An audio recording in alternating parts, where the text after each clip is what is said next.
Chapter 101. Federal City, District 1, Federal Military Center. As Chen Qiong entered the hall, Sky Eye's voice rang in her ears. Major General Chen Qiong, Miss Luo Lanyu, the admirals have been waiting in the conference room for a long time. Chen Qiong paused, her expression expressionless, but her icy aura gave off a strange sense of displeasure. TSK, these old stubborn people, starting a meeting right after returning? They must have been holding back. Luo Lanyu, who was following Chen Qiong, didn't react well at all and directly complained. Hearing her say this, Chen Qiong couldn't help but turn his head to look at her and whispered, "Miss Yu, I have to remind you that the Sky Eye system has a recording function, and the admirals have the right to access the recordings." Luo Lanyu feigned shock, covering her mouth with her hand in surprise. "Did I say something wrong? They're over 100 years old, highly respected, with their own set of rules, inheriting the fine virtues of humanity from 100 years ago. If that's not stubbornness, what is it? If my choice of words is wrong, how should I praise them?" Luo Lanyu's sarcastic tone and pretentious words were bound to make others laugh. But Chen Qiong was expressionless, so she simply twitched her lips and said, "You're right." Luo Lanyu's lips curled up in pleasure at the words, and she took a few steps forward, leaning against Chen Qiong like a close friend, saying, "Thank you, Major General, for reminding me. Otherwise, I wouldn't have known there was something else between us. Just think how terrifying it is. Sky Eye system, eh? Humans have a language of time that's difficult to understand." In the conference room, a round table sat in a dark circle. They all wore Federation military uniforms, their faces solemn. Many of them were in their 60s, exuding an air of twilight. The entire conference room was silent, as dead and silent as a coffin. Luo Lanyu followed Chen Qiong into the conference room. She simply glanced around, sensing the heavy atmosphere, and she felt assimilated into the oppressive atmosphere, one step closer to the grave. The humans outside would find it hard to believe that the Federation's crucial decision-makers resembled such old zombies. These people looked to be in their 60s, but their actual ages were likely over 100 years old. They were among the longest lived in the human race. Their longevity wasn't due to exceptional genes, but rather to the immense resources available to them. Luo Lanyu loathed these scumbags, but now she had no choice but to obey their orders. After all, they controlled humanity's most advanced resources. Chen Qiong was accustomed to such scenes. She took Luo Lanyu to the two seats at the front, the only ones left in the conference room. Before the two men could settle down, the elder across from them spoke, "Major General, you're finally here. Everyone's been waiting for you. What did you gain from your trip to Area 3? As soon as these words were spoken, the others in the conference room all stared at him, their gazes filled with deadly energy, a perfect match for his demeanor. Chen Qiong replied calmly, "During this operation to eliminate heretics in Area 3, 13 S-level psychics faced 3 Super S-level heretics, ultimately leaving them all severely injured." Before Chen Qiong finished his words, a scathing voice rang out from the other side. "What they mean is, you mobilized such a large force to go to Area 3, but didn't capture a single heretic, and even wasted a bottle of nuclear energy." Chen Qiong didn't argue, but nodded. "But we also clearly recognize that the current level of human S-level psychics is not enough to deal with Super S-level heretics.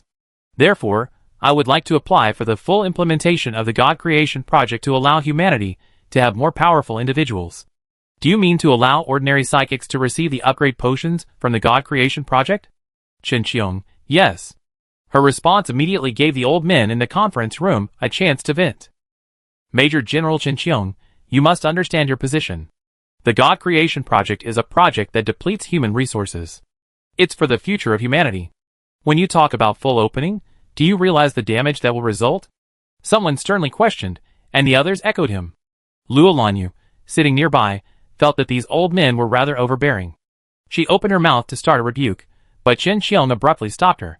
Chen Qiong spoke calmly, "When you talk about the future of humanity, do you rely on a God who may or may not be on humanity's side? Or do you hope that the God you create can save you all? Or, who among you will ultimately benefit from the God Creation Project?" Chen Qiong's voice was clearly soft, but its directness shook the hearts of the people. Some tried to retort, accusing Chen Qiong of ulterior motives, while others had gloomy expressions, unsure what they were gambling about. The hundreds of people in the conference room each had their own opinions, and Chen Qiong, the youngest of them all, was a thorn in their side. Chen Qiong continued, "According to the latest intelligence from the front lines, an SSS-level energy wave has appeared, and all the heretics, alien beasts, and pollutants are gathering in one place. They are being integrated by the SSS-level energy master. We can speculate that the Human Federation will soon face a mass attack from pollutants. Launching the God creation plan now, and preparing for war early is a protection for all of humanity. The pollutants don't have much intelligence. When the time comes, we can simply drive them away en masse. There's no need to mobilize such a massive resource. A voice retorted. Qin Xiong, pollution lacks intelligence, but high-level heretics and exotic beasts possess intelligence comparable to, or even surpassing, that of humans. I bet that upon seeing them, you'd be amazed at how far creatures in this world have evolved. The man was rendered speechless by Qin Xiong's words, and the conference room fell into an eerie silence. Luo Lanyu, watching from the sidelines, yawned. She had assumed these old men were full of eloquence, but it turned out none of them were right. Just when she thought Major General Qin Xiong's verbal battle was over, she heard explosive news. Major General Qin Xiong, don't forget your identity as a gene synthesizer. It's hard not to suspect that your proposal to open up resources is an attempt to divide up human resources. An old voice echoed in the conference room, and everyone looked at Qin Xiong with a renewed sense of superiority. Luo Lanyu blinked. What? Had she heard correctly? Major General Qin Xiong was a genetically synthesized human? She looked up at the expressionless woman. Even in this situation, she was emotionless, like a machine that had remained unchanged for millennia. Qin Xiong, I can choose not to use the resources for God-making, and you can decide the list of users after the resources are released. But with war imminent, the Human Federation needs more powerful warriors. If you don't want to end up as a handful of ashes, I hope you will seriously consider this proposal. Qin Xiong finished his final reminder, then stood up, opened the conference room door, and left. Seeing this, Luo Lanyu immediately stood up and followed him out. She ran quickly, but when she got out, she didn't see Qin Xiong. Rolandi immediately complained about how fast he ran, and asked Sky Eye Qin Xiong where he had gone. Finally, Luo Lanyu found Qin Xiong at the entrance to the base's storage room. Qin Xiong was leaning against the wall, staring out the window at the hazy sky. The colors reflected in her emerald eyes were no longer visible, revealing any emotion. But Luo Lanyu keenly sensed a loneliness and sadness emanating from her. Rolandia found it strange. Ever since she'd known Qin Xiong, she had always projected a powerful composure, as if she could withstand even the sky falling, unfazed. No, perhaps the reason for her lack of expression was facial paralysis. Luo Lanyu's own thoughts amused her, and her laughter made Qin Xiong turn his head. Luo Lanyu didn't hide her feelings. She walked forward, leaning close to her and asking, "What are you thinking about, Major General Qin Xiong? I was looking at you just now, and you looked like a lost kitten, so adorable." Qin Xiong stepped back to keep some distance and corrected her, "I'm not like a cat. Your analogy doesn't quite apply." Luo Lanyu shrugged and muttered, "This woman doesn't understand romance." Seeing her friend say this, Qin Xiong paused before asking, "Aren't you curious?" Luo Lanyu was stunned. Curious about what? Then, before Qin Xiong could speak, she realized he was asking her if he was curious about her life. Luo Lanyu burst into laughter, took his hand, and winked, saying, Major General, tell me now. I'm so curious." Qin Xiong couldn't stand her pretentious clinginess and said helplessly, "Come with me." Qin Xiong led Luo Lanyu into the utility room. She opened a secret passage and, following it, they found an abandoned laboratory. This laboratory had been abandoned for a long time, most of the items covered in dust. Roland, you could only see a few shrunken embryos nestled among the bottles and jars. She roughly counted the embryos, and was surprised to find there were hundreds of them. They were large and small, some in the shape of babies, some half-formed, and some transformed into monsters with horns and tails. This was a large human breeding laboratory. Roland, you couldn't believe so many human embryos were abandoned in the storage room of the District 1 federal base.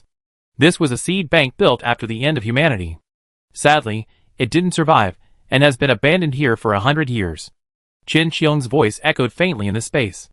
It had actually been abandoned for 100 years. Luo Lanyu was so shocked that she stuttered, "So you're one of these embryos?" Qin Xiong nodded. "When the Federation found me, I should have still had some life.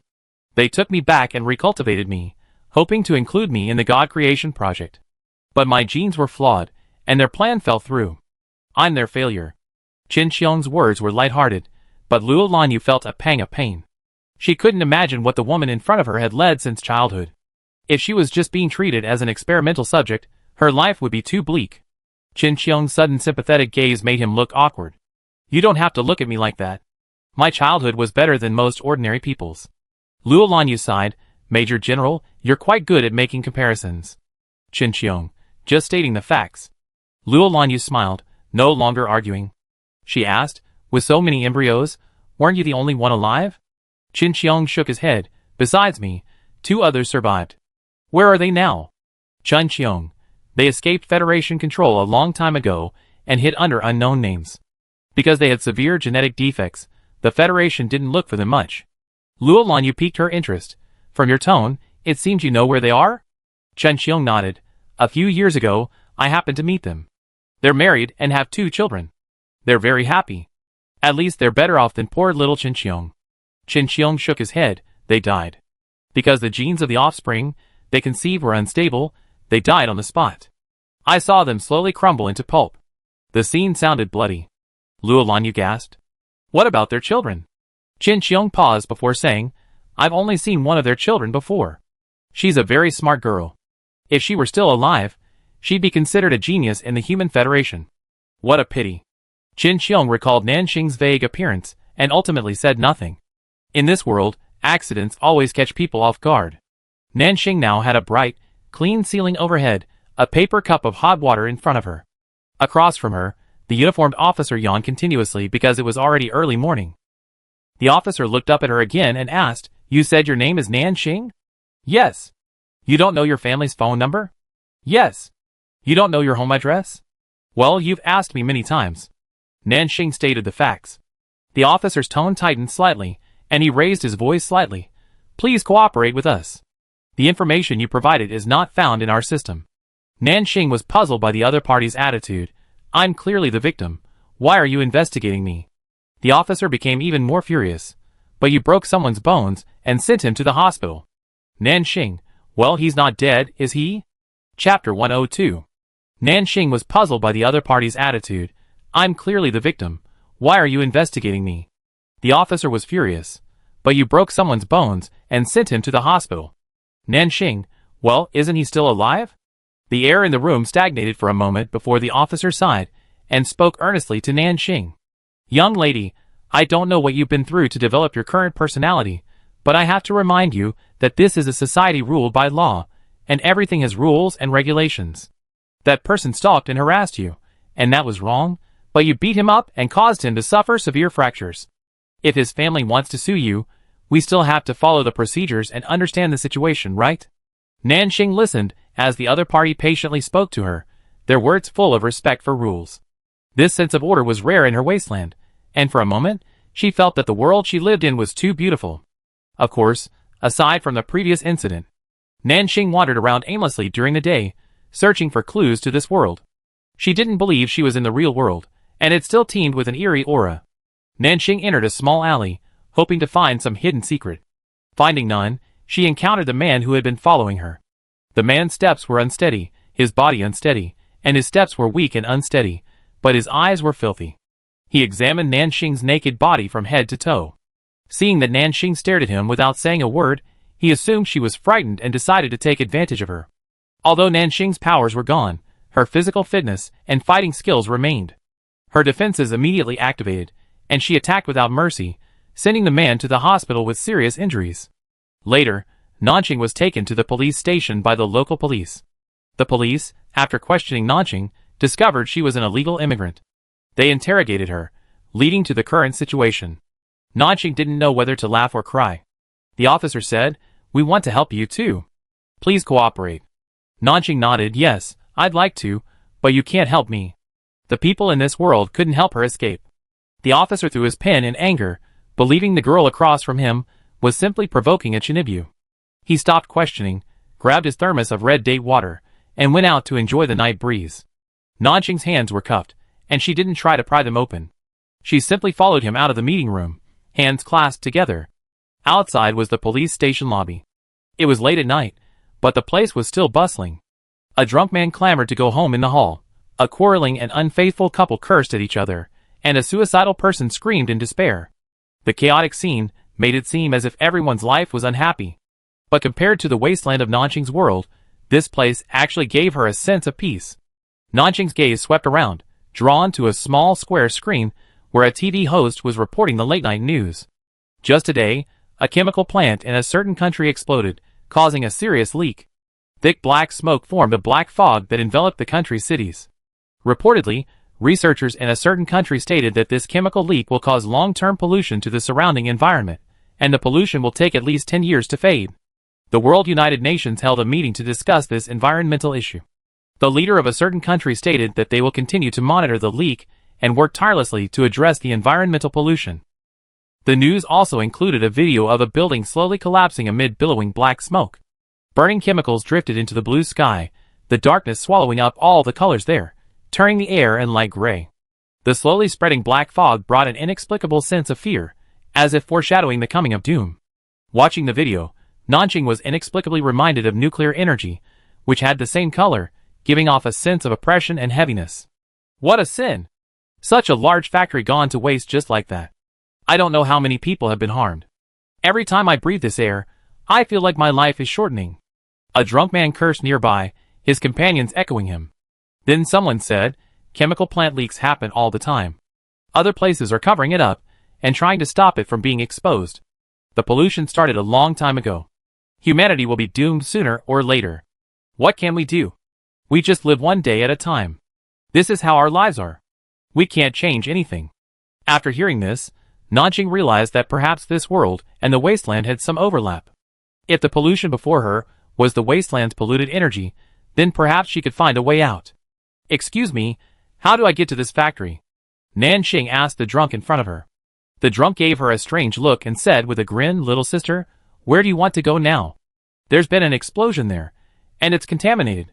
Be careful, you might end up in something strange. Nanjing wasn't offended by the man's teasing. Seeing that he refused to fight, she had no choice but to grab him by the collar with her handcuffed hands and lift him off the ground. Staring at him with bloodshot eyes, she asked, where does this factory lead to? The man, having grown up in a peaceful world, had never seen Nanjing's murderous aura before, and was stunned. His companions also realized that this woman's immense strength made her a difficult target, so they offered reassurance. Don't be impulsive. This is the police station. The factory is in another country. You need to buy a plane ticket or find a boat. It's not far from here. You can find it online. Nanjing got the answer she wanted. She loosened her grip, sending the drunk man tumbling to the ground. She ignored his groans and exerted force, snapping the handcuffs with a vengeance.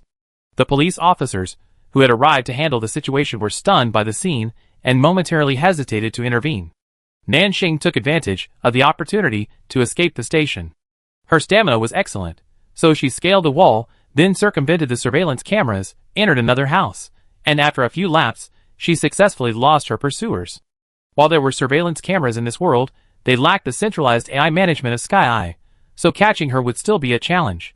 Nanjing had evaded detection in her previous life, and she still remembered this skill. She deftly entered a dressing room, changed into regular clothes from this world, and donned a hat to conceal her red eyes. Oddly enough, after arriving in this world, her eyes, which had turned completely crimson due to her supernatural powers, hadn't returned to black, making her stand out in a crowd. But fortunately, they all assumed Nanjing's red eyes were just decorative lenses, so at least they didn't treat her as an anomaly and arrest her. Nanjing blended discreetly with the crowd, heading towards the water based on the information she gathered. She'd assumed it would take her a long time to walk, but she'd only run for 2 days before reaching the shore. Nanjing then realized how close they were to the polluted area. There were many fishing boats along the shore. Recently, due to chemical pollution from a neighboring country, the area had become very quiet. Most of the fishermen had lost their business and gone home to rest. Only a few fishermen were still drying their nets. Nanjing approached one of the fishermen and asked him to take her to the neighboring country. The fisherman naturally refused.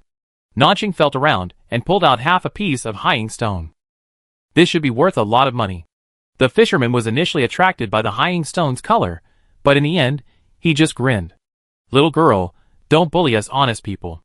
This stone is so bright, it's obviously dyed. You should find someone else to cheat you. Nanjing saw that this was no use, and her brows knitted together. She didn't want to give up on the boat trip, but she also didn't want to use force. Just as she was scowling, a female voice called out to her. If he won't take you, I take you, dear sister. Come aboard. Nanjing looked up and saw a woman standing on a small boat. She had her hair in a bun and was wearing a waterproof suit. Her bright smile reminded her of Yi Yen. Nanjing boarded the boat and thanked the woman and asked her name. "Just call me Captain." The female captain waved her hand and said, "Don't be shy. Find a place to sit. It take a while to get to the polluting factory." Nanjing sat down as she was told. She watched the boat sail by. The waves outside gradually turned a brilliant blue, resembling the beautiful azure god tree. The feeling of familiarity grew, and Nanjing felt she was getting closer and closer to her destination. The female captain asked Nanjing why she was going to the site of the pollution leak. Nanjing was vague, saying only that she wanted to go and take a look. The female captain expressed understanding, saying, "Since you won't tell me, let me guess. You're so good-looking, you must be a blogger for a certain website. You went to the contaminated area to film footage and post it online?" Nanjing didn't understand what she was saying, so she didn't respond. The female captain, assuming she agreed, smiled happily and said, "I support you. The harm this matter is truly harmful should be made known to more people." The two of them continued like this, one guessing and chattering, the other humming in response. Half an hour later, they arrived near the contaminated area. The female captain, peering through her binoculars, said, "This is as far as we can go. We have crossed the border in the past. Do you see the sky over the opposite continent? It's all thick black fog. Not even a bird can fly." She added, "This leak is serious. I don't know when it will return to its previous state." Nanjing and the female captain saw different scenes. She could already sense the familiar energy fluctuations here, but the contamination wasn't strong enough for her to focus.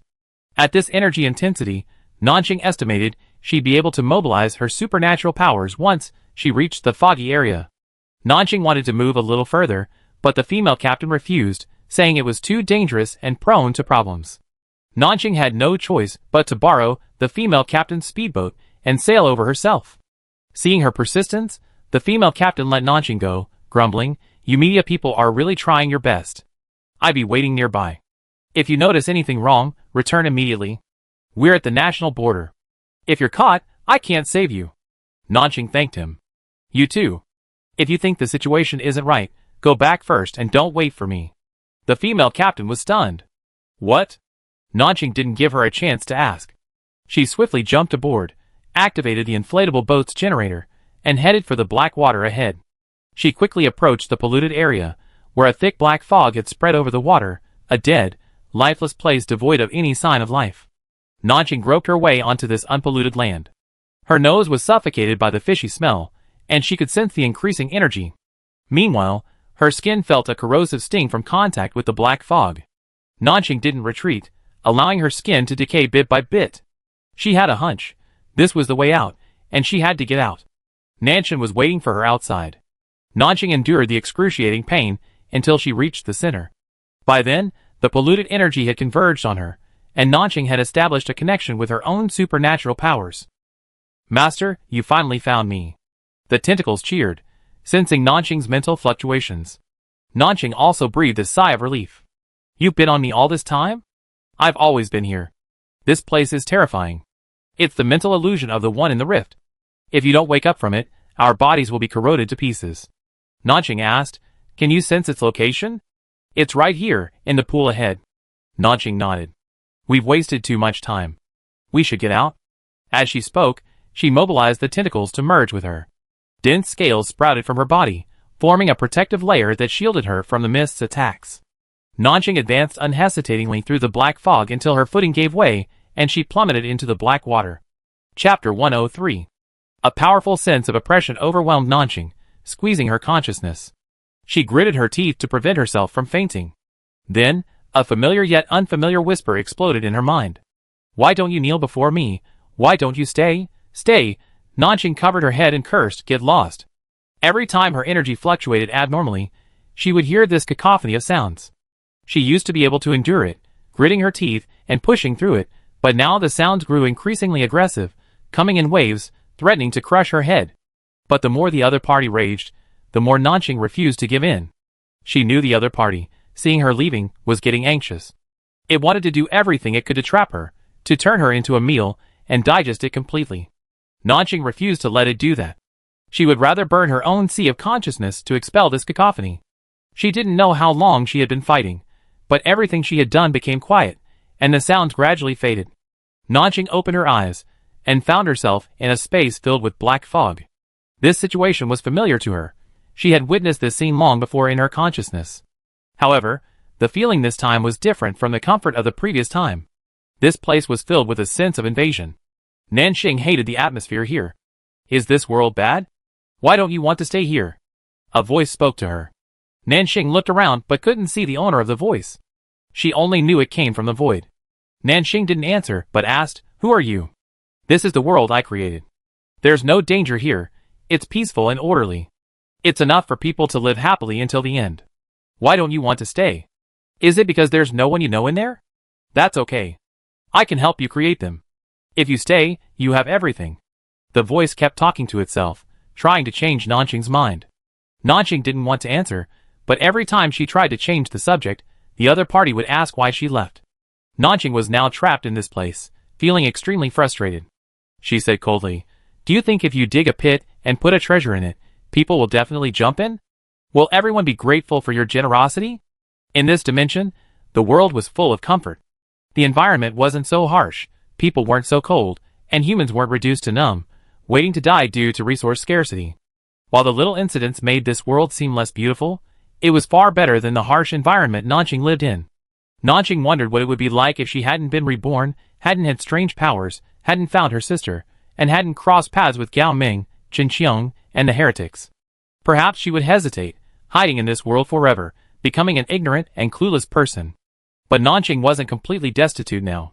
She held many cherished memories in her own world, and she wouldn't cowardly stay and wait for self-destruction just for the sake of temporary comfort. The voice fell silent for a moment, hidden in the black fog, pondering. After a moment, it spoke. "Don't humans prefer a safe and prosperous life? Why don't you?" "Nanxing, I don't know where you learned about humans that you have such a prejudice." Seeing she couldn't leave for the time being, and the other party's language sounded like someone with little intelligence, Nanxing patiently engaged in conversation. It replied, "This is the kind of human I've seen, timid, selfish, and cowardly. Every time someone enters this place, they're captivated by the sight before them and can't leave." "Nanxing, what happened to them?" They chose to stay here. Or perhaps their lives stopped here." "Nanxing, that's disappointing. I don't like fake things. Fake is fake. I don't care if this world is humanity's past or future, but it's not the present." Her current world wasn't finished yet, so she naturally had no desire for anything else. It fell silent again as they spoke to her. The surging black mist suggested a tug of power between the two sides. Just when Nanxing thought it was about to attack her, a new memory entered her mind. A third-person perspective of a human being, to be more precise. Humanity originally lived in a world that, just as Nanxing had seen, was at the top of the food chain. But then something unexpected happened. A chemical leak in the factory they had built, and a billowing black fog filled the sky, obscuring its colors and polluting it. Humanity convened an emergency meeting to try to save themselves. They employed every available method at the time, but ultimately found no success. This black fog wasn't man-made. It didn't belong to the original blue planet. It had emerged from cracks in the earth, created by a chemical reaction. The black fog was something from another dimension. Humanity was helpless against something beyond their own dimension, and soon the world began to change. Animals suddenly perished, only to miraculously revive after a while. Their genes had changed, and they became aggressive, devouring each other, gradually transforming into entirely new species. It was also a pollutant familiar to Nanxing. The polluted world changed not only animals, but also humans. Some went mad and became devouring monsters, while others, unable to withstand the polluted energy, died instantly. Seeing humanity facing extinction, they were forced to save themselves once again. They began researching potions to help humans adapt to the new environment. They also dispatched troops, regardless of human lives, to fill the rifts, hoping to permanently block the black fog. But these were all in vain. Humanity had exhausted every possible means, yet still could not change the world. Their lives were like those of ants, counting the days until the countdown. At the most desperate moment, a turning point appeared. The human expedition team discovered a new rift.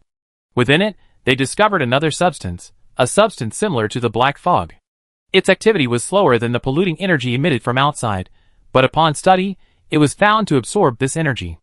Humans, being the most adept at using tools, neutralized the two substances, forming a core, which they placed within the rift to prevent the further spread of the pollution. What followed was the same as what Nanxing had learned earlier. Humanity concealed the secret of the nuclear power, and after a century of changes, they unearthed it for research.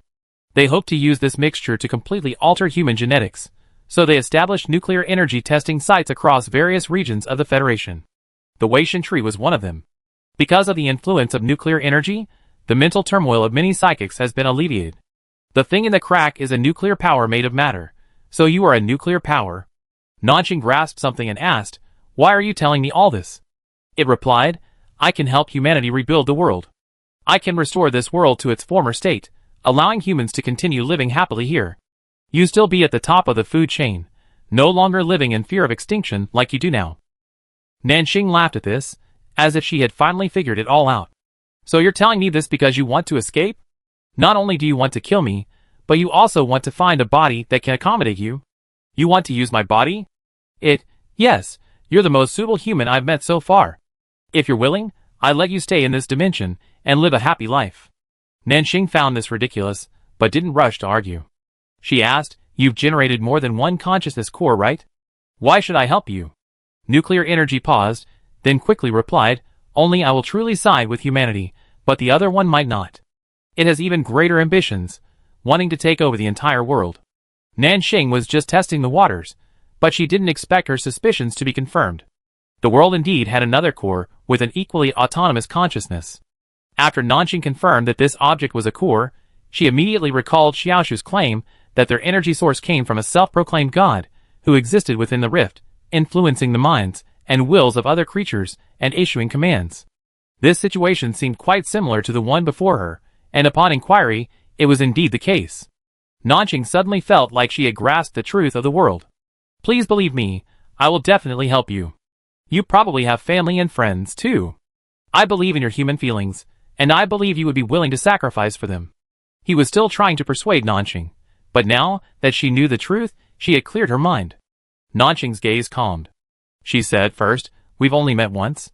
Given what I've been through, I don't believe what you're saying. Second, I won't entrust my life and future to anyone else. No one can make me give up my life. Third, I need to protect my family and friends. Others' promises are never as reliable as my own, and their fate shouldn't be determined by my sacrifice." Nanqing said, "I'm sorry, I'm selfish. Your conditions don't satisfy me. Now I just want to get out." The thing in the void, hearing Nanqing's words, grew annoyed.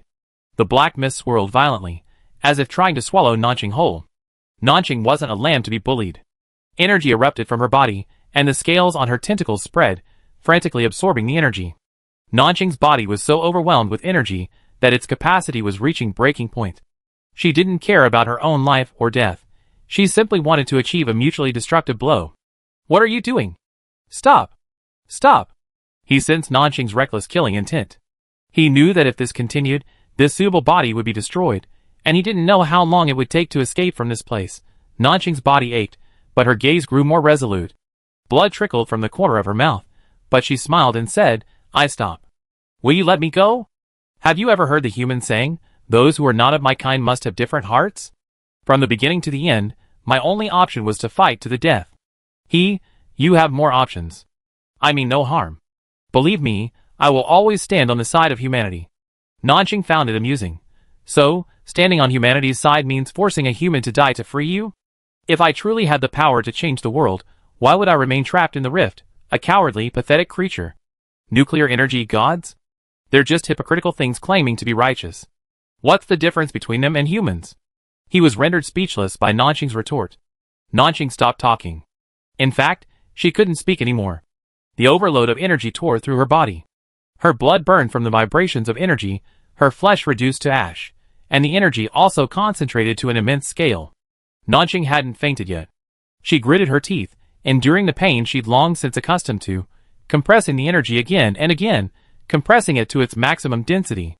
In the end, the energy contained there was so terrifying that even he began to panic. He hurriedly said, "Why are you doing this? There's actually another way." Before she could even finish the word choice, with a loud bang, Nanqing's body exploded. Overwhelming energy swept over, a blinding white light shattering the entire place. The ground shook, the black fog shattered, cracks collapsed, and even the Weishan tree above it instantly erupted in a fiery blue flame. Nanqing's body completely collapsed, leaving only a frail spirit. She could faintly hear the nuclear energy's screams and the tentacles' faint calls. Master. Nanxing. Well, once the flames die down and the energy dissipates, we probably won't wake up again. The tentacles were a little depressed. Master, Nanxing is still waiting for us to return.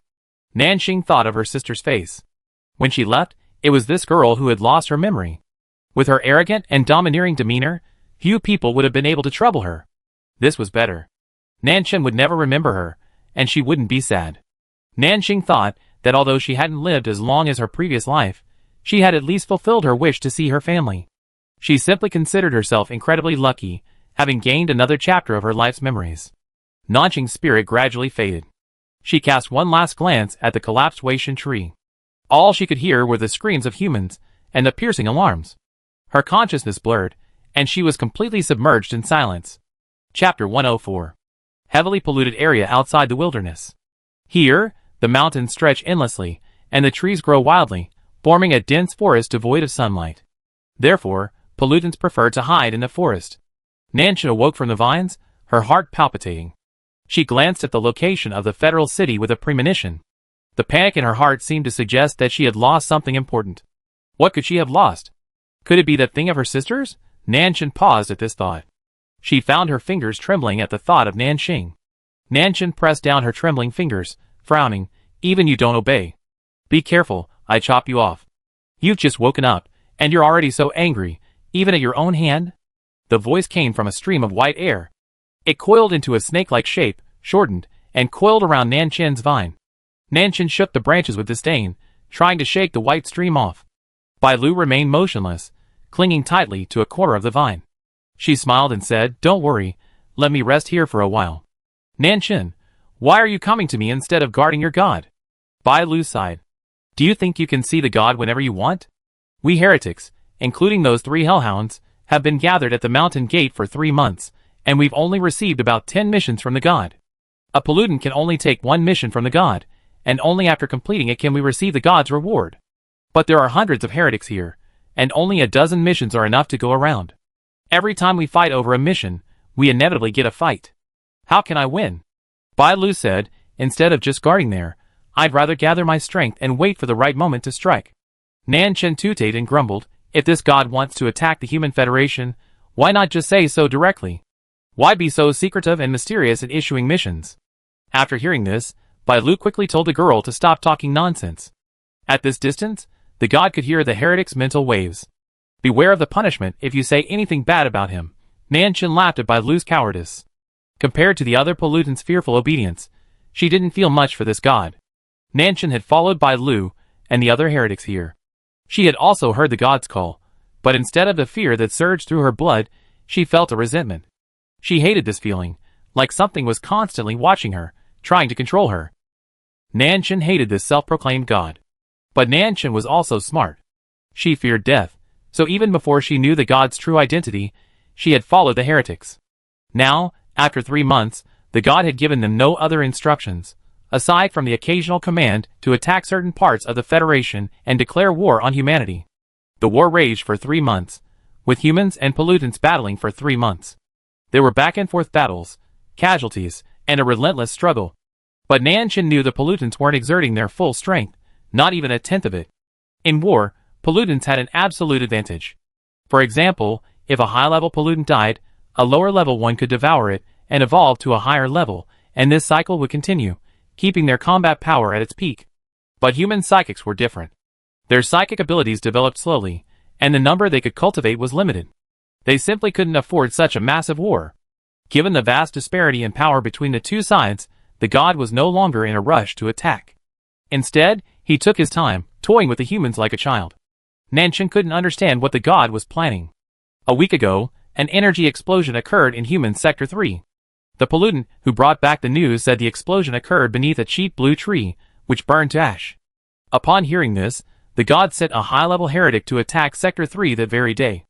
Unfortunately, they haven't been able to breach the city gates yet. The god seemed a little angry, and summoned the high-level heretic to devour him. Bai Lu suddenly related a piece of gossip, his tone calm, as if being devoured by the god was a common occurrence. In fact, because some of these individuals were disobedient and incompetent, the god had already devoured more than a dozen heretic beasts. These high-level monsters offered no resistance to the god. Nan Chen's expression remained irritated. Why are you telling me all this? Bai Lu said, before, your sister went under the blue tree to search for special nuclear energy. Nan Chen, she's not my sister. Bai Lu sighed, well, if you say she's not my sister, then she's not my sister. She's been gone for 3 months and hasn't come back. Isn't that strange? Nan Chen said stubbornly, what's strange about that? If she didn't come back, she must be dead. Bai Lu said helplessly, Nanxing went under the blue tree to search for something. Now that the blue tree in the Human Federation is burned down, could there be a connection? Nan Chen didn't respond immediately, his face wrapped in leaves, making it difficult to see his expression. Such a massive energy explosion, the ground was blown into a 100-meter deep pit. Only someone with Super S-level energy could have caused that kind of damage. But your sister is an SS-rank heretic, she. Shut up. Nan Chen, already wanting to distance herself from the other party, after constantly mentioning Nanxing, lost her patience. With a twitch of vines, she yanked Bai Lu off. Bai Lu, a little annoyed, said, I'm talking to you nicely, don't be so impatient. Nan Chen looked at her coldly, clearly trying to send her away. Seeing her like this, Bai Lu, though angry, didn't forget why she was there. She said, tomorrow the gods will have us assemble to attack Area 3. I'm just asking you to see if you're interested in joining us. We can split the rewards we get as a team, so we don't have to give them away. Nan Chen, not interested. Bai Lu had anticipated this attitude, so he didn't force her. You still have 1 day. Think about it. By then, all of us heretics have grown stronger, and you're the only one standing still. What will the consequences be? After she finished speaking, she dissipated into a wisp of white smoke and drifted away. Nan Chen watched Bai Lu disappear. She had no interest in lying there any longer, so she simply followed the vines down to the ground.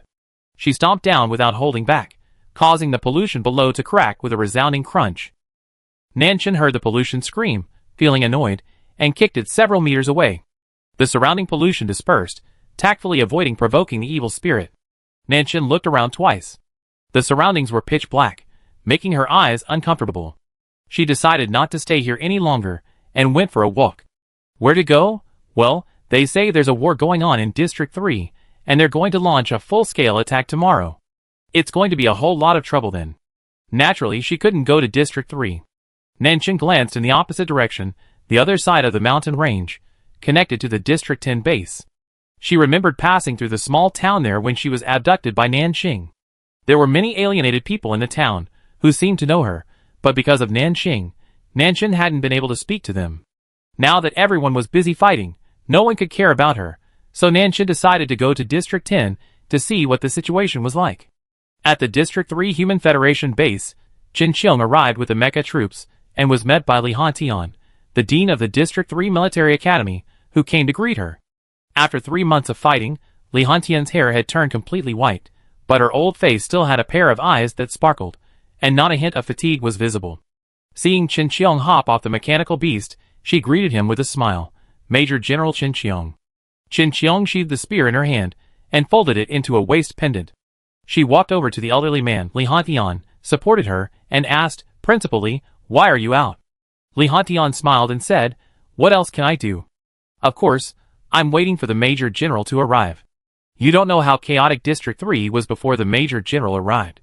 The military was so panicked, they almost went home and hid. It's pitiful that I, at my age, have to manage these bastards. Now that you're here, our morale is instantly steadied. Qin Qiong glanced at the generals following Li Hantian. They looked unfamiliar. They must have been promoted after their predecessors died in battle. Some of these generals looked much older than Qin Qiong, but after Li Hantian's complaint, Qin Qiong's cold gaze made them all lower their heads, not daring to meet his gaze. Qin Qiong was the strongest figure in the Human Federation. They dared not act rashly in front of such a formidable force. I received word of a large contaminant load, anticipating a major attack soon, so I've come here. Qin Qiong didn't accuse the newly appointed generals of cowardice. Her tone was calm, yet reassuring. Since you're all here, please report on the latest developments. The generals breathed a collective sigh of relief when they saw that Qin Qiong wasn't angry, but before they could fully relax, they smiled bitterly. One of them said, Major General, the heretics we face are far too powerful. They possess abilities far beyond S level. During the first 3 weeks of the battle, our predecessors fought tooth and nail to hold back the contaminant's onslaught. But the heretics were far more cunning than we could have imagined. They had disguised themselves as humans, hiding among us, and launched a surprise attack at the last moment. Many of our comrades are dead. These words weighed heavily on their hearts, and a silence permeated the Federation army, as if the weak, facing the overwhelming might, could only accept the fate of ants. Survival of the fittest. This world is cruel.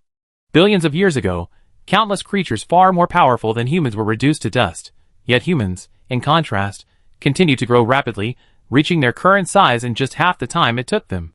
Amidst this sorrowful and heavy atmosphere, Qin Qiong's resolute and powerful voice slowly rang out.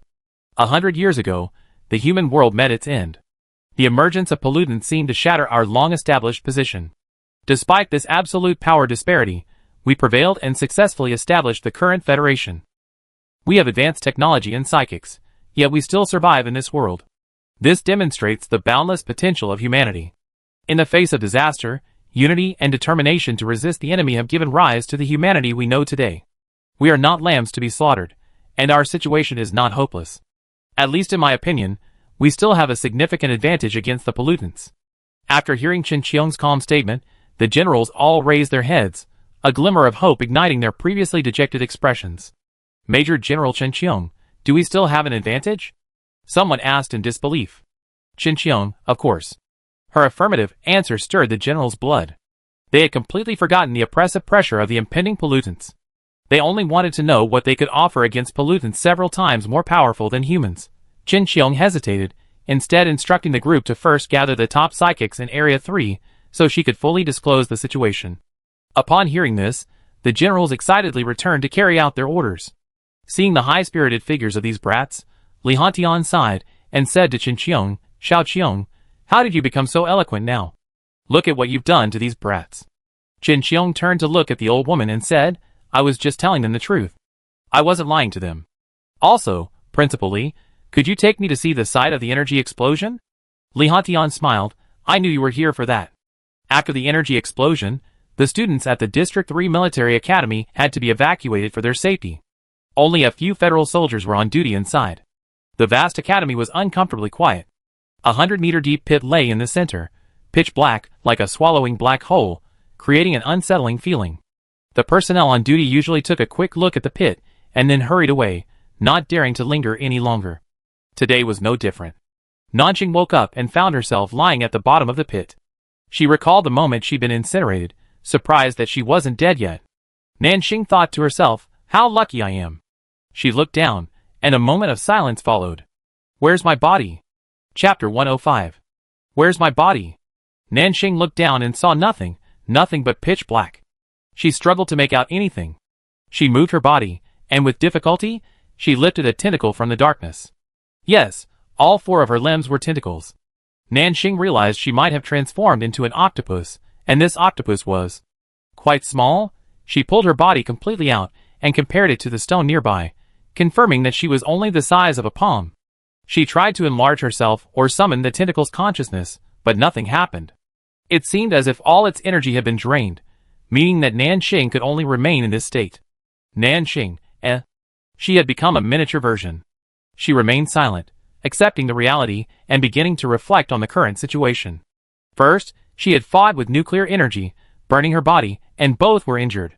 Whether nuclear energy was dead or not, she didn't know, but she was still alive. Nanqing couldn't help but feel thankful for her good fortune. It had been quite a life. Secondly, she was at the bottom of a deep pit after the explosion, and everything around her had been charred. She couldn't sense any life other than her own. Nanqing assumed for the time being that the nuclear energy had dissipated in the explosion. She needed to leave this place first. Because her body was so small, the tiny octopus like Nanqing could only cling to the stone walls of the pit bit by bit, climbing up step by step. By the time Nanqing poked her head out of the pit, it was already noon. Her 8 tentacles clung to the edge of the slope. She looked around and saw no one around, but the surrounding buildings had collapsed into ruins. The desolate scene spoke volumes about the power of the explosion. Nanqing had no idea what had happened to her body, nor did she know the situation outside. She decided to find a safe place and think carefully about her next plan. She was now only the size of a palm and looked strange. She couldn't go to the human community, as she could easily be mistaken for contaminated water and killed. However, going to the contaminated area wasn't an option either. With her small stature, she might become a monster's meal. To protect her life, Nanjing chose to crawl into a crevice in the surrounding ruins and crouch down. The walls on all sides also provided protection from outside attacks. Nanjing was about to breathe a sigh of relief when she heard a snake-like roar.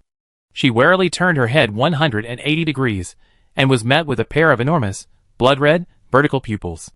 How could there be contamination here? Nanjing was startled. She quickly spread her 8 tentacles and fled. The owner of those blood-red pupils, moving like lightning, pursued Nanjing relentlessly.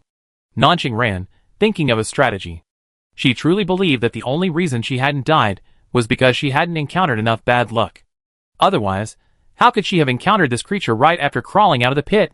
She ran quickly, but still couldn't outrun the creature, which was several times her size. After rounding a bend in the ruins, she reached a dead end, with no way to escape. Guess I have no choice but to try. Nanjing took a deep breath, her entire body weaving along the gap to reach the top of her head. The snake-like contaminant, seeing its prey with nowhere to retreat, its red vertical pupils trembled with excitement. It opened its bloody mouth, revealing sharp fangs, ready to devour the weak octopus in one gulp. Snap! The octopus descended from the sky, its 8 tentacles clawing at the snake's eyes. Its scales, sharp as sharp weapons, pierced the snake's most vulnerable spot. Hiss! The snake screamed in pain, its tail lashing rapidly, trying to throw the octopus off. But Nanjing never let go of her prey. She gripped the snake's head tightly, spreading her 8 claws and swallowing it. The flesh of the snake wasn't tasty, especially when swallowed deeply, which had a dry, stinking smell. Nanjing fought back the urge to vomit as she held on. As the black liquid entered her stomach, a familiar energy surged through her body. Nanjing mobilized her supernatural water form, wrapping the water around the snake, strangling it to death. There's movement here. As Li Hantian and Chen Qiong arrived at the academy's wasteland, where the explosion had occurred, she keenly heard a sound from within. She narrowed her eyes slightly, and raised her hand to pinch the air. Snap! A long, black object was pulled out of thin air by Li Hantian. The federal guards following Chen Qiong and Li Hantian took a closer look and cautiously reached for their weapons. When did this contaminant get in? Is there another contaminant invading? When everyone realized it was a contaminant, they all looked nervous. It wasn't their fault. They were simply frightened by the previous attack from the heretics. Just imagine a bloodthirsty, ferocious monster silently lurking within the federal city, baring its fangs and biting at the human pulse at the most tense and crucial moment of the battle. Who could possibly react? Such a time bomb is impossible to defend against, and in the end, it can only exhaust them. Chen Qiong surveyed the snake-like contaminant on the ground and confirmed, this contaminant is dead. It has a wound on its head, as if it's been attacked by other pollutants. Li Hantian frowned slightly. She scanned the surroundings with a sharp gaze, but detected no other contaminants with her mental power. The federal guard breathed a sigh of relief, saying, perhaps it wasn't cleaned thoroughly last time. Everyone nodded in agreement, clearly agreeing with this theory. With such a fierce battle, some oversights are normal. Li Hantian turned and asked the person beside him, Major General, what do you think? Chen Qiong said, since the oversight has been discovered, it should be remedied promptly. Additional troops should be deployed to patrol the city. Any contaminants found should be reported immediately, and dealt with immediately. Understood. After instructing their subordinates to strengthen the defenses, Chen Qiong and Li Hantian withdrew their gaze, their focused on the bottomless pit.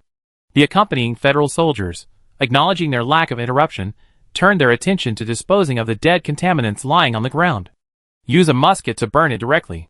Leaving the contaminant for too long will affect the surrounding environment. A Federation soldier drew an energy gun from his waist and aimed it at the snake contaminant. The moment the flames erupted, the snake contaminant's corpse transformed into a black mist, drifting into the air. Nanjing, hiding in a corner of the wasteland, watched the scene unfold.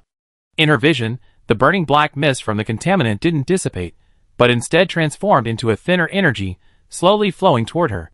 She raised her tentacle and touched the thin energy, instantly infusing it into her body. Nanjing was surprised to discover a transformation within her body.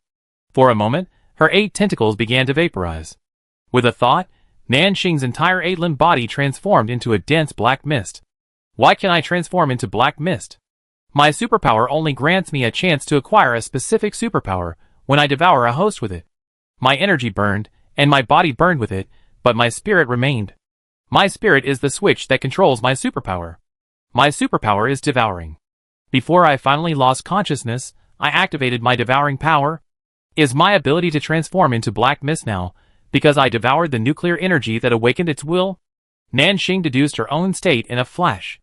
She was still alive, but the nuclear energy was gone, and the tentacle's consciousness had fallen silent. In this ecological food chain, her consciousness ultimately triumphed. Nanxing sorted out some of the connections, and she used her atomization power to prove this. The black mist form was identical to the nuclear energy form she had encountered previously, meaning she now possessed the same abilities as the black mist. If the black mist could devour everything, including energy, then Nanxing could now devour anything, including the black mist itself. The black mist can also enhance other creatures by resonating with it. Similarly, Nanxing can also transfer energy to others after transforming into a mist. Whenever one gains a benefit, they inevitably bear a disadvantage. If, as Nanxing suspected, she shared the same characteristics as the black mist, then she would be a walking treasure. Nanxing's body was still the size of a palm. Given her current condition, she absolutely could not reveal her status until her powers had recovered. So, she had to remain low-key while replenishing her energy. And to replenish her energy, she had to eat like crazy. Nanxing decided to head outside District 3. There should be a lot of pollutants there. She planned to blend in, first finding a few weak pollutants to fill her stomach, and then, once she had enough energy, seek out larger exotic beasts to replenish her energy. Once she's almost fully recovered, we can go find Nanxing. I don't know how long I've been unconscious.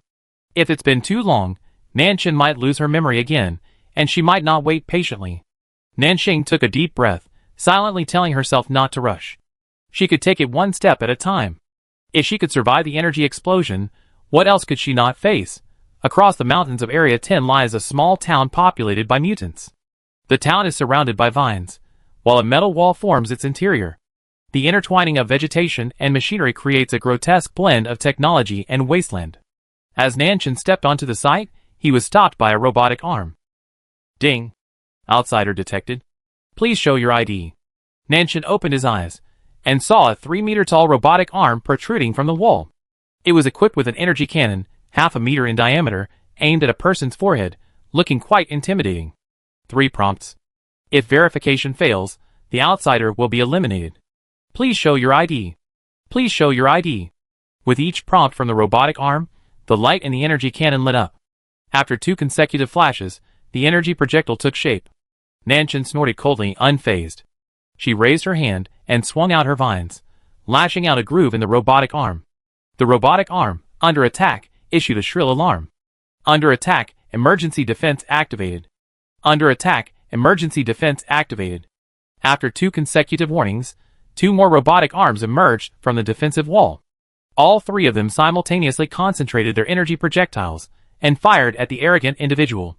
While Nanxing wasn't afraid of this little energy damage, she couldn't bear to see her vines burned. She kicked off the ground with her back foot, twisting her body into a vine shape and wrapping around the tree.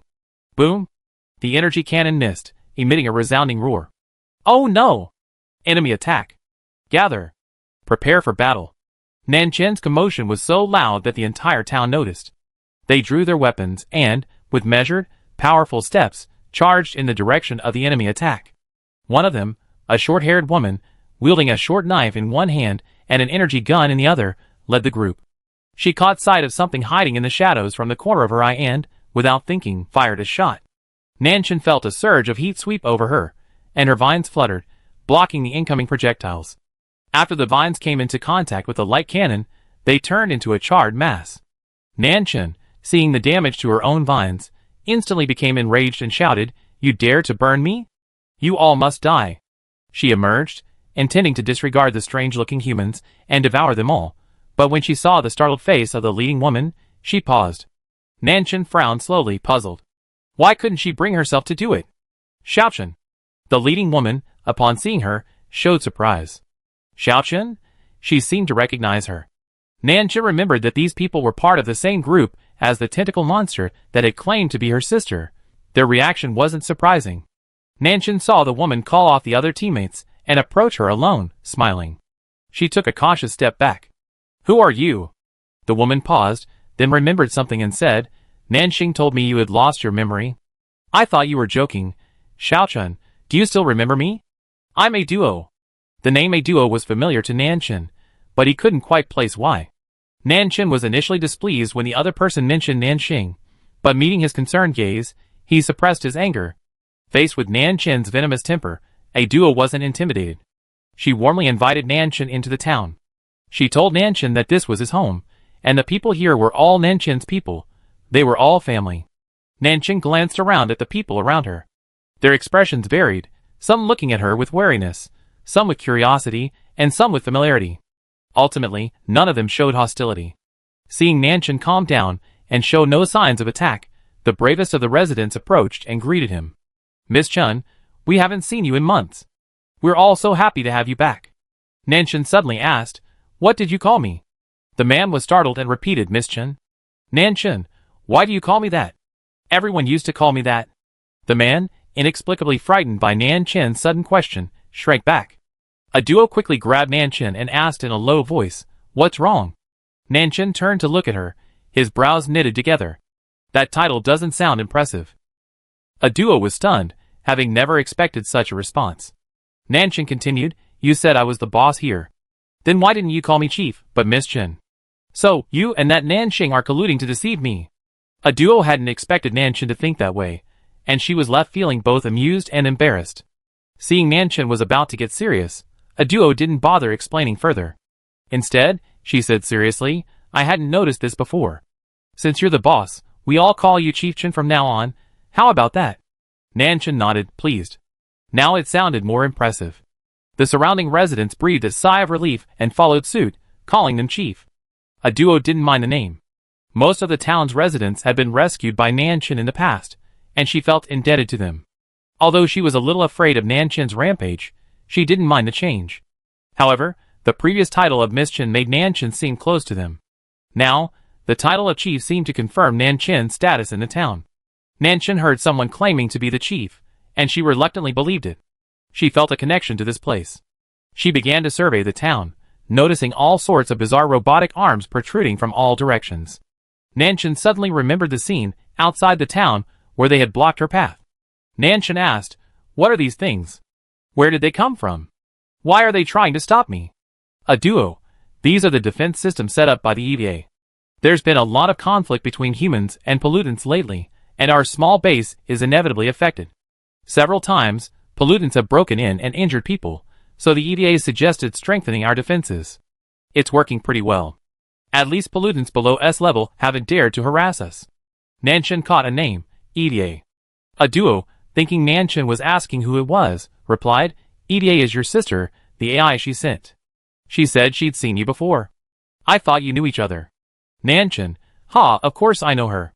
I didn't expect this lousy machine to have some real-world abilities.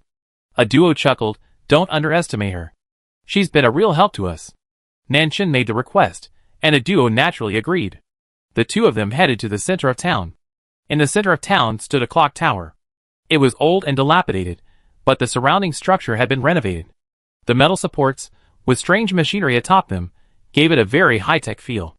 The two of them reached the tower, and a mechanical metal door opened automatically, revealing an automatic elevator that began to operate as soon as they stepped inside. A duo. After Evie arrived here, she helped us renovate many areas, but ultimately chose this clock tower as their home. Nanshan raised an eyebrow, waiting for her to continue. A duo. EDA believes the clock tower is the heart of town, the highest point in the town, and that she have a better view from up there. Nanshan scoffed. She might have other ideas, right? No, you really believe what a broken machine says? You just do whatever you're told. Nanshan felt like these residents were foolish, as if their defenses were corrupted. A duo opened her mouth, about to explain, when a robotic female voice chimed in. Chief Nanshan, if you have any concerns, please speak with EVA in person. EVA will cooperate with you with all sincerity. Chapter 106. Captain Nanshan, if you have any concerns, please speak with EVA in person. EVA will cooperate with you with all sincerity. Nanshan looked up, and saw that they had reached the top of the tower. The top was an empty space, almost devoid of mechanical equipment. The only noticeable object was the 3-meter-tall humanoid mecha. The mecha turned its head, revealing a digital screen framed in an alloy. Facing Nanshan, the screen automatically formed a smiley face, looking both dull and amusing. EVA, long time no see. Nanchen frowned, staring at the inhuman hunk of metal. What do you want to talk to me about? EVA, I noticed you on the surveillance footage earlier. Upon observation, it seems you haven't regained your memory yet. This is truly heartbreaking. The words were spoken in a mechanical, calm, unwavering voice, which sounded somewhat sinister. Nanchen's face darkened. Seeing this, Duo coughed and said to EVA, "Don't use the wrong words." EVA's screen shifted, revealing a crying expression with the corners of its mouth turned down. "I apologize. My understanding of human language isn't deep enough. I simply wanted to express that if Chief Nanchen still remembers our shared struggle against the enemy, our subsequent conversation will go smoothly." Another memory from the past. What were those memories from the past? Nanchen was initially annoyed by the repeated mention of her amnesia, but she also felt that avoiding it wasn't a solution. Hadn't she come here today to explore her connection to this place? Nanchen calmed down and thought back to the past. She realized that although the octopus-like creature, Nanxing, had been ferocious and had tied her up the entire way, she hadn't killed it no matter how much she had harassed it. She was fully capable of devouring her in one gulp, so why not? And when the bone monster and Bai Lu mentioned Nanxing's disappearance, she felt a strange unease, as if a subtle consciousness within her mind was telling her that the creature was very important to her. So many details reminded Nanchen of the past, when she had lost that memory. She wondered if she could really be a weak human. Nanchen was a clever person, and when she was willing to think seriously, the fog in her mind began to thin. Faced with EVA's offer of cooperation, she rarely managed to hold her breath and listen to the machine's words. EVA opened a light screen, revealing a map. The map showed the ranking of the Human Federation bases, and the severity of the contaminated areas. Nanchen's town was marked next to Area 10, a small red dot that looked insignificant. EVA pointed at the screen and said, "This is where the pollutants live, and this is where humans live." Looking at this map, what have you discovered? Nanchen examined the map, some thoughts forming in his mind, but he remained impatient and said, "Don't keep me in suspense." EVA's frustrated expression turned innocent. She gestured at both ends of the map and said, "The area where humans live is about 10 times smaller than the area where the pollutants are present. Humans have set foot on less than 1/10 of the polluted areas, leaving many areas untapped for human development. This situation has persisted for nearly 100 years, with the two sides maintaining a delicate balance. But recently, the world has changed, and polluted areas have become concentrated. It's as if they've been collectively united, launching a unified war against humanity. During this period, pollutants and humans have engaged in countless battles, and humanity is at a disadvantage." Nanchen raised an eyebrow. "What are you trying to say?" She had a general idea of what was happening in the contaminated area, and she was also aware that humans were no match for the heretics there. But she just didn't understand what EVA was trying to say. EVA said, "With the war between pollutants and humanity being at a disadvantage, new problems will inevitably arise in the future. Humans will become infected by contact with pollutants, turning into monsters similar to those in the pollutants. Similarly, special groups of people, like Chief Nanchen and all the mutants in this town, will emerge. They will be non-human, non-pollutant beings. These people will increase in number in the future, and may even form a massive force. EVA, I'm proposing a partnership to establish a habitat for this special group, providing them with shelter in advance.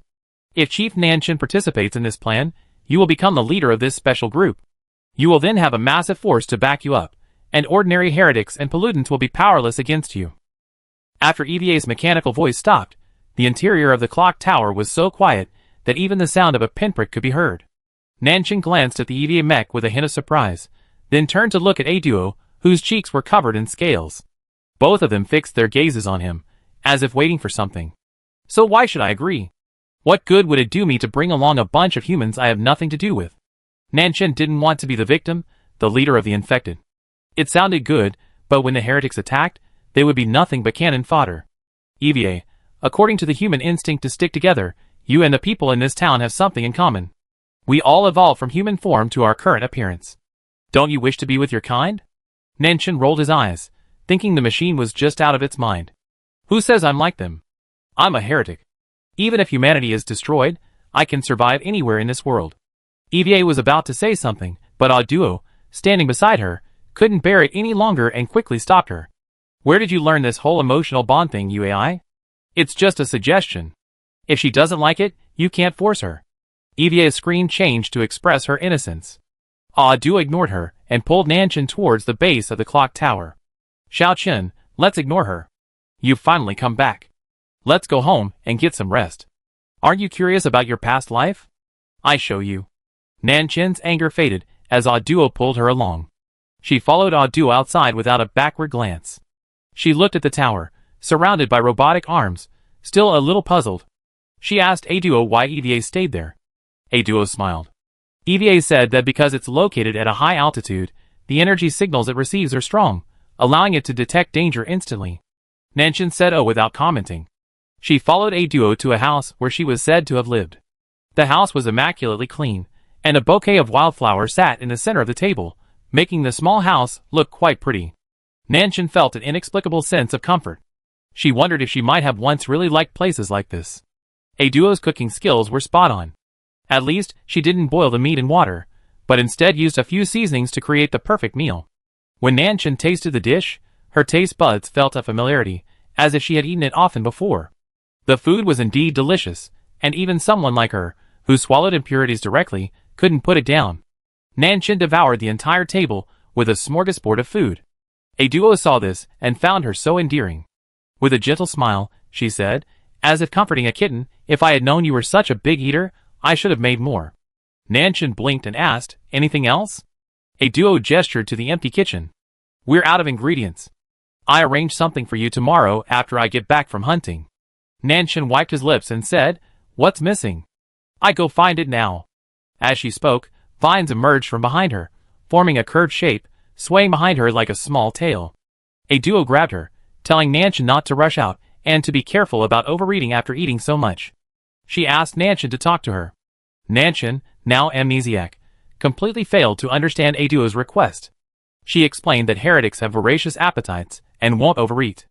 Ah Duo shook her head and just smiled, not discussing the matter with Nanchin. Nanchin was pulled to sit down, but she felt bored. She looked at Ah Duo beside her and asked, do you really want me to agree to cooperate with EVA? Ah Duo raised an eyebrow. Why do you think so? Nanchin gestured, you are infected, and so are the people in this town. Among humans, you should not be welcome. Similarly, among the polluted people, you are not one of the same kind, but food for them. It's perfectly normal to want a place of your own to live, since you're caught between two odds. Ah Duo laughed and said, you know a lot? She thought for a moment and said, the EVA proposal was actually first discussed between me and it. It's an artificial intelligence, and it needs humans as a carrier to operate. And I and the people here also need an intelligent life form to help us function. But you see the current world situation. War is imminent, and people like us can't survive safely in this land. We need the protection of the strong. Nanchin snorted, so you want me to protect you? Ah Duo shook her head, this is just a temporary solution. No matter how powerful an external force is, it's not as reliable as our own. Besides, this is our business, and I can't let you take such a big risk. Forget about the EVA plan for now. I lead the others to find another solution. Nanchin hadn't expected the other party to say that, as if calling him leader and asking for something from him were just a game. But if Nanchin really wanted to intervene, she felt it was too much trouble. She had no memories, no feelings for these people, and no need to shoulder the fate of so many people.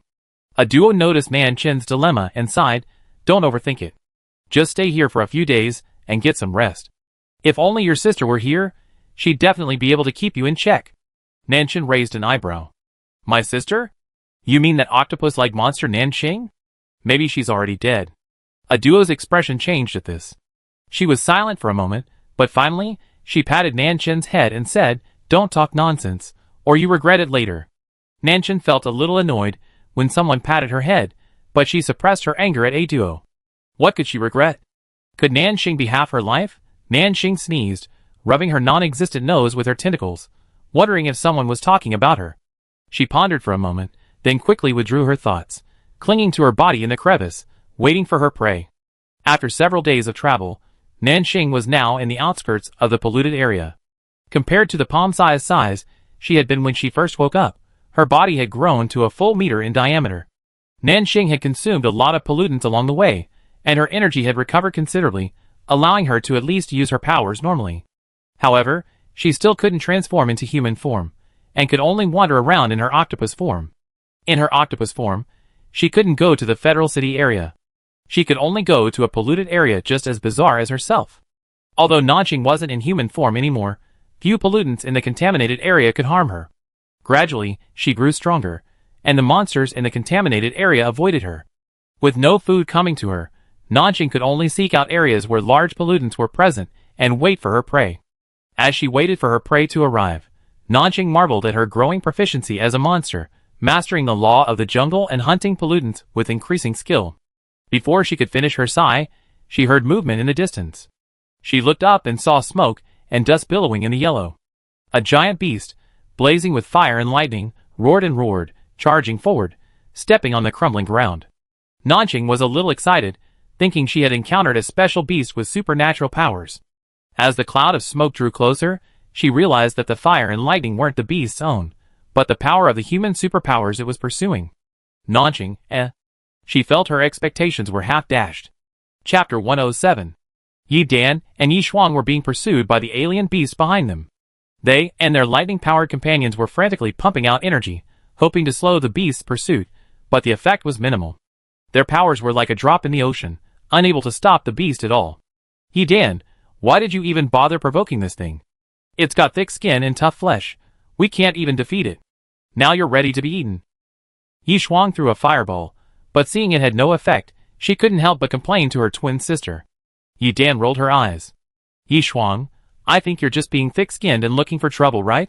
If you hadn't insisted on going into the cave to get the mineral crystal, we wouldn't have encountered this thing. Besides, at this point, you're still trying to pass the buck.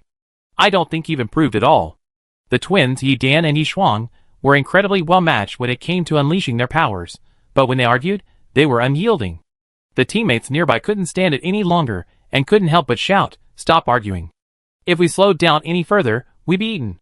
Let's find a way to escape." Yi Shuang stopped arguing after hearing this. A look of sadness filled her face. Look at the size of this beast. It's 10 times our size, so it must be above S rank. We've only just reached the brink of S rank, so we're nothing compared to this monster. Escape? How can we escape? Yi Dan shouted, "Don't be so depressing. We're not at the end of our rope yet. Even if we die, we make this thing pay." With these words, the flames in her hands flared fiercely, forming a massive fireball in the blink of an eye. Seeing this, Yi Shuang's eyes widened. "Sister, are you crazy? Overusing your psychic abilities will backfire." Yi Dan didn't blink, continuing to release energy. The fireball gradually turned from red to blue, the scorching heat melting the hull of the iron car they were riding in. Yi Dan's lips had turned pale, but her eyes remained firm. She said, "Yi Shuang, when the fireball explodes, take your teammates and jump out of the car." Yi Shuang looked at the person, who looked like her, who was speaking so firmly in an almost calm tone. Tears welled up in her eyes. "Yi Dan, you won't die." Yi Shuang also extended her hand, and a fierce flame instantly erupted from her body. She said, "We were born on the same day, and we will die on the same day. You want to leave me behind? No way." Watching her sister blaze with the same blue flame, Yi Dan lost all desire to argue. She said hoarsely, "Only a follower like you can piss me off every day. Yi Shuang, you have to suffer in the future." The twin sisters were united in their determination at this moment. They would deliver the final blow by burning their lives. The two teammates who were accompanying them also had tears in their eyes upon seeing this. After a glance at each other, their bodies unleashed an overload of energy. One was lightning, the other was light and shadow. The teammates shouted in unison, "Let's die together." They were from the same academy, part of an expedition team. They couldn't just go back alone after leaving. How would they explain this to the team leaders? At this moment, the young psychics all chose a decisive way to express their final moments. Their energies combined, erupting into a massive burst of energy, forming a crisscross of colors that pierced the beast together. A hole pierced the beast's head with flames and lightning. Despite the blow, it didn't fall. Its eyes widened. It couldn't believe it had been seriously injured by these humans, and it roared in anger. It was going to smash these ants into dust. Yi Dan, Yi Shuang, and the others had exhausted all their strength. They were pleased to see their attacks were effective, but they realized that even then, they couldn't completely defeat the beast. The disparity in power between them and this Super S-level beast was staggering. This filled the humans, who had already given their all, with a deep sense of despair. The beast raised its massive claws in anger, then lashed out at the tiny humans with fury. Yi Dan, Yi Shuang, and the others' vision was largely obscured. Their faces paled, powerless to fight back. They could only stare at the beast with resentment in their final moments. Even if they died, they wouldn't close their eyes. Time slowed to a crawl as they waited for the beast's giant paw to fall, for their lives to end. But that moment never arrived. The tip of the beast's giant paw seemed to freeze in the air. Yi Dan was the first to notice something was wrong. She looked up at the beast's head and exclaimed in surprise, "What's that?" Everyone followed suit. The beast's eyes had been pierced, and a single black and red tentacle jutted out from the bloody hole. Yi Shuang said uncertainly, "It looks like an octopus." As soon as she finished speaking, the frozen beast stirred. It staggered sideways, as if lifeless, and fell backward. Seeing the situation was dire, Yi Dan immediately called for her teammates to retreat. They hurried a few meters before the polluted creature, 10 times their size, collapsed to the ground with a crash, its massive mass shaking the surrounding ground. Yi Dan, Yi Shuang, and the others, already exhausted, were practically knocked to the ground by the tremors. Cough, cough. Amidst the dust, everyone coughed repeatedly. Yi Shuang suppressed a grumble. What the heck is this thing? How can it just collapse? Yi Dan's expression darkened even further. She said, "We might be facing a more formidable enemy. That monster, capable of instantly killing a beast, couldn't be a pushover." Yi Dan had no desire to confront such a thing. She hurriedly urged everyone to get up and flee. However, from the previous battle, their bodies were already strained and severely exhausted. They struggled to stand, let alone run. Yi Dan observed their miserable state, wiped the blood from the corner of his mouth, and felt a pang of despair. He thought, "This is the end of the day."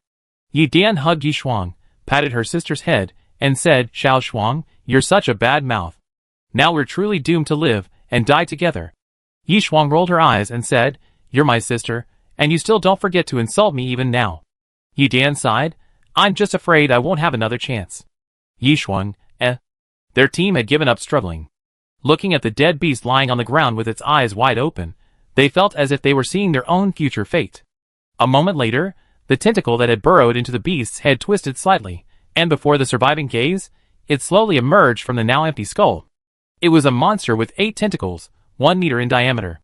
Its main body was human-shaped, covered in black scales, and it had a pair of blood-red eyes. The octopus had just finished consuming the beast's crystal core, and its entire body was now covered in a sticky, fishy fluid. As it moved, it dropped colorful debris onto the ground, looking incredibly disgusting. The octopus seemed to find the contents of its body disgusting as well. It dropped to the ground, shaking its tentacles to cleanse itself of the fluids. After diligently completing this task, the octopus remembered the presence of humans nearby.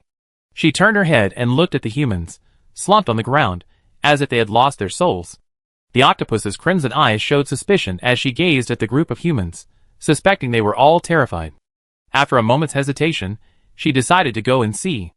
After all, they were once classmates, and leaving them here in such a dangerous situation wouldn't be a good idea. Yi Dan, Yi Shuang, and the others watched the octopus slowly approach, their palms sweating with nervousness. The monster didn't look very large, not even half their height, but its aura was truly astonishingly powerful. Yi Dan and the others could even sense the immense energy contained within the octopus's limbs. They could even imagine it would bite them dead with a single tentacle raise, but they were exhausted, with no way to escape.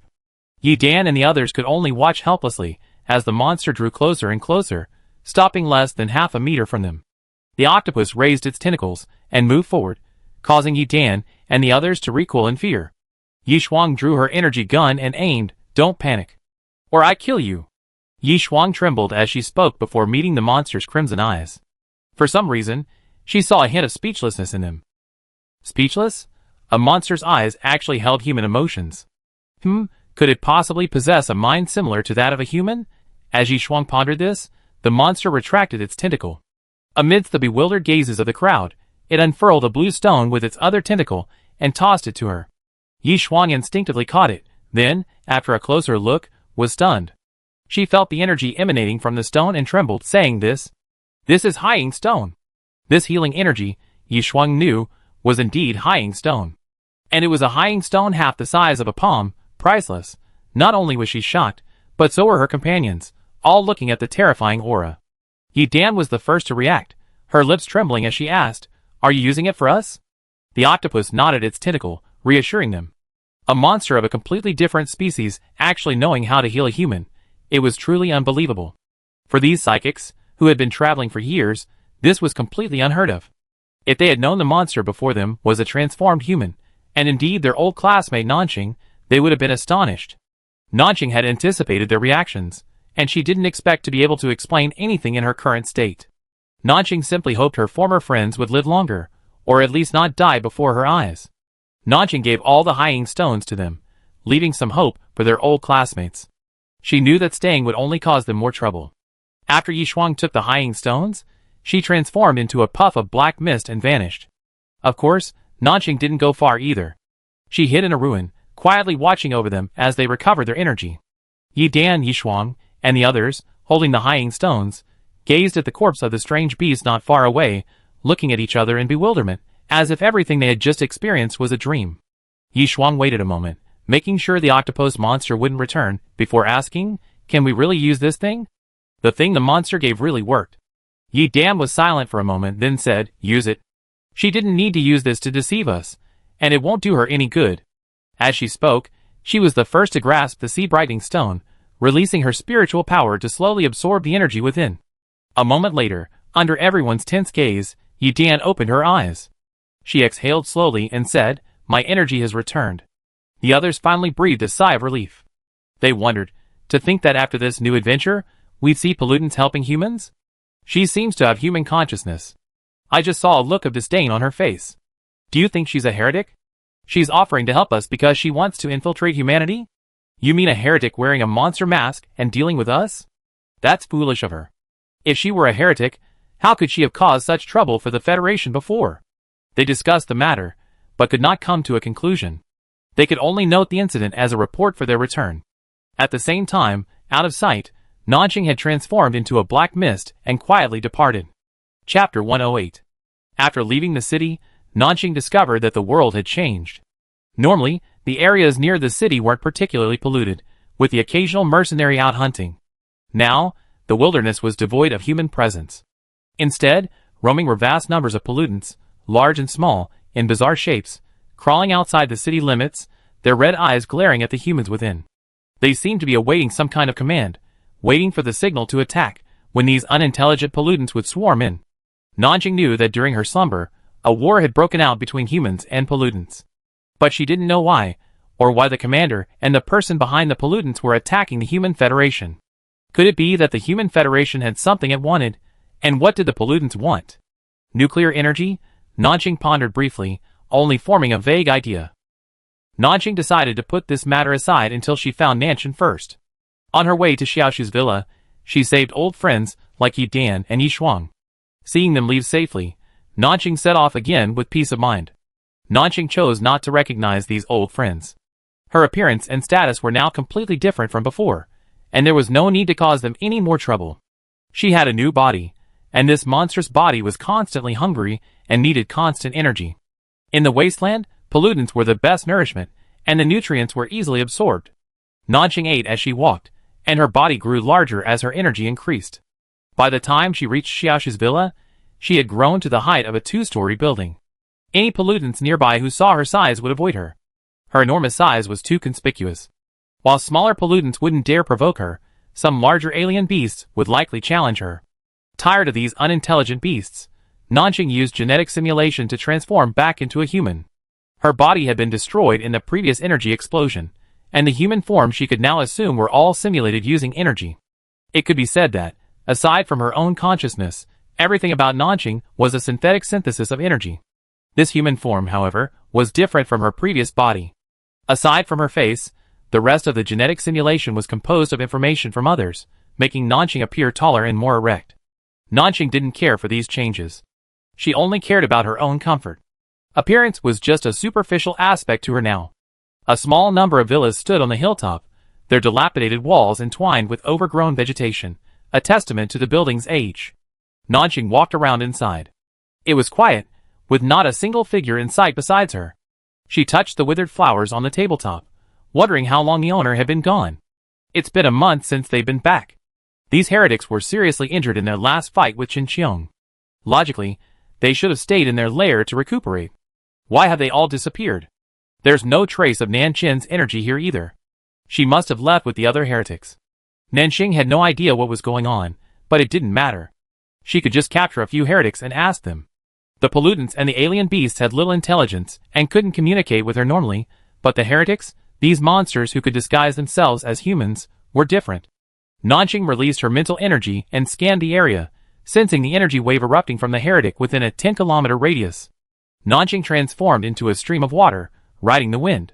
When she reached the vicinity, she saw a humanoid monster with fleshy wings, encircled by a circle of invisible wind blades.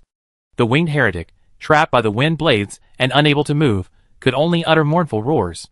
What surprised Nanjing was that the entity unleashing these powerful wind blades wasn't another powerful aberrant beast, but 3 humans wearing Federation uniforms.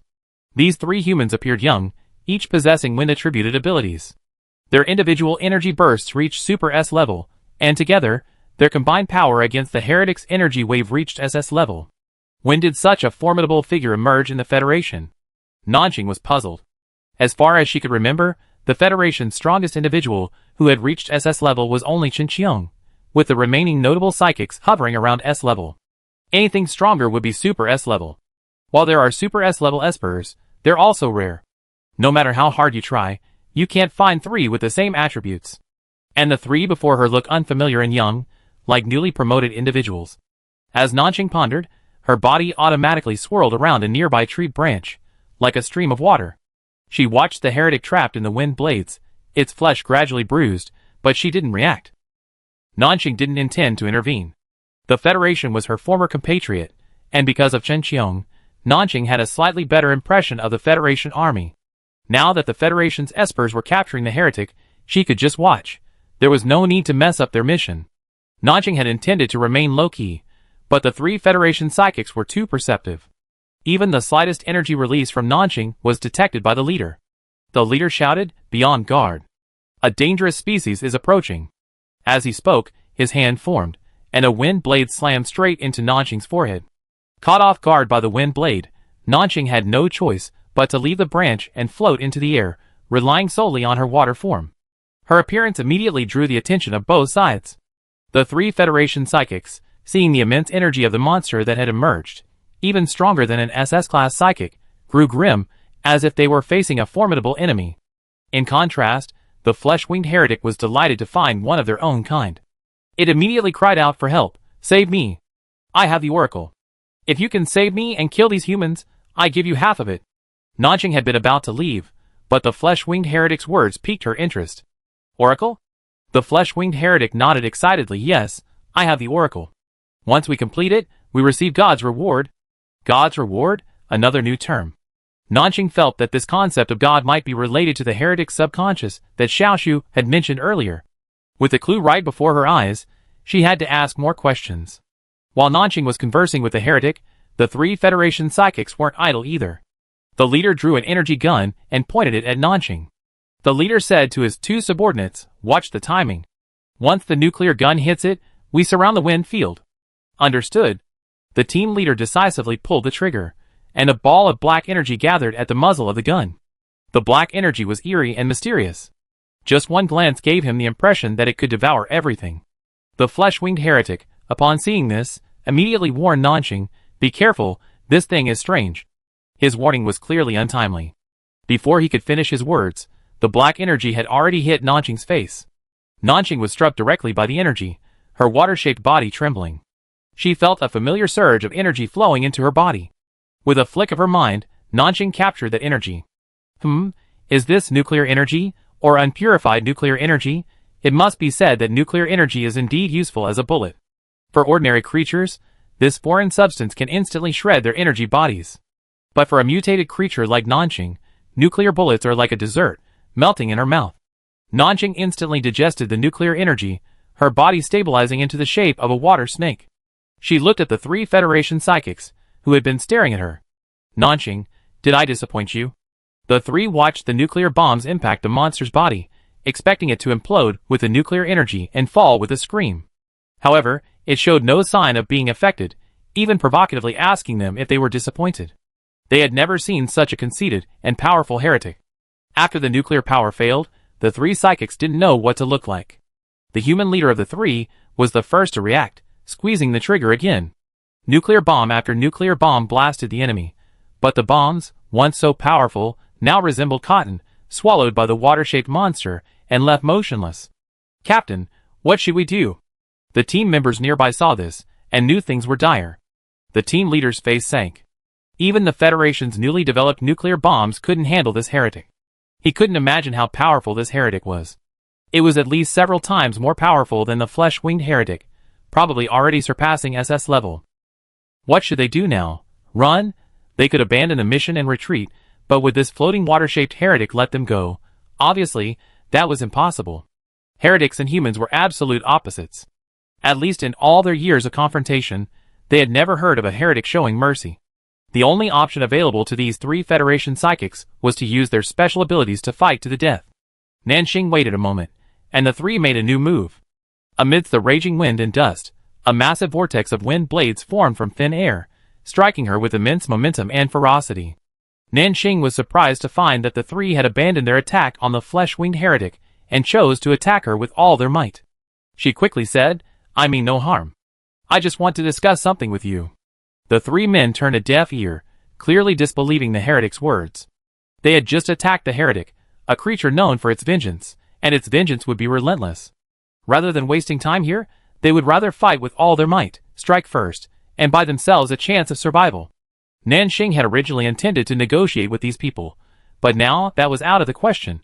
A fight was necessary. She didn't hesitate. The moment the wind blades arrived, her water form transformed into countless water blades, piercing the wind field.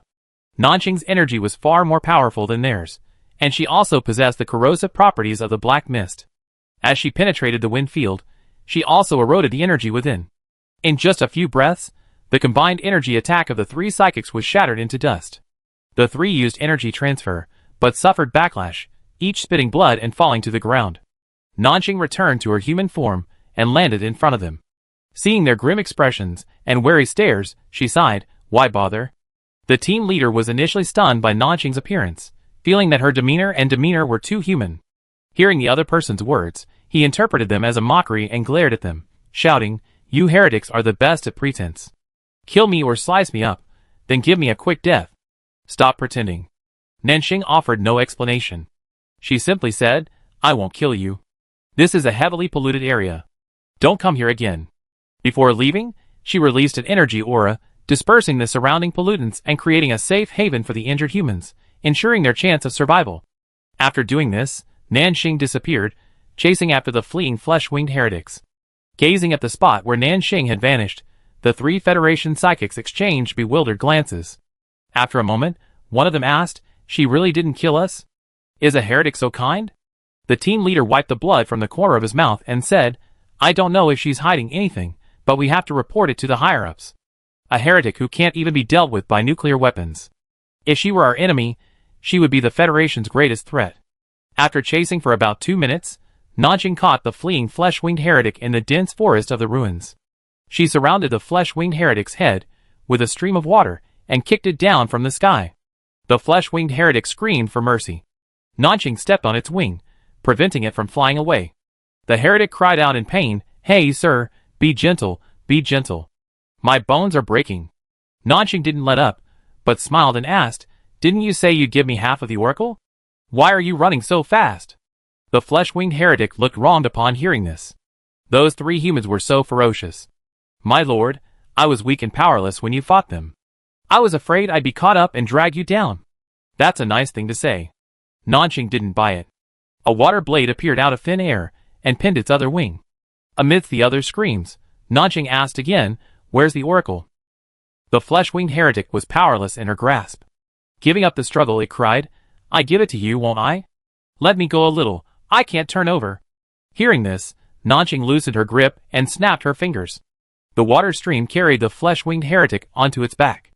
Now, Nanxing could clearly see the flesh-winged heretic's face. Though humanoid, it was brimming with fangs, a hideous sight. Nanxing sighed inwardly. As expected, all heretics looked grotesque. Under her watchful eye, the flesh-winged heretic dared not play tricks. Its chest puffed out, it held its breath, and spat out a blood-red crystal core from its throat. Nanxing used the water stream to pick up the blood-red crystal core, observing the residue of the heretic's saliva from its stomach. The yellow-brown liquid, with a rancid stench, was palpable up close. Nanxing held it away with disdain. She asked, "Is this the oracle you spoke of?" Flesh-winged heretic, "Yes, my lord." Nanxing, "What's its use?" The flesh-winged heretic, slightly puzzled, asked, "Didn't my lord follow the summons and gather with the gods?" Summon? Gather? The Zyashus had said that there was a consciousness within the heretics' minds that would give them instructions. Nanjing glanced at it with her crimson eyes and said nothing. The flesh-winged heretic, perceptive and discerning, quickly declared, "Sir, it's all right if you don't go. That gathering place isn't a good place either. The oracle is the mission instructions given to us by the gods of the abyss. If we complete the mission, the gods will reward us generously." "Is this a mission instruction?" Nanxing spun the red crystal core, wondering, what will the gods reward us for completing the mission? The flesh-winged heretic replied, "Once swallowed, the red crystal core will provide us with mission instructions. Once the mission is completed, the red crystal core will automatically generate energy, which will be directly fed back to the person who accepts the mission. We have many. Their kind have all broken through their physical limits and advanced several levels." The flesh-winged heretic paused and said, "Even that three-headed dog. The three-headed hellhound, it's advanced. I feel like it should be almost SSS level." Nanxing listened and grasped the key point. "What's your mission?" The flesh-winged heretic, "Kill the mutants in Area 3. Kill 10 and bring them back." "Nanxing, how much have you accomplished?" The flesh-winged heretic hesitated. "I just got out, and I've been attacked by those despicable humans. It seems this guy has some bad luck too." Nanxing understood. She then asked him if all the heretics were heading towards the gods. "Have you seen the Nanshan Vine monsters or heretics like Xiaoshu and the others?" The flesh-winged heretic thought for a moment and said there were too many heretics in that area and he couldn't remember them all. If Nanxing wanted to find a specific heretic, she would have to go to the gathering place and ask. After Nanxing learned the information she sought, she took the red crystal core, released the flesh-winged heretic, and warned it to stop interfering with the oracle. The flesh-winged heretic watched with reluctance as the oracle, which he had so desperately sought, was taken away. Nanxing took a few steps when she heard further movement behind her. Turning, she saw the heretic cautiously following behind her, refusing to leave. Nanxing frowned slightly. "Why are you still following me?" Seeing this, the flesh-winged heretic knelt on the spot and hugged Nanxing's thighs. "Sir, please accept me." Chapter 109. Nanxing frowned slightly. "Why are you still following me?" The flesh-winged heretic, upon seeing this, knelt down and hugged Nanxing's thighs. "Sir, please accept me." Nanxing, "Accept you?" Flesh-winged heretic, "Yes, I want to be your younger brother." Nanxing kicked it away. "I don't accept younger brothers." Flesh-winged heretic, "Little sister is fine too. I be your younger sister. Please protect me from now on." In the heretic community, a higher-ranking heretic can crush the group below them. Although all heretics are of the same kind, they fight among themselves. Some might even be eaten by their own kind before dying at the hands of humans. To survive, some weaker heretics have to learn to curry favor with stronger heretics, asking for their protection. This is why, upon hearing the three-headed hellhound claim the throne, most heretics willingly submit. None of them want to die, and they cherish their lives dearly. The flesh-winged heretic is the weaker of the group. It has no special abilities, its only skill being its ability to escape using its wings. This time, after finally seizing the oracle, it was chased by humans upon escaping, nearly losing its life. The flesh-winged heretic has finally figured it out. Its abilities don't suit it to working alone. If it wants to thrive, it needs to cling to powerful people. The heretic in front of him, who has retained his human form, is quite good. Not only is he powerful, but he won't kill it. He seems easy to get along with, and this kind of strong individual is perfect for being the leader. Nanxing didn't know about the heretic's scheming, but she knew he'd learned the same nagging tricks as humans. Nanxing snorted, "You're following me like this, aren't you afraid I eat you? I'm really short of food right now." The flesh-winged heretic was fearless and said, "My energy is weak, and even if you eat me, I won't be enough to fill your stomach. Why bother? But if you need food, I can help you find it. I know the locations of many powerful and delicious beasts." Nanxing saw it like this and thought for a moment. She decided to hire him as a handyman. He seemed well informed about the heretics, and could be used as a tool. If a tool isn't suitable, just throw it away. It's no big deal. Nanxing, "Okay. Nanxing, if you want to follow me, you can transform into a human." The flesh-winged heretic was overjoyed when Nanxing nodded and immediately transformed into a fair-skinned young man. Nanxing frowned at its appearance. It looked familiar, but she couldn't recall where she had seen it before. She asked the heretic where this human body came from. The flesh-winged heretic scratched his head and said he couldn't quite remember. When he met this human, He was already severely mutated and died shortly after. Before he died, he said his name was Jing Yuan, and that he had a disabled younger brother whom it was taking care of. Jing Yuan? Nanjing heard the name, and finally matched the man's face with her memories. Jing Yuan was the stuttering boy she had saved in Area 286. Nanjing had given him a bottle of genetic medicine at the time. She had clearly removed the contaminated energy from the medicine, but he still mutated. "What's wrong, sir?" the flesh-winged heretic asked cautiously, impersonating Jing Yuan. Sir looked uneasy. Nanjing looked up at him and asked, "Do you still have any memories of this body?" Flesh-winged heretic. "A little, very vague." "Nanjing, have you checked on his younger brother?" The flesh-winged heretic scratched his head. "I snuck into the human living area, but that room was empty. The humans were doing frequent inspections, so I couldn't stay, so I left." As it spoke, it observed Nanjing's expression and whispered, "Sir, do you know someone in this body?" Nanjing shook her head, not answering. She lamented how small the world was. The few people she knew had become part of the heretics. She, too, had become part of the heretics. People like them seemed to be starting over in a different way. "Change your appearance." Nanjing felt a little unaccustomed to this flesh-winged face. "Change to what?" "Nanjing, change to a girl." "Didn't you say you wanted to be my little sister?" Suddenly, Fleshwing realized something, and with this fair face, he transformed into a girl's form. Its voice softened. "Sir, do you think this looks good?" Nanjing was silent. She sighed, accepting Fleshwing's human form for the time being. Afterward, Nanjing gave Ruyi a human name, calling her Xiaoyi. Xiaoyi happily accepted the name, jumping up and down along behind Nanjing. Nanjing usually ignored her, and found a safe spot to study the red crystal core, the oracle. The red crystal core had a hard exterior and felt heavy in her hand. Nanjing first briefly sensed the energy within, finding it weak and unremarkable. She attempted to release her mental power to explore the core's interior. As soon as her mental power made contact with the core, she sensed a violent energy like a storm. As soon as Nanjing's mental power came into contact with this energy, it was instantly assaulted by the violent force. She covered her head, feeling a stinging pain in her mind. She took a deep breath before calming herself. This is also nuclear energy, and even more concentrated than the cores I encountered before. It's a bit like the core beneath the Weishan tree. So, this god is the other core that gave rise to consciousness? If the god is the core, then why is it waging war? To seize the other core? That's probably right. The core that gave rise to consciousness seems to want to devour all living things in the world. The current gods can't do that, so they need more nuclear energy. Perhaps there are more than just these two cores that gave rise to consciousness in the world, but there's a third one? Nanjing thought. The core she had encountered beneath the Weishan seemed to have been devoured by her. So, if this god's target was the core, she was now one of their targets. She was certain that it was only a matter of time before the god discovered her. Perhaps they had already discovered her, but for some reason hadn't acted. Her situation was still very dangerous. Since nuclear energy attracts and absorbs each other, I can absorb it too. I need to be able to protect myself before this god arrives. Nanjing calmed herself. She asked Xiaoyi to stand guard from a distance, while she weighed the red crystal core. A moment later, her form transformed into black mist, swallowing the red crystal core whole. The red crystal core's surface rotted, and the violent nuclear energy within it flowed out, frantically trying to devour the creature before it.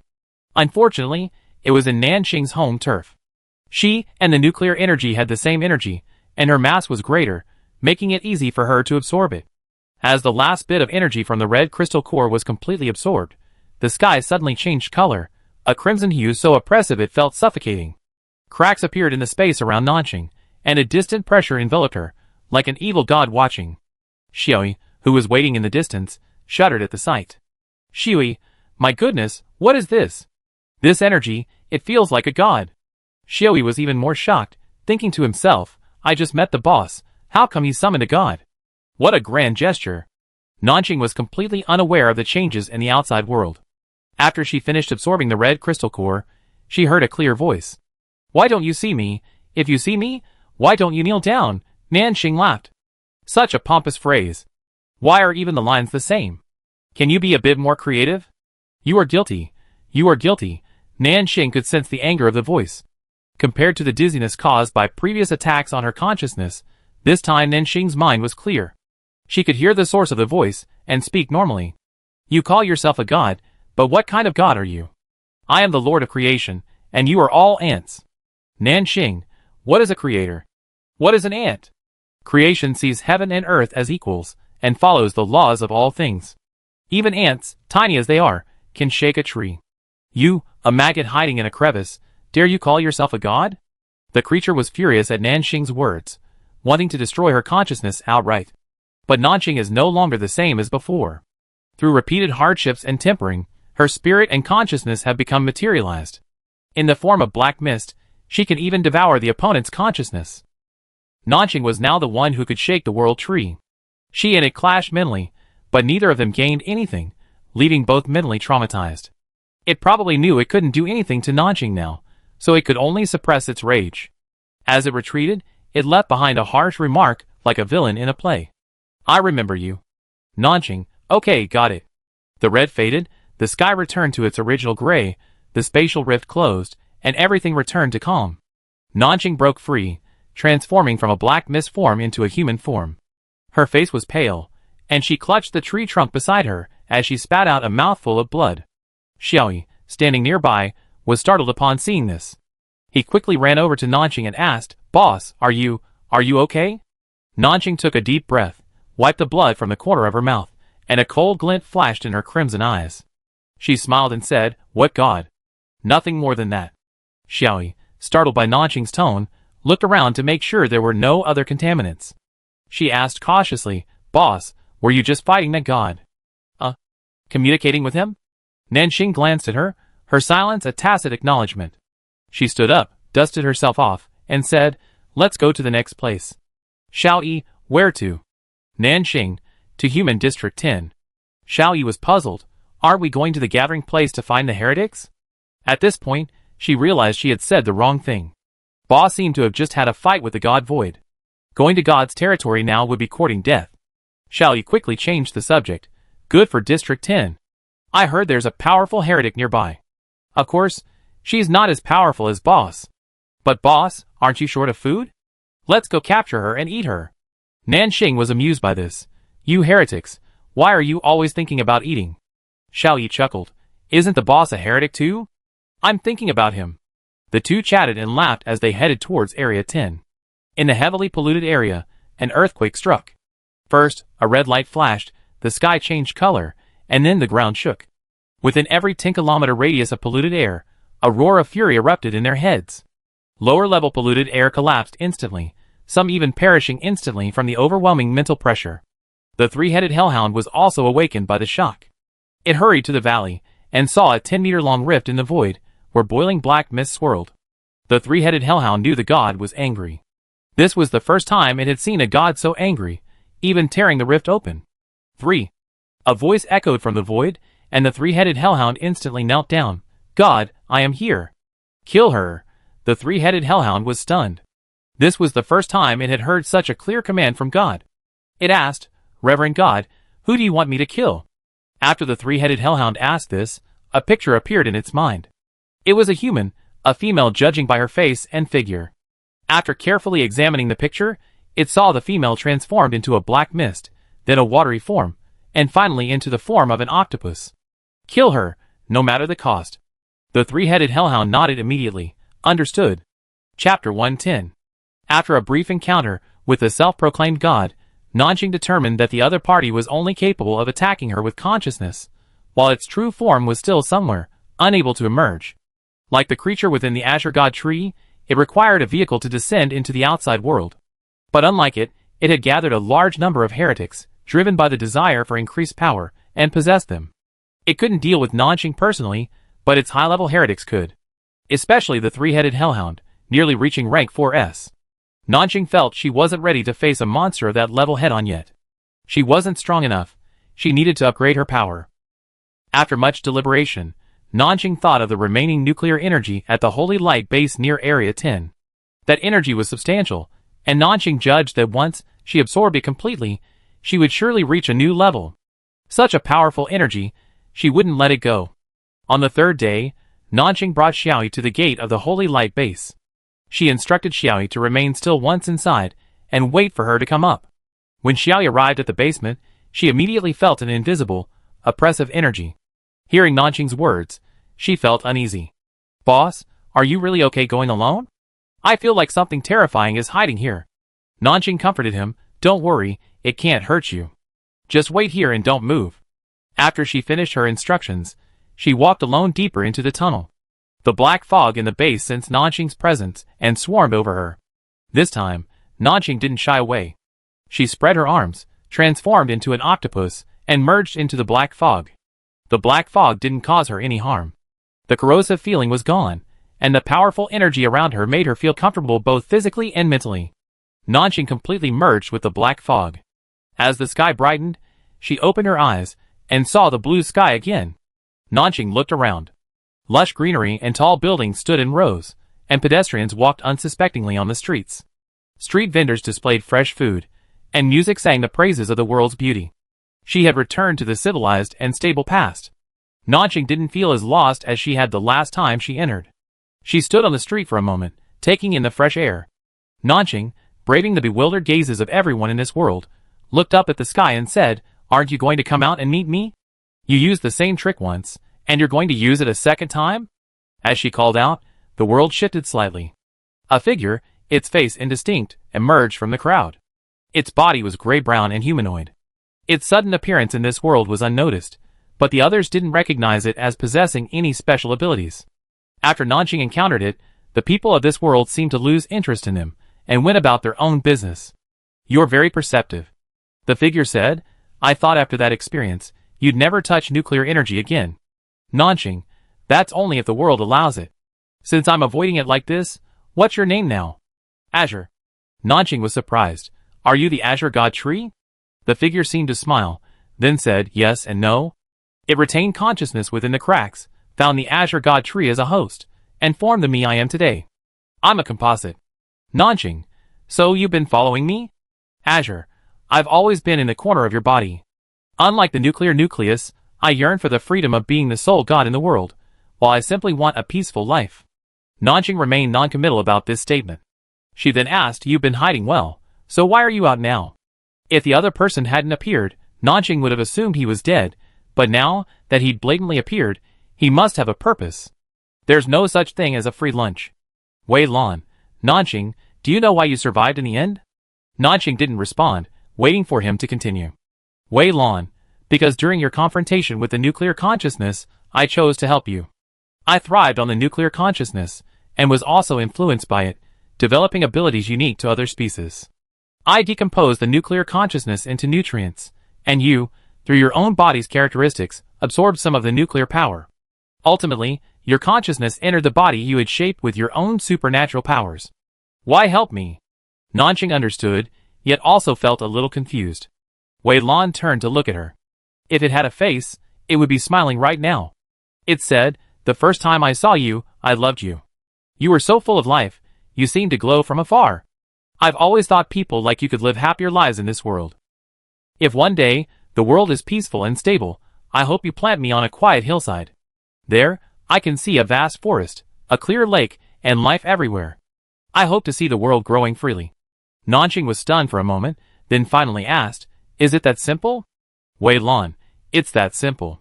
Compared to human ambitions, its thoughts were incredibly simple. Nanjing didn't understand the thoughts of the century-old tree that had developed consciousness, but at that moment, she felt its sincerity. She nodded, "I've got that." Nanjing asked again about this illusory space. Wei Lan replied, "This is the real world, just in another dimension. Only our spirits can enter. He originally created this place as his own private domain, but he failed. How could the will of the world be so easily seized?" Looking at the crowded streets, Nanjing suddenly realized that this was truly the real world. Nanjing asked, "How did this space come about?" Wei Lan shook her head. "I only know that the moment he emerged from the crack, the tunnel into space was created." Nanjing, "Don't overthink it. The space tunnel is just a tool. If someone annoys you, throw their spirit in here, and I handle it for you." Nanjing smiled, "Thank you very much." Wei Lan, "You're welcome." Shui waited bored outside the tunnel. She had no idea what the boss was doing inside. It was pitch black, with only a few moving bones. These bones were so lazy, they usually didn't move, lying on the ground, each one pretending to be dead. Xiaoyi stepped on each one, and it creaked and squeaked like a scream, crawling a long way away. Xiaoyi built the bones into a tower. She even wanted to carve a sign on it, But before she could do anything, she heard movement from the tunnel. The bones trembled violently, as if they had seen something terrifying. When the figure appeared, they scattered and clattered, seeking shelter in cracks in the ground. "Boss, you're finally out." Xiaoyi turned around and saw Nanqing, who immediately approached with joy. Nanqing waved her away. Xiaoyi then noticed that Nanqing still had a lingering black mist around her. It looked terrifying. He just brushed past it, and it had already scratched him, causing him some pain. "How long was I in there?" 3 days. "Not too long." Nanqing nodded and led Xiaoyi back from the underground passage. They opened the door to the passage, only to find a blood-red scene before them. Nanqing caught a strong whiff of blood. The wilderness outside Area 10 was now littered with corpses. The bodies of polluted people, humans, lay there, their limbs severed and entwined, forming a scene of overlapping crimson and black. "What happened? We haven't been out for 3 days, and how did it end up like this? So many dead." Xiaoyi's expression was so surprised he could swallow a fist. Nanqing felt she was being somewhat dramatic. She released her mental power to scan the area, discovering that the battle had spread beyond the walls of Area 10. This battle was undoubtedly brutal. The beginning of the war between pollutants and humans will be accompanied by the loss of countless lives. Nanqing had witnessed this scene before, and seeing it again, her heart had calmed. "Boss, where are we going next?" Xiaoyi asked. "Nanqing, to see our old friends." Xiaoyi, ? When Nanqing saw the blood-red scene in Area 10, her first thought was of the small town on the other side of Area 10, where a duo and her group of survivors still lived. "I wonder if this war will affect them." Nanqing was furious. Her newly grown vines had been burned. She hated fire the most, but the fire-type mutant before her kept targeting her. She angrily unleashed her vines, their branches suffused with poisonous mist, their trunks sprouting a layer of sharp needles, aimed at the outsiders. "I'm warning you, if you don't leave, I'd be rude." These outsiders, dressed in Federation uniforms, all had youthful features, yet radiated energy exceeding S level. The leader of the Federation troops stepped forward and shouted, "I also count to 3, urging these mutated and infected people in your town to surrender immediately. Otherwise, we will take extreme measures."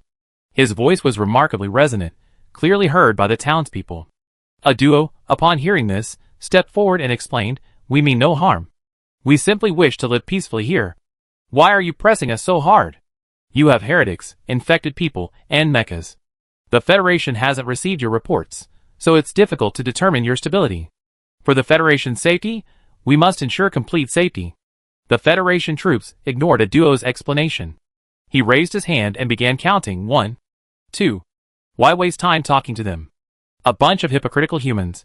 There's no point in reasoning with them. Nanqing didn't even wait for the other person to finish counting before the vines attacked. She was a super S-level heretic, and faced so many S-level and above Esper without fear. She unleashed poisonous needles, lashing them in the face. The Federal Army was well prepared.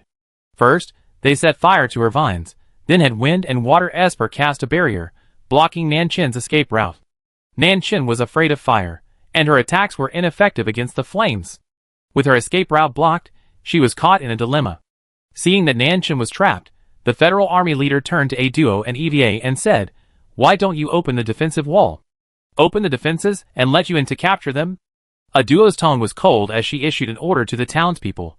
"Everyone, prepare to attack. Don't let them even set foot in our homes. Kill!" They skillfully picked up their energy guns and fired at the invaders.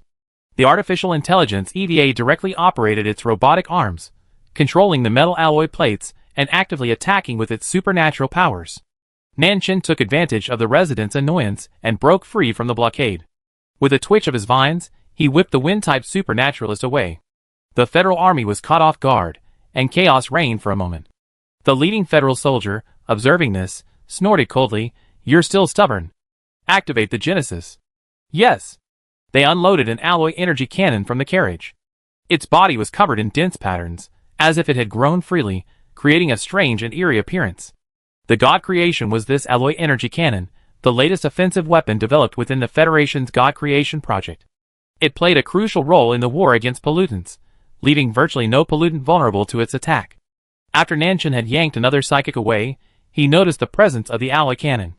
By then, a black vortex of energy had gathered within its barrel. The black vortex, seemingly capable of engulfing everything in the world, slowly swirled, distorting space. Nanshan sensed something was amiss and immediately stepped back. The EVA also immediately noticed the anomaly with the alloy energy cannon. It warned Nanshan through the loudspeaker, "This is nuclear energy. Please defend yourself. You can't take it." However, it was too late. The black vortex was launched silently, its speed too fast to be detected by the naked eye. Nanshan couldn't even see how the black vortex reached her before it pierced her body, leaving a bloody hole. A duo watched this scene and screamed, "Nanshan!" At that moment, Nanshan seemed to lose all strength and fell to the ground like a dead leaf. Chapter 111. A duo watched this scene and screamed, "Nanshan!" At that moment, Nanshan seemed to have lost all his strength, falling to the ground like a dead leaf. The people in the town were shocked by this scene. The screen of the artificial intelligence EVA froze for a moment. The leader of the Federation army watched the fall of the Divine Heretic with a confident smile on his face. For a moment, the situation seemed evenly matched, and the Federation army was about to win, but then something unexpected happened again. Swoosh! The sound of a water arrow piercing the air echoed. Before anyone could react, the water arrow had already pierced the heart of the Federation army leader. The immense force immediately sent him flying several meters. "Captain!" Everyone was shocked. Just as the Federation army was about to cry out in surprise, a second water arrow pierced the air. This arrow pierced the Genesis. The metal alloy cannon exploded the moment it made contact with the water arrows, detonating a vortex of black energy, severely wounding the surrounding Federation troops. What's going on? Such a powerful energy. Who is that? The severely damaged Federation troops panicked for a moment. After 2 consecutive attacks, they couldn't even see the attacker. Nanshan's falling body was caught by the current. The water blurred, forming a human face that resembled Nanshan. Nanshan held Nanshan and landed safely. Her palm rested on her sister's wound, and a trickle of black mist emerged, absorbing the raging nuclear energy within. Nanshan felt her sister's pulse. She still had life, so she could still be saved. She laid her down, her crimson eyes raised, and gazed at the group of psychics wearing human Federation uniforms. A sharp blade formed from flowing water emerged at Nanshan's hand, shrouded in a strange black aura. Just the sight of it from afar was enough to fill one with fear. She said, "10 seconds, get out of my sight." The words were neither loud nor soft, yet filled with arrogance. However, in the face of absolute strength, no one dared to take her words lightly. 10. 9. 8. Wait! Someone said, "We can talk more." 7. 6. Nanshan counted with a blank expression, but everyone could hear murderous intent in her tone. The murderous intent was so strong that even EVA and A Duo had never seen Nanshan like this before. The Federation psychics, knowing they were no match for their opponents and without their leader, naturally fell apart and fled in all directions. 5, 4, 3. The water blades were poised for action. 2, 1. Whoosh! Whoosh! Water blades flew, decapitating the fire and wind psychics, who hadn't yet escaped their sight. The remaining Federation psychics didn't dare look back, but bolted, disappearing in the blink of an eye. Everything was over, and silence fell around the town. A duo looked at the statue-like figure. She hesitated, then opened her mouth to call out, "Nanshan?" "Yes," Nanshan replied, carrying Nanshan back into the town.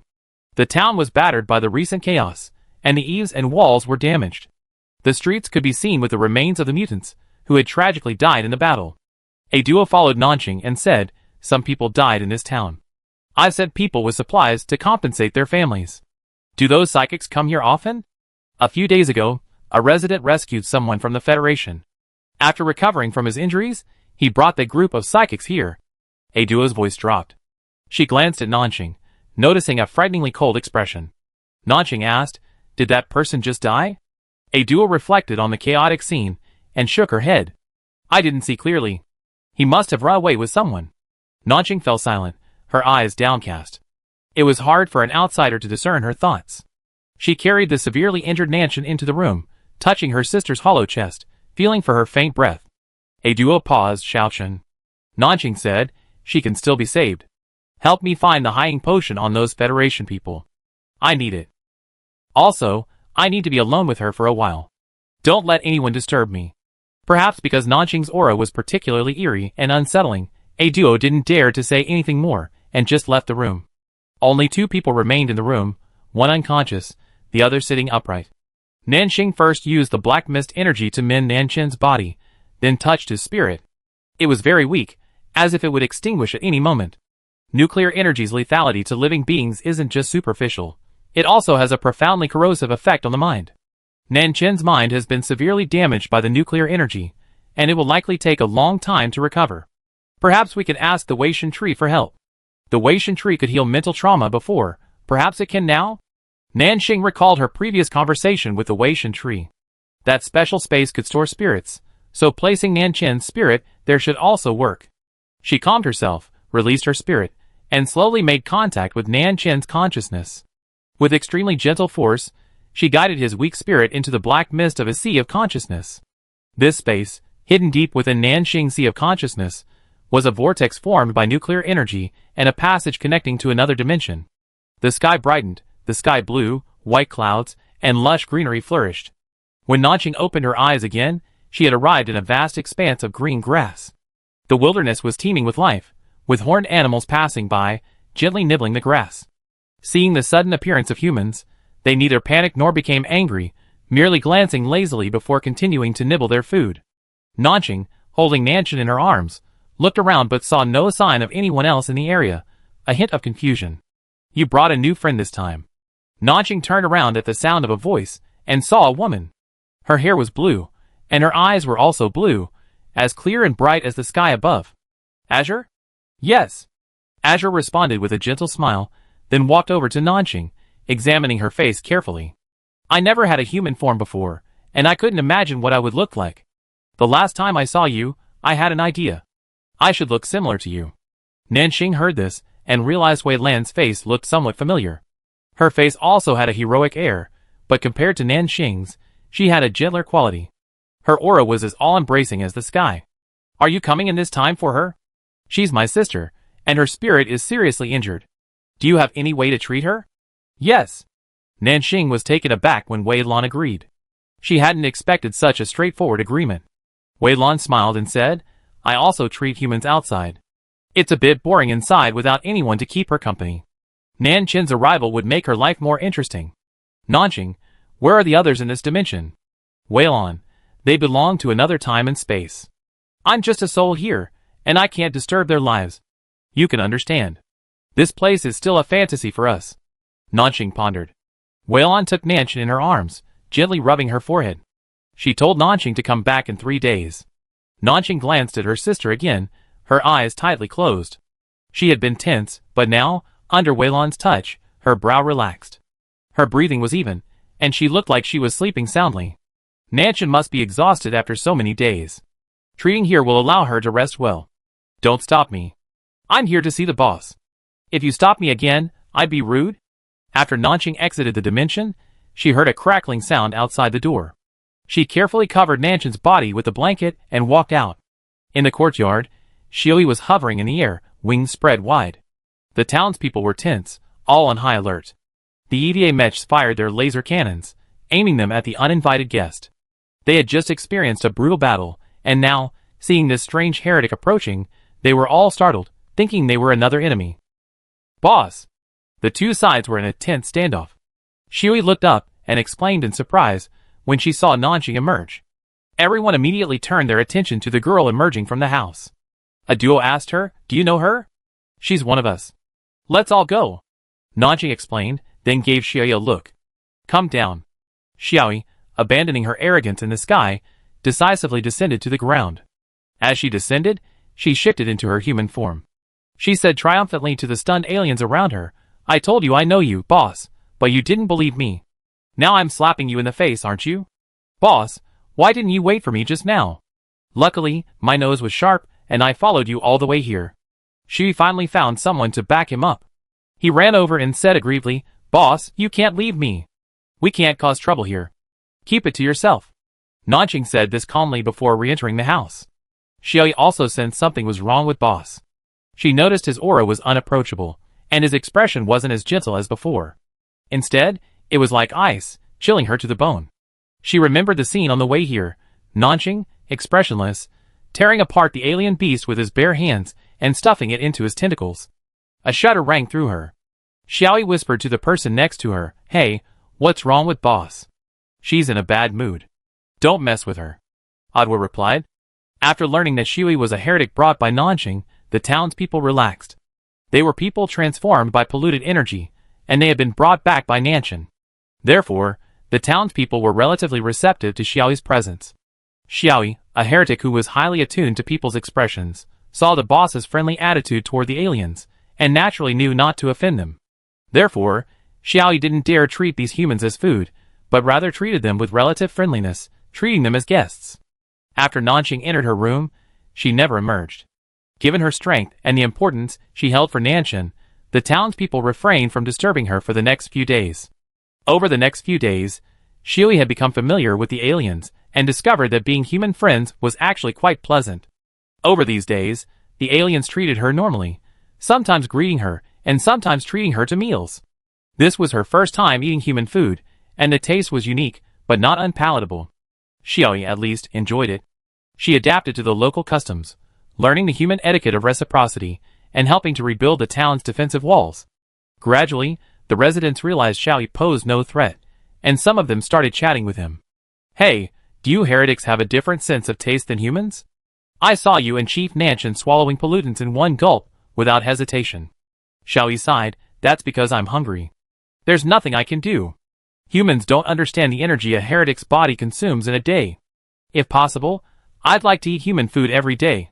The person who asked the question was amused and immediately invited Xiaoyi to their home. Just as Xiaoyi was about to imitate the human's feigned refusal, but actually go along with it, he heard movement from a nearby house.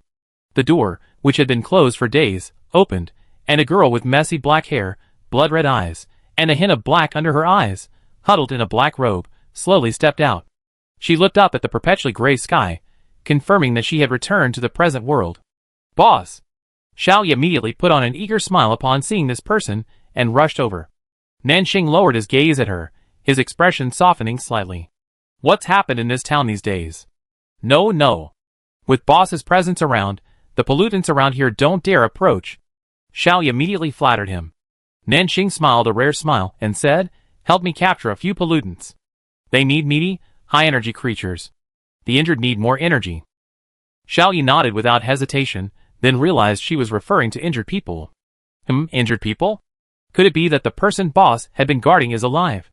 Chapter 112. Nanshan woke up to a blue sky. It was the first time she had ever seen such a beautiful color. It was like the legendary sea, cleansing the soul. "Where is this? Why am I here?" Nanshan stood up and took in the clear green grass around her. The grass was dotted with colorful flowers. The world was vibrant, its colors as beautiful and moving as the historical picture album she had seen. "Isn't it beautiful? Every scene in this world is breathtaking." Nanshan's eyes lit up. A blue-haired woman appeared before her. Her features were familiar, and upon closer inspection, she bore a resemblance to herself. More precisely, she resembled the octopus named Nansing. "What do you want by bringing me here?" Nanshan was wary. Even though this place was quiet and peaceful, it was filled with an eerie aura that was unlike anything she had ever known. Unfamiliar territory always makes one uneasy. Wei Lan looked at the man, his fur standing up like a small animal, and smiled briefly. "Do you remember anything before you lost consciousness?" Nanshan paused, recalling a moment before she'd lost consciousness, battling a group of humans, when a ball of black energy attacked her. She had tried to defend herself with her vines, but the energy penetrated the barrier, weakening her vines and instantly piercing her body. Nanshan only remembered the last moment before she'd lost consciousness, a stream of transparent liquid passing through her head. She seemed to see a black robe and a pair of blood-red eyes. "Nansing? She saved me?" Nanshan's confused expression gradually gave way to surprise. She found that as she thought of the other person's worried look, other images gradually emerged in her mind. There were scenes of her being wheeled out of the hospital in a wheelchair. There were scenes of her being held by the hand, pointed a knife firmly, and simulated stabbing. There were also scenes of her being patted on the head and fed medicine, one mouthful at a time. And then, there were scenes of her encountering a monster, with a figure standing steadfast in front of her. There were so many memories that Nanshan couldn't sort them out for a moment. It was as if her memories had been invaded by another life. The memories of a human, and this human's life, for most of it, was filled with the shadow of another person. That was her sister. The memories came flooding back, along with a surge of complex emotions.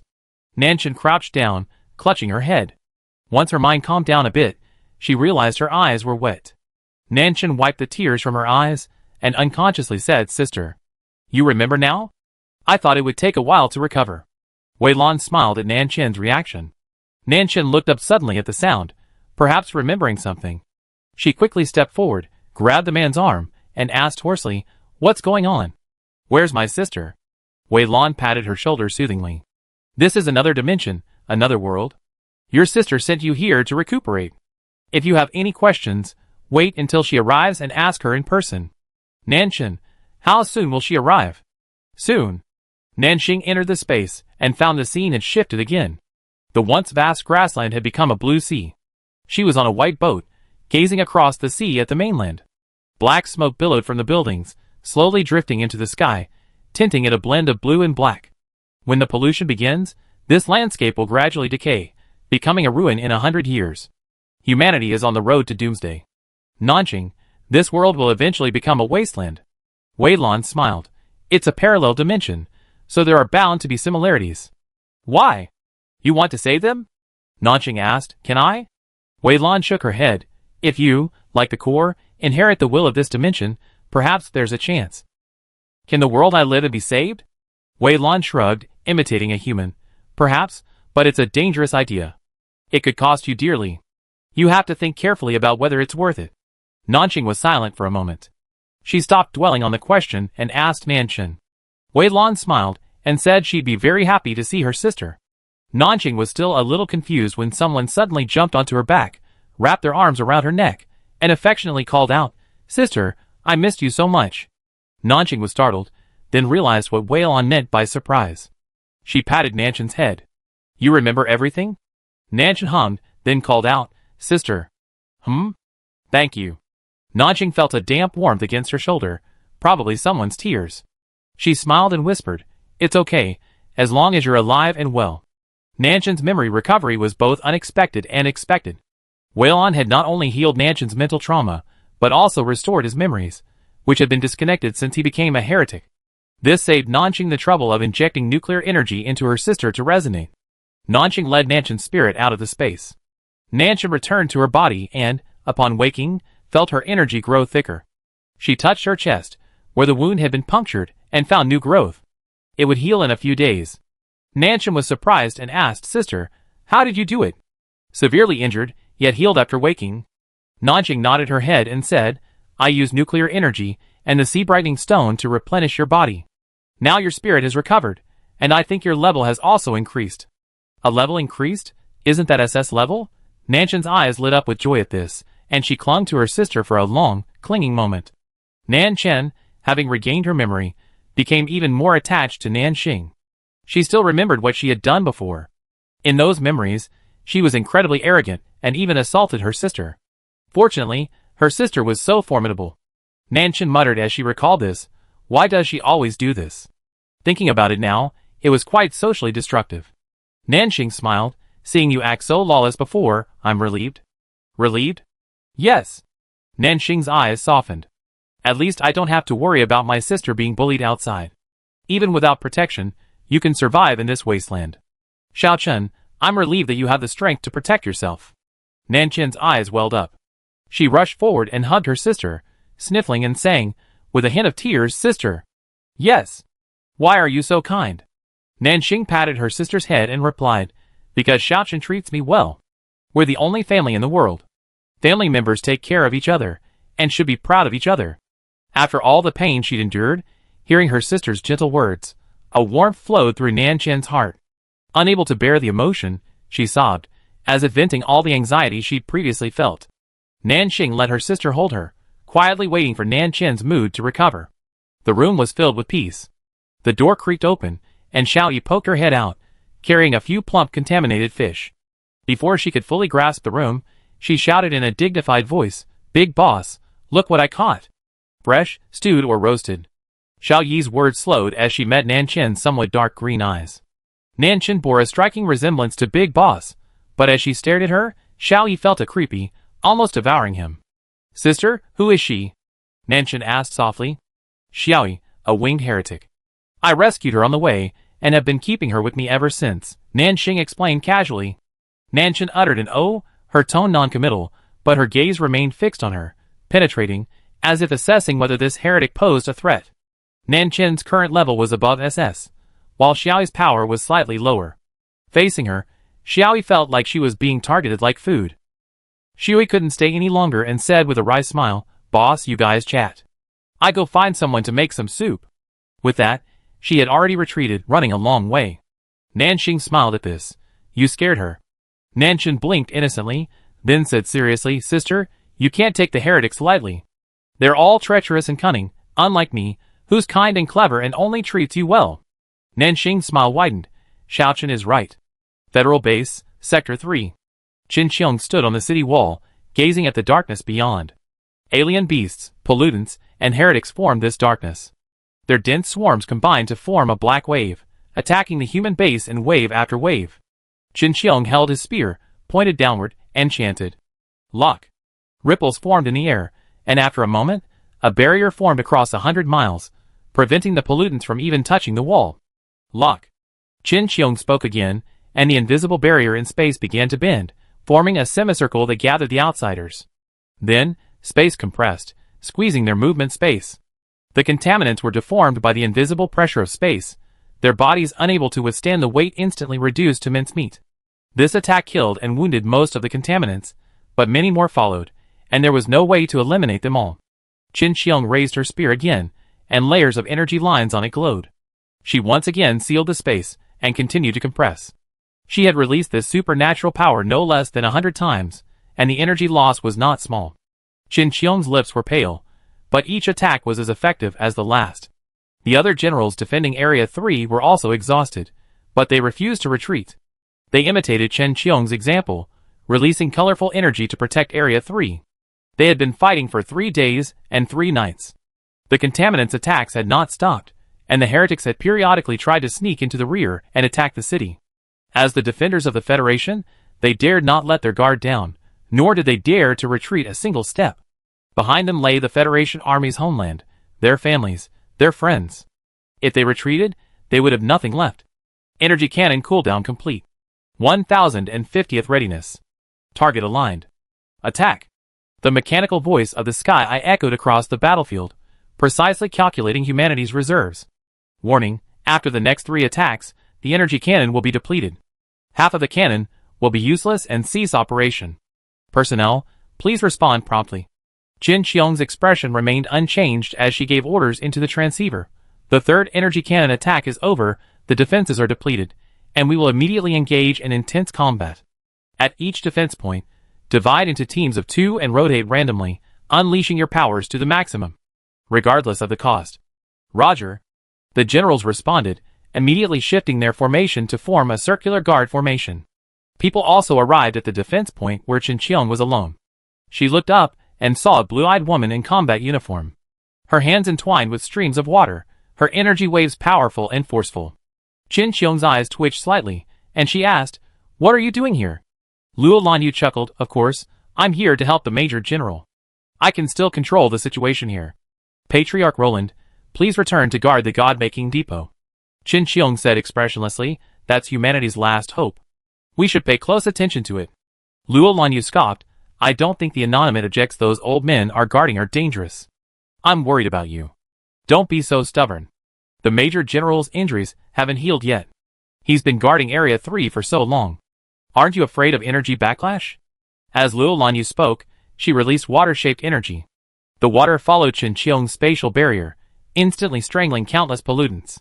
This wave of her attack helped to alleviate much of Qin Qiong's burden. Qin Qiong now had a chance to breathe. Hearing her words, she said, "It's my duty. I can't retreat." "Stubborn," Luo Lanyu commented. Qin Qiong's lips twitched upward, wanting to smile, but the stiffness of his facial muscles made the smile look strange. She said, "Thank you." The two of them remained silent, battling the attacking beasts and heretics from dusk to dawn. The swirling yellow sand obscured their vision, turning the world into a gray haze, making it impossible to see where the road lay. Until finally, exhausted, a loud roar suddenly rang out in the distance. The pollutants, upon hearing this, growled, and one by one, they turned and fled, disappearing in the billowing smoke. "They just left like that?" Luo Lanyu was astonished. "Where did they go?" Qin Qiong gazed into the distance, where the pollutants had vanished, her eyes pensive. She shook her head. "First, count the number of people, and take this time to rest." The sudden retreat of the pollutants from Area 3 gave the humans some breathing space. Qin Qiong and Sky Eye tracked the pollutants and learned they had vanished without a trace. Furthermore, even the pollutants that had attacked other districts had vanished. As if summoned by some kind of guidance, they were led deeper into the contaminated area. Qin Qiong felt something was amiss. She believed the pollutants' attack on the human districts was inexplicable, and now they were leaving without gaining anything. This didn't align at all with the animal instinct of seeking profit. The war wasn't over. It might even strike again, even more brutally. Qin Qiong planned to analyze the situation and convey it to the entire Federation, urging the city's defenders to remain vigilant. All right, get some rest. Major General, you haven't slept in days. Luo Lanyu had been following Qin Qiong. Seeing her attend to official business since the battle, she sighed and said she wasn't taking good care of herself. Even a man-made machine couldn't act this way. Unable to bear Luo Lanyu's nagging, Qin Qiong allowed her to lead her to the bedroom. But before she could even lie down, the Sky Eye delivered another urgent message. Sky Eye, Major General, the Federal Expedition Team from District 10 has discovered a heretic stronghold on the other side of the mountain. The heretics there are incredibly powerful, having directly killed 5 of the Expedition Team's psychics, one of whom is an A+ rated transformer of the God Creation Project. District 10 is now requesting support from the Federation from Major General Qin Qiong, an SSS-level psychic. Qin Qiong's sleepiness was instantly gone upon hearing this. She sat up, rubbed her temple, and said, "Send me the specific location and the heretic's information." Sky Eye, okay, I've sent it to your email. Seeing this, Luo Lanyu knew Qin Qiong wouldn't be able to sleep. She couldn't help but mutter in complaint, "They really treat you like a tool, a bunch of useless trash." What? Qin Qiong didn't hear clearly. She had already stood up and was getting dressed. Roland Yu lay on her side in bed, smiling beautifully. "Qin Qiong, you're just a workaholic. You deserve this." Chapter 113. Ottawa, isn't this soup too little? Shui had just lifted the lid of the pot and was about to add water with a bucket when Ottawa, frightened by what she saw, quickly stopped him. Adding so much water would make the flavor bland. Ottawa snatched the overflowing bucket and pushed Xiaoyi aside. "Stop playing around here and go find your boss." Xiaoyi shook his head bitterly. Ottawa was surprised by this, wondering why the heretic, who usually ran rampant in town, had such an expression today. Xiaoyi sighed, "That heretic next to the boss, she's always staring at me. Whenever I go out, she's staring at me. I feel like she wants to eat me." Ottawa was stunned. "Are you talking about Nanshan?" "Nanshan has a bit of a strange temper, but she's a good person. She saved everyone in this town." Ottawa smiled comfortingly. "You're human, I'm not." Xiaoyi glared. "In the eyes of the heretics, we can both be food for each other. I'm in danger now." A duo shrugged. "Don't we still have Nanxing? Recognize Nanxing as the boss. She definitely protect you. Besides, Nanshan is Nanxing's younger sister. She consider her sister's feelings first, so you don't have to worry about your life." Xiaoyi rolled her eyes. She was simply angry that humans didn't understand the heretics. Under that level of oppression, she felt like she'd suffocate if she stayed there for even a second. She thought recognizing a boss would be enough, but who knew they'd have to deal with human kinship? Humans are truly the most troublesome and complicated creatures. She was in so much pain. While Xiaoyi was feeling melancholy, Nanshan was delighted. She pestered Nanxing to go out for a walk and breathe some fresh air together. Nanxing didn't refuse, and took her sister for a stroll in the forest. The forest here was rife with high-level pollutants, and their powerful energy levels meant they bypassed them. Therefore, wherever they went, there was peace and tranquility, with only the wild flora to be seen. Nanshan took her sister's hand and said, "I feel this kind of life is wonderful. I want it to last forever. No one disturbs us, and no monsters dare to mess with us. Our friends are all in town, and we can see them when we go back. Just like what was described in the books of the past, peaceful and beautiful." Nanxing listened quietly for a moment, then asked, "Do you want to live like this forever?" Nanshan smiled and said, "I want to live like this with my sister, just like normal people." "Just like normal people," Nanxing murmured. Nanshan realized he'd made a mistake. They'd both mutated and were no longer human. "It's okay if we're monsters. As long as there aren't so many distractions and people peeping at us, we can live a normal life." Nanxing's lips curled up, a hint of a smile. She didn't respond, but simply took her sister's hand and walked deeper into the forest. "Maybe we can hope for a day when the world becomes a better place." "What kind of better?" Like in space, with a blue sky, white clouds, a warm sun, green plants, and vibrant people. Nanxing muttered, "The pollution is so bad. How long will it take?" Nanxing opened her mouth, but nothing came out, so she simply shut up and continued strolling with her sister. All around was quiet. Then, the EVA beeped loudly through the communicator. "EVA, 12 unidentified individuals have been detected, intruding the town's cordon. Strong energy fluctuations are present, and we infer they are high-level psychics." Nanxing frowned upon hearing this. Another psychic. Are those Federation troops here again? Are these guys here to die? Nanxing's eyes darkened. She had initially had a favorable impression of the Federation troops due to Qinqiang's relationship with the military academy, but after experiencing their relentless attack on the town without explanation, she needed to reconsider her attitude towards the Federation. "Let's go and take a look." Qinqiang, along with Luo Lanyu and the Federation's selected psychics, entered the mountain forest. She was acutely aware of the quiet surroundings and the fleeting metallic glints through the trees. "Qinqiang, there are no pollutants roaming this area. They say the heretics are particularly powerful. Be careful. Once we reach our destination, wait for my instructions. Don't act rashly." "Understood." Luo Lanyu's hand swirled with water, hooking onto the metal in the forest and directing it towards her. She grasped a small, round object in her hand and examined it carefully. "It's a camera, a wireless version for AI. It looks quite new, probably manufactured not long ago. How interesting, heretics also use human machinery. Miss Roland, there are similar AI mechas in this town. They've built a defensive wall around the town.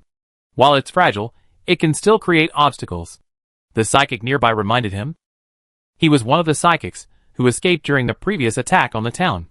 To better understand him, Qinqiang transferred him back to lead the way. The psychic said this about the people in the town. They're all polluted and mutated humans. They're very dangerous when they gather together. There's also a vine heretic. We killed her with a nuclear cannon last time, but then another one arrived. Her power is water-based.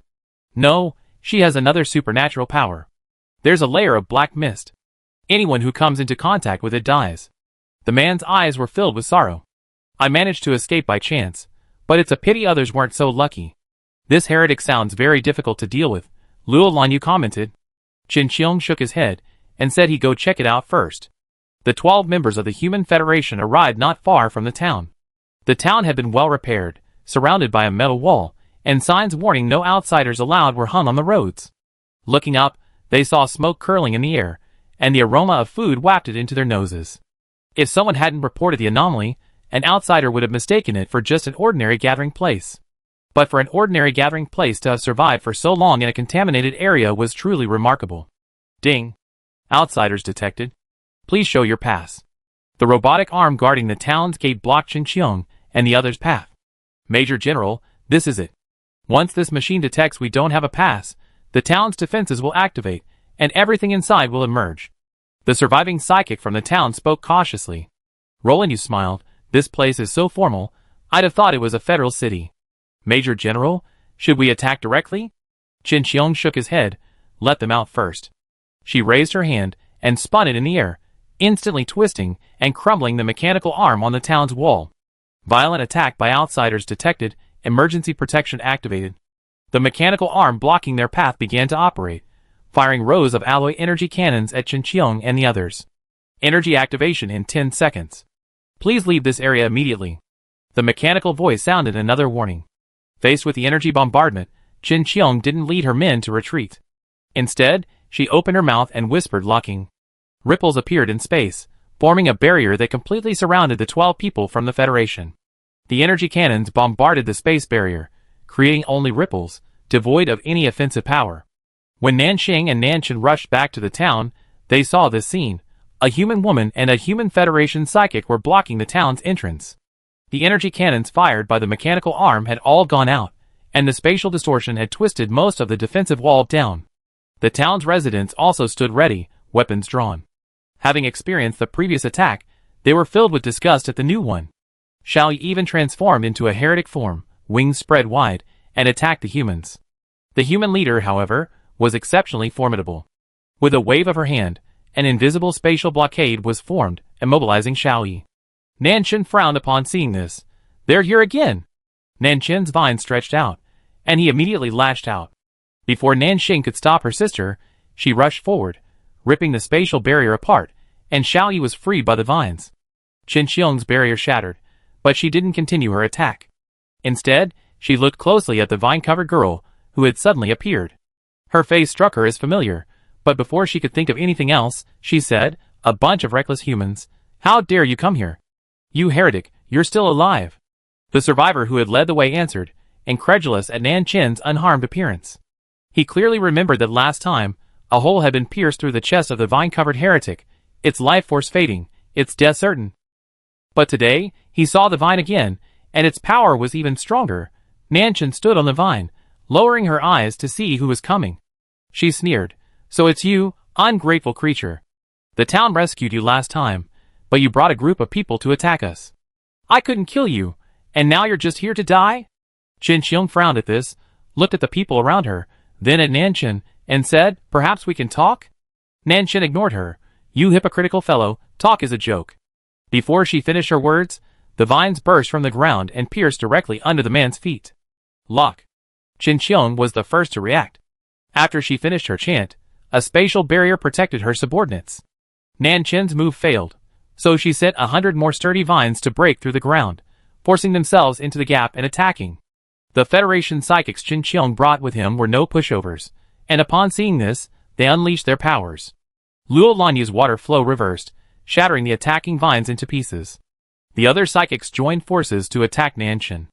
Although Nan Chen had already advanced to SS-level heretic, she was clearly too inexperienced to face Qin Xiong, a peer of the same rank.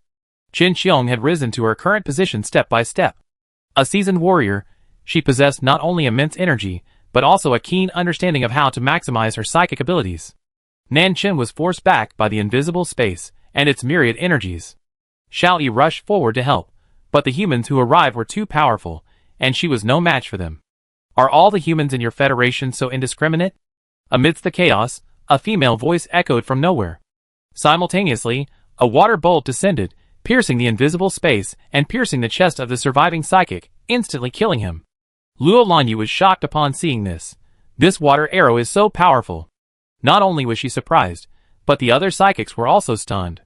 Few heretics could break through Qin Xiong's spatial blockade, and even those who did would have exhausted all their strength. Yet, the other person simply released a burst of energy, easily penetrating the barrier and killing those within. This newcomer was clearly many times more powerful than them. Qin Xiong also sensed the powerful aura. She frowned and looked up at the culprit. A pair of scarlet eyes, a pale yet familiar face, and arms covered in mutated black scales. Her body was a misty form, hovering in the air, her gaze lowered, condescending, like an incredibly powerful beast gazing at its prey. Even though the other person's aura had changed drastically, Qin Xiong still recognized her identity. She was extremely surprised. "Nanqing? Major General, you still remember me. I'm so glad." Nanqing's face curved into a smile, which, combined with her heretic appearance, made her look strange and unique. Nan Chen and Xiaoyi breathed a sigh of relief when Nanqing appeared. "Boss, you know this woman? She seems to be SS rank." "She's quite formidable," Xiaoyi yelled. Nanqing walked over to his sister and whispered, "Sis, you acted too quickly. I was thinking of capturing that ungrateful person and giving him a good beating." Nanqing patted his sister's head. "Don't waste time killing a little bastard. It'd be troublesome." Nanqing, covering his head, said, "Got it." The Federation psychics below saw this powerful heretic greet him, and then chat with the other one beside him, oblivious to the others. They thought to themselves, "He's so arrogant, he doesn't even take them seriously." Luo Lanyu noticed Qin Xiong's change in mood. She noticed that after the other person appeared, Qin Xiong's fighting spirit had faded. Understandably puzzled, she whispered, "What's your relationship with this heretic?" Chapter 114. Luo Lanyu couldn't help but feel a little puzzled, and whispered, "What's your relationship with this heretic? I've seen them before, but I'm not very familiar with them."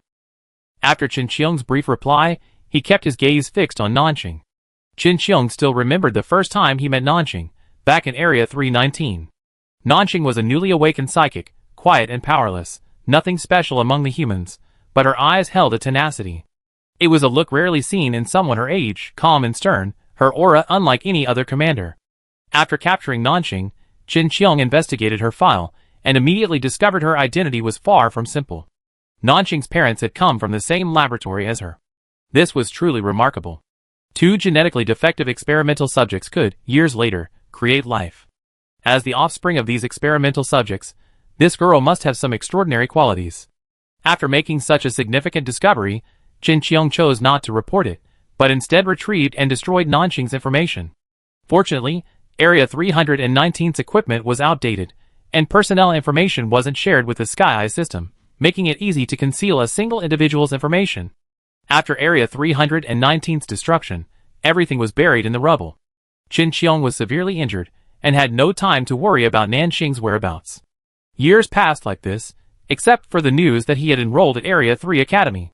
Unexpectedly, this was the state of their last meeting. Nanxing now appeared to be a heretic, while Qin Qiong stood for humanity. Major General Qin Qiong, you're not here just to stare at us, are you? Nanxing's voice was flat, with a chilling chill that made one's spine spin. Of course not. Qin Qiong spoke, his tone calm. I learned that heretics were causing chaos here, killing several of our Federation soldiers, so I brought a team here to investigate.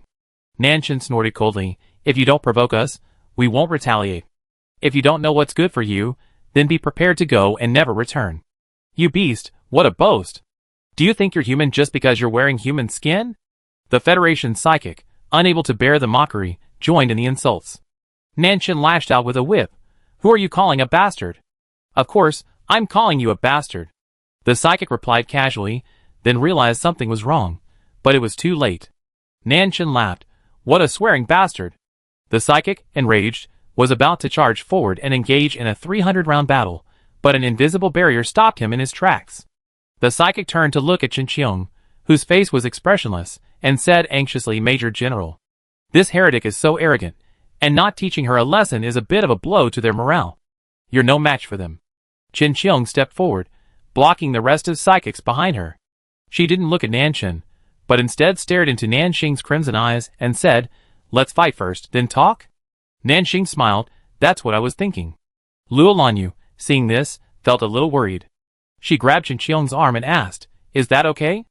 Qin Qiong slowly lowered the man's hand and calmly said, it's okay. After the two exchanged words, a wave of energy erupted from nowhere. The sudden burst of energy from both sides was so shocking that it made people's scalps numb. Nanxing's water form had already entangled them. Qin Qiong drew his spear from behind and swung it horizontally, distorting space and squeezing the water into droplets. Nanxing didn't pause. A meter-long metal blade sprouted from his arm, swung forward to collide with the spear. Ding! The metal clashed, a buzzing sound. Neither retreated, and they continued to strike back and forth, sword against spear, for hundreds of times. After their powers had merged, it became pure physical combat. Nanxing's fighting techniques were largely instinctive, honed from survival in the wilderness. He struck at the vital points, mercilessly. Qin Qiong's techniques were honed in the military, with standard combat rules and precise force. Years of combat experience gave him ample experience against adversaries, allowing him to handle Nanxing's unconventional moves with ease. The two engaged in a close fight, but Qin Qiong was the more experienced. Just as Nanxing desperately rushed to attack, she raised her hand in the air. Lock. The space rippled. Nanxing felt a barrier blocking her way, and an invisible pressure rose from all around her, as if the space was imprisoning her. Nanxing was no longer the newly awakened psychic from Area 319. Facing the spatial lock, she reacted instantly. Her body turned into mist, and from the black mist emerged 8 tentacles covered in black scales. As the barrier pressed down, they broke the spatial lock. Nanxing's true form could absorb any energy.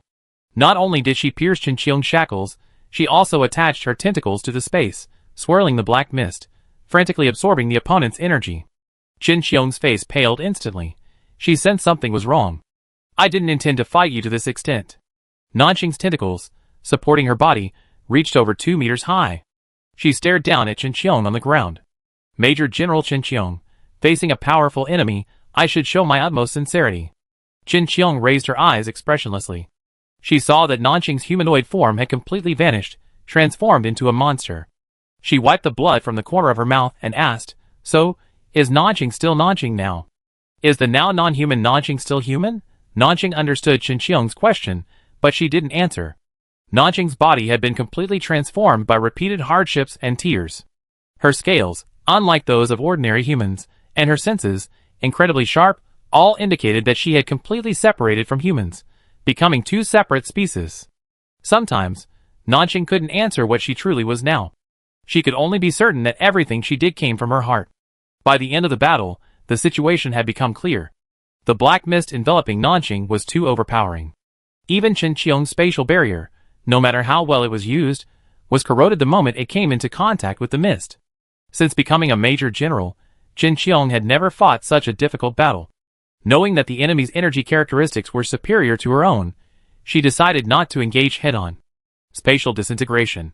As Chen Qiong uttered these words, the air around her twisted bit by bit, resembling an invisible kaleidoscope from afar. Nanxing's tentacles, attacking, were shattered by the distorted space. The black mist invading the spatial vortex was also drawn into the vortex, temporarily rendering it ineffective. Nanxing frowned slightly, sensing a resistance from the surrounding space. Space is everywhere. Wherever a person is, they are part of space. Chen Qiong's emerald pupils, like the sky, encompassed the enemy's form. Chen Qiong unleashed all his energy, and the spatial distortion at this moment was powerful enough to shred even an SS-level heretic. Nanxing was trapped in a spatial vortex, unable to escape. The energy unleashed by the opponent was more powerful than she had imagined, and as soon as Nanxing's own energy touched the vortex, it was drawn in. Nanchen and Xiaoyi, watching the battle from a distance, immediately expressed anxiety. "Sister, be careful." "Boss." Chen Qiong coughed up blood, but she remained upright, her eyes fixed on Nanxing, their fighting spirit burning. "Nanxing, you're the first person to fight me to this extent." She repeated Nanxing's words. "Facing a powerful enemy, I should show my utmost sincerity." Nanxing, trapped in the vortex, her face bloodied by the spatial twisting, showed no sign of nervousness. She also looked at Chen Qiong, her eyes gleaming. That was a light of admiration. Major General Chen Qiong, whether in her past life or now, never disappointed anyone. Nanxing admired such a powerful individual, and was willing to fight him seriously. Her hands were covered in scales, their long nails razor-sharp. When she touched the spatial vortex, she felt an initial pain. Then, Nanxing's hands clawed at the cracks in the space, tearing away. Her body vaporized again, and nuclear energy pulsated at an exceptionally high frequency. The energy collided with the vortex, pouring layer after layer into the spatial cracks, destroying the opponent's original energy structure.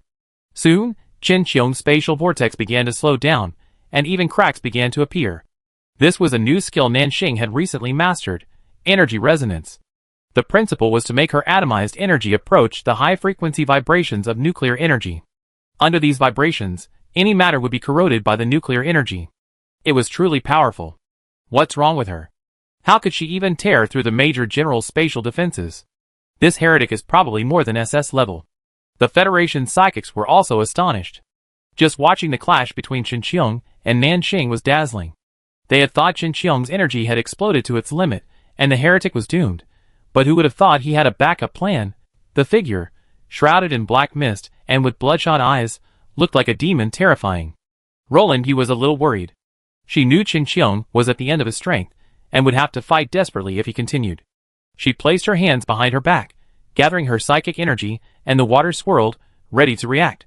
The battle ends here. Nanxing's voice echoed through the space as she tore through the last barrier of the spatial vortex. Chen Qiong, struck by the backlash of the energy, spat out another mouthful of blood. She stuck her spear into the ground. As a Federation general, she would not retreat a single step. Her eyes were fixed on the attacking figure, gathering all her energy, determined to fight him to the death. Boom! A loud explosion erupted from the space, and the figures of Nanxing and Chen Qiong intertwined, leaving no one able to discern what had transpired. The mist dissipated, revealing two figures facing each other, one holding a spear, the other wearing scale armor. "Major General, you lose." As the words rang out, the man holding the spear half knelt on the ground, his entire body slumping unconsciously. The battle was over, and the wilderness outside the town was distorted beyond recognition by the turmoil of energy. The spectators on both sides fell silent. Chen Qiong. Roland Yu was the first to react. Her eyes instantly reddened, and her eyes, like water flowing, rushed forward recklessly. Nanxing dodged the impact of Roland Yu's stream. She looked back to see the blue-eyed woman, her face filled with panic, as she hugged Chen Qiong's body. Chen Qiong, are you okay? You can't die. If you die, what will I do? What will we do? As Roland Yu cried out, the Federation psychics that followed her also became furious, their eyes red. One said, "The heretic killed Major General Chen Qiong." "She killed the Major General." We fight her. Revenge for the Major General. The Federation psychics had completely lost their minds. They were all generals brought down from the battlefield by Chen Qiong, and each had been under his protection. Seeing the person they had always protected and admired fall, they were suddenly filled with emotion. They all unleashed their psychic powers, powerful energy waves vibrating as if they were ready to fight Nanxing to the death. Nanxing showed no reaction, but Nanchen, annoyed, shouted, "What? Can't you stand losing?" The Federation psychics ignored him. Unchecked, the impulsive ones attacked Nanxing directly on the forehead. Nanxing wiped her face and didn't attack. Nanchen stepped in front, lashing out with a wicker, sending the psychic flying. Xiaoyi also stepped forward to help, flapping his wings to gather a gust of wind. The scene outside the town was once again in chaos, with heretics and humans fighting each other. Nanxing didn't intervene in the brawl, but walked over to Chen Qiong. Luo Lanyu was still holding him. She sensed Nanxing's arrival, and a look of alarm flashed across her face. A protective barrier formed as the water swirled. "What else do you want to do?" Nanxing's face lit up with interest as she saw her protecting Chen Qiong. "Are you close to Major General Chen Qiong?" Chapter 115. Are you close to Major General Chen Qiong? Luo Lanyu's expression changed. She didn't know what the other person was asking. The water around her swirled, wary of Nanxing's approach. "What exactly do you want?" Chen Qiong's breath was almost gone. If attacked again, he would likely die. Nanxing looked at Luo Lanyu, then at Chen Qiong. Seeing how protective he was of her, she sighed inwardly, realizing that Chen Qiong, who had always been cold and distant in her previous life, was actually such a true friend. "She's fine. She just fainted from exhaustion." Nanxing said, "It's no use holding her now. It's better to find a place for her to lie down and rest." Luo Lanyu had never expected that the other person was simply concerned. As the heir of the Luolan family since childhood, she had been extremely good at reading people's expressions. Before, except for Chen Qiong, who had a blank expression that made her a little more difficult, she could read everyone else's emotions. Now, with Nanxing, perhaps because the alienation hadn't faded, she had no idea from the other person's face whether his attitude was genuine or not. Seeing the Roland family member so vigilant, Nanxing paused and said, "This is really troublesome." Nanxing raised her hand, and a stream of water, similar to Luo Lanyu's, appeared in her palm. After rapidly spinning, it directly wrapped around the two of them. Luo Lanyu tried to resist, but the other party's water form ignored her defenses, penetrating through and wrapping around her and Chen Qiong respectively. The water form's power was stronger than Luo Lanyu had imagined. She discovered that the other party had the same superpowers as her own, but she had no power to resist, let alone break free. Luo Lanyu sensed something was wrong, and shouted for the Federation superpowers to come and help. However, the Federation troops were completely overwhelmed by Nan Chen and Xiaoyi. They couldn't even dodge their attacks, so how could they possibly come to support? Nanxing dragged the two men outside the town gates. After EVA opened the gates, she threw them inside. Nanxing turned to the two men engaged in a fierce battle with the Federation humans and said, "Stop fighting. Bring them back, they'd be useful." Xiaoyi and Nanchen were stunned. Although they didn't understand Nanxing's plan, they obeyed. The Federation psychics that attacked the town last time were all dead. This time, most of the people accompanying Chen Qiong were newcomers. There were no major animosities, just conflicting tempers. Nanchen and Xiaoyi easily dealt with these S-level humans. With a little effort, they quickly cleaned up the battlefield. "Why did you bring them back?" A duo frowned as she looked at the Federation troops being brought back. Nanxing didn't explain. "Find them a room and lock them up. They're all psychics." "Where's a room for psychics here?" Adwa muttered. After hearing this, Nanxing walked to an uninhabited house in the town and stamped her foot. A layer of spatial ripples appeared, enveloping the house in an invisible barrier. This was Chen Qiong's psychic ability, now manifested in Nanxing, and wielded with such ease. Adwa and the others were stunned. "Now we have it." Nanxing tossed the captives in, clapped her hands, and returned to the house to rest. Through so many evolutions, Nanxing was grateful that her devouring ability had been preserved and even strengthened. After battling Chen Qiong, Nanxing replicated his psychic ability through energy resonance. With a little mastery, she could be considered to have acquired his abilities. Nanxing discovered that after her devouring ability strengthened, she could now acquire any supernatural power she touched. This is probably the special ability of the Black Mist form. With this ability, Nanxing, unless she encounters another monster with devouring powers, there's probably nothing in this world that can trouble her now. EVA, list the supplies the town needs right now. Also, give me a copy of the future town planning and construction plan, and list the current challenges. Okay, please wait. After receiving Nanxing's command, the EVA mech spun halfway and began to pull data. Nanchen and a duo, sitting nearby, both looked puzzled. What's this for? Didn't EVA previously propose building a city for special humans? Nanxing half-slouched in her rocking chair. I think this plan is great. The Federation happens to have abundant resources. Having them contribute some to redeem Major General Chen Qiong shouldn't be a problem. Nanchen's eyes lit up at this. Sister, you're so smart. A duo, eh? She could instantly imagine the pained expressions on the faces of those Federation people. We just fought the Federation. They lost a few men, and we also suffered casualties. If we exchange resources now, aren't you afraid those Federation people will hold a grudge? A duo held her breath for a moment, then voiced her concerns. If we capture them all this time and release them, they come back to trouble us again. Nanxing, you and Nanchen can protect the town for a while, but not forever. I've analyzed the data on this issue. Before Nanxing could reply, EVA took over, pulling out a light panel from the mech screen. The screen displayed a world map, marked with contaminated areas and human urban areas, as well as the distribution of mineral resources in various locations. Currently, the vast majority of the mineral resources needed by the Federation are located deep within the contaminated areas. However, ordinary humans would have to cross mountains and rivers to reach these mineral resources, while constantly equipped with protective clothing and pollution-purifying agents. Putting aside the potential danger of encountering contaminants, this is a time-consuming and arduous task for the Federation. The people of our town are all infected mutants, and their adaptability to the contaminated areas is several times greater than that of ordinary humans. We can fully explore the contaminated areas. Furthermore, we have sufficient military forces and can establish camps at various mineral node points, serving as transit points for the Federation's humans. This will make it easier for the Federation to obtain energy. The camps can not only serve as transit points, but also serve as free trade locations. Due to our geographical advantages, once we establish enough camps, we can form a special resource group and establish long-term transactions with the Human Federation. The EVA's long speech was quite informative for Nanchen and A Duo. Nanchen reviewed the situation and asked, "We're helping to establish the camp and serve as a transit point for the Federation's mineral resources. Why does that sound like a huge loss?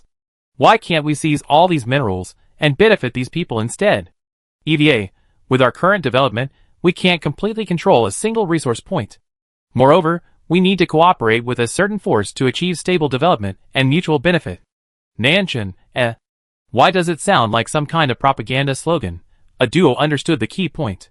She looked at Nanxing and asked, "Do you think this is feasible?" Nanxing smiled and said, "We have them anyway, so it wouldn't be a bad idea to talk to them. EVA, keep an eye on the Federation group. As soon as Chen Qiong wakes up, let me know." Okay. After Nanxing finished her instructions, she went back into the house, and there was no more movement. Xiaoyi had intended to go find the boss, but when he opened the door, he found no one inside. She couldn't help but ask Nanchen curiously, "Where's the boss?" Nanchen lay on a branch of the house. She raised her eyelids. She had a vague idea of where her sister had gone. These days, Nanxing would disappear for a while, returning to that dimension. She didn't intend to share this secret, so she answered, "I don't know." Xiaoyi snorted, muttering that this Vine heretic was truly boring. Besides clinging to the boss, she'd only ever slept in the tree, never bothering to go out for a stroll. He wasn't worried about stunting his growth. "Cricket man behind you, keep your voice down. I can hear you." The vines fell from the tree, leaving deep marks on the ground. Xiaoyi immediately covered her mouth, spread her wings, and flew away. It couldn't be helped. She was the weakest among the heretics. Low-level heretics had no say. Nanxing returned to the dimension shrouded in black fog. This time, the scene in this dimension was a bustling street, bustling with people. "Eat some ice cream." Wei Lan held two white, icy objects in her hands. She handed one to Nanxing. Nanxing took it and examined it, making sure it was harmless. "Don't just stand there. If you don't eat it, it melt." Wei Lan put the ice cream in the corner of her mouth, squinting her eyes as she ate, enjoying the sunlight streaming down from the sky. Nanxing took a sip too. The ice cream was icy and melted in her mouth, and it tasted delicious. At least, she had never tasted it in the wasteland before. In the summer, eating ice cream makes me feel good. Ice cream? It's really delicious. If only there were such a thing in the wasteland. Hearing Nanxing's words, Wei Lan burst into laughter. Ice cream in the wasteland? I'm afraid you end up with a mouthful of sand. However, if humans make new breakthroughs in air purification in the future, perhaps this will be possible. But given the current situation, perhaps the chances are higher when you directly control the world. Nanxing gave a helpless laugh after hearing this, and didn't continue the conversation, getting back to the point. Continue with today's training. Practice. Wei Lan nodded. Okay, let's try it today. Control this world's weather. It's sunny now. Use your mental power to transform the sky into a rainy one. Be aware that directly controlling the weather will blur your consciousness. You won't be able to tell whether you are a person or an object. You need to stabilize your mind and slowly influence this space. The process may be painful. If you can't bear it, you must withdraw immediately. Nanxing nodded to indicate that she understood.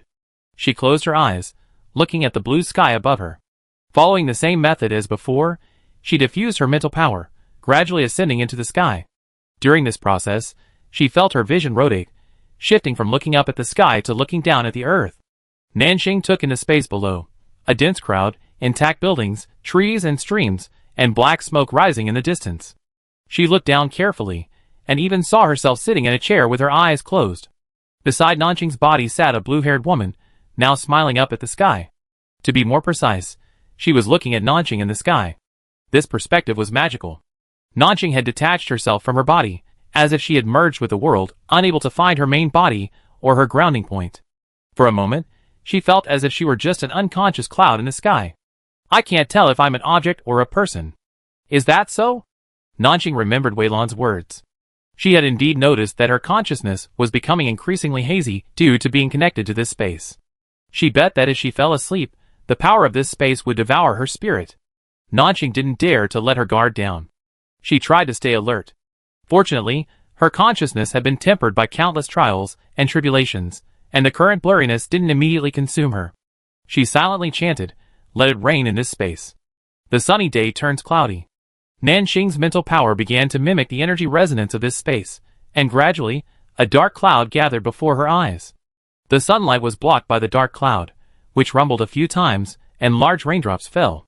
The people on the street panicked at the sudden downpour, covering their heads for shelter.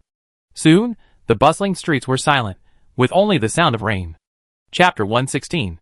After the fourth rain on the street, the sky cleared, revealing a blue sky. Nanxing regained consciousness. As she adjusted to the dizziness of her shifting vision, she heard Wei Lan's praise. Very good, great progress. Nanxing had finally adjusted to her human form. She asked, after a few more practices, should I be able to control space? I can only temporarily control this area, but controlling an entire world requires far greater energy. Wei Lan said, the space within the black fog is merely a fragment of another time and space. You can briefly control everything in it, which is already impressive. If you want to go deeper, you have to pay even more. After all, the ability to control the world is a power only gods possess. Nanxing had heard the word God dozens of times, mostly from the heretics referring to the nuclear energy, and also from the Holy Light's ongoing deification efforts. It seemed as if all creatures in this world were chasing after something ethereal and illusory. If gods truly existed, then what was the point of all the technology humanity had developed over the years? Or, what was the attitude of this world's gods toward these insignificant creatures? It's understandable. Gods are a kind of world will, a kind of world rule. If you were the one who set those rules, you would be a god. Wei Lan's words were light and airy, as if something called God wasn't worth admiring. Nanxing didn't take it too seriously. All she needed was to protect the people she cared about, and survive to the end. The people of the Federation have woken up, and a group of them are clamoring to come out. After Nanxing emerged from the space, a duo informed her of this. Is Major General Chen Qiong awake too? A duo shrugged. She's awake, but doesn't talk much and has no expression. She's the quietest of the prisoners. Nanxing nodded. Then let's go meet them. They've been hungry all day. Prepare some food and bring it along. We've already fed them, but they won't eat. They think the contaminated meat is poisonous. A duo shook her head and sighed. What a bunch of pampered people. Nanxing, Someone seemed to have forgotten that they were once normal people. Nanxing changed the subject, looked around, and then asked about Nanchen and Xiao Yi. She learned that the two had gone out to clean up the contamination and didn't know when they would be back. Nanxing didn't bother looking for them anymore, and went straight to see the imprisoned Chen Qiong. The space barrier in the prisoner's hut was still there. Nanxing waved her hand, and the invisible space barrier rippled slightly, opening. She stepped inside, and heard a chaotic noise. Just as Auduo had said, the people inside were restless. Some were tugging at the window bars, some were tearing down the roof, and some were slumped on the ground, muttering incoherently. Nanxing's appearance brought a sense of stillness to the chaotic surroundings. Having just experienced a fierce battle, the group was still terrified of Nanxing's monstrous abilities. Nanxing glanced around the room and spotted a woman sitting in the corner, resting with her eyes closed. She raised her chin and said, "Major General Qinqiang, come out and talk?" Qinqiang slowly opened her eyes under the gaze of the crowd. Her emerald eyes were emotionless. If it weren't for the heavy blood loss and pale complexion, an outsider would have mistaken her for a statue, expressionless and indifferent. "What are you talking about? What else do you want to do?" Before Qinqiang could move, Luo Lanyu stood guarding him. Nanxing didn't answer, but continued to stare at Qinqiang. Qinqiang met his gaze, as if making eye contact. After a moment, Qinqiang stood up and patted Luo Lanyu's shoulder. "It's okay, I'll be back in a bit."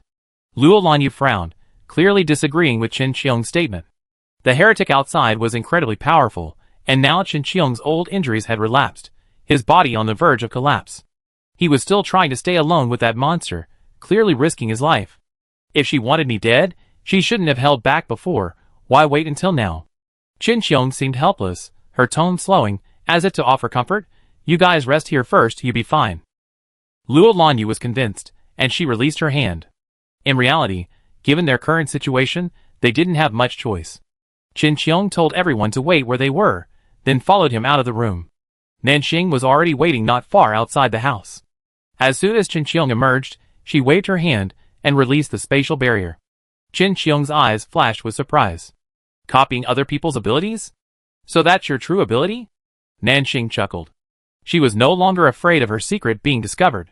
She led the man outside her resting room, had someone prepare a kettle, and poured a glass of water for each of them. "Nanxing, there's no tea in the contaminated area, only plain water." Qinqiang took the cup. "Plain water will do, no big deal." Nanxing asked again, "How are your injuries?" Qinqiang, "Not bad, not fatal." She paused, then added, "You didn't kill me this time." "We're all old friends. I don't want to make things awkward," Nanxing replied. The two of them were both exceptionally relaxed at the moment, sitting opposite each other, chatting quietly, like old friends who hadn't seen each other for years. After drinking about half of his water, Qinqiang asked, "You didn't call me out just for the water?" Nanxing leaned back in the rattan chair and shook his head. "Of course I'm not that bored." "Major General Qinqiang, what do you think of this town?" Qinqiang was stunned for a moment, then turned to take another look. The neatly maintained houses and streets. If it weren't for the strange-looking people walking on the streets, and the 3 heretics guarding the town, to an outsider, this place would appear to be a peaceful and stable gathering place for humans. The facilities are complete, the construction is standard, and it's suitable for living. It's quite good. So what do you think of the people here? You mean these mutants? While I don't know how they can maintain human thinking despite being so severely infected, I do know that their contamination levels have exceeded the maximum detection limit for the Federation. They can never return to the city. Nanxing nodded and explained softly, "Some of them are survivors of Area 319. After escaping, their bodies developed some mutant reactions. Others were rescued from a human experiment base called Holy Light. Because they are highly resistant to contamination, they can survive in the contaminated area. Of course, this is also due to the Holy Light's contribution." "Qinqiang, what do you mean?" Nanxing's expression was serious. "These mutants cannot enter the federal city, and they pose no threat to those within the city walls. I think anyone with even a little bit of intelligence can see that. You, the people from the Federation's urban district, have repeatedly harassed this town, disrupting the lives of these people and creating hatred. If this continues, this hatred will become irreconcilable. Are you, the Federation, working so hard to clean up the pollution just to create more enemies? I think there's a misunderstanding." Qinqiang understood what she meant. She explained, "The original battle report we received tells us that there's a small town outside District 10 where heretics are gathering, and several S-level psychics have been killed or injured. The Federation won't ignore such heavy casualties. I've brought people to investigate this matter." "What are the findings of Major General Qinqiang's investigation?" "There is indeed a gathering of heretics in this town. The threat isn't as severe as the battle report suggests, but we did lose several psychics. The Federation takes today's psychics very seriously, and I have no choice but to intervene in this matter. You lost people, but we didn't? A furious roar echoed after Chen Qiong finished speaking. Vines burst out of the ground and instantly wrapped around her body. Chen Qiong's old injuries hadn't healed, and the attack made her face paler. Nanshan walked in with Xiaoyi. She stared into Chen Qiong's eyes and said, "You Federation people are the most hypocritical. They attacked us without reason. They deserve to die." Chen Qiong coughed and regained his breath. Lock. Space distorted, and the vines wrapped around Chen Qiong instantly turned to powder. Nanshan was displeased and wanted to attack him, but was stopped by Nanxing beside her. "We're here to negotiate terms. It's not appropriate to resort to violence." "Sister!" Nanshan shouted in dissatisfaction.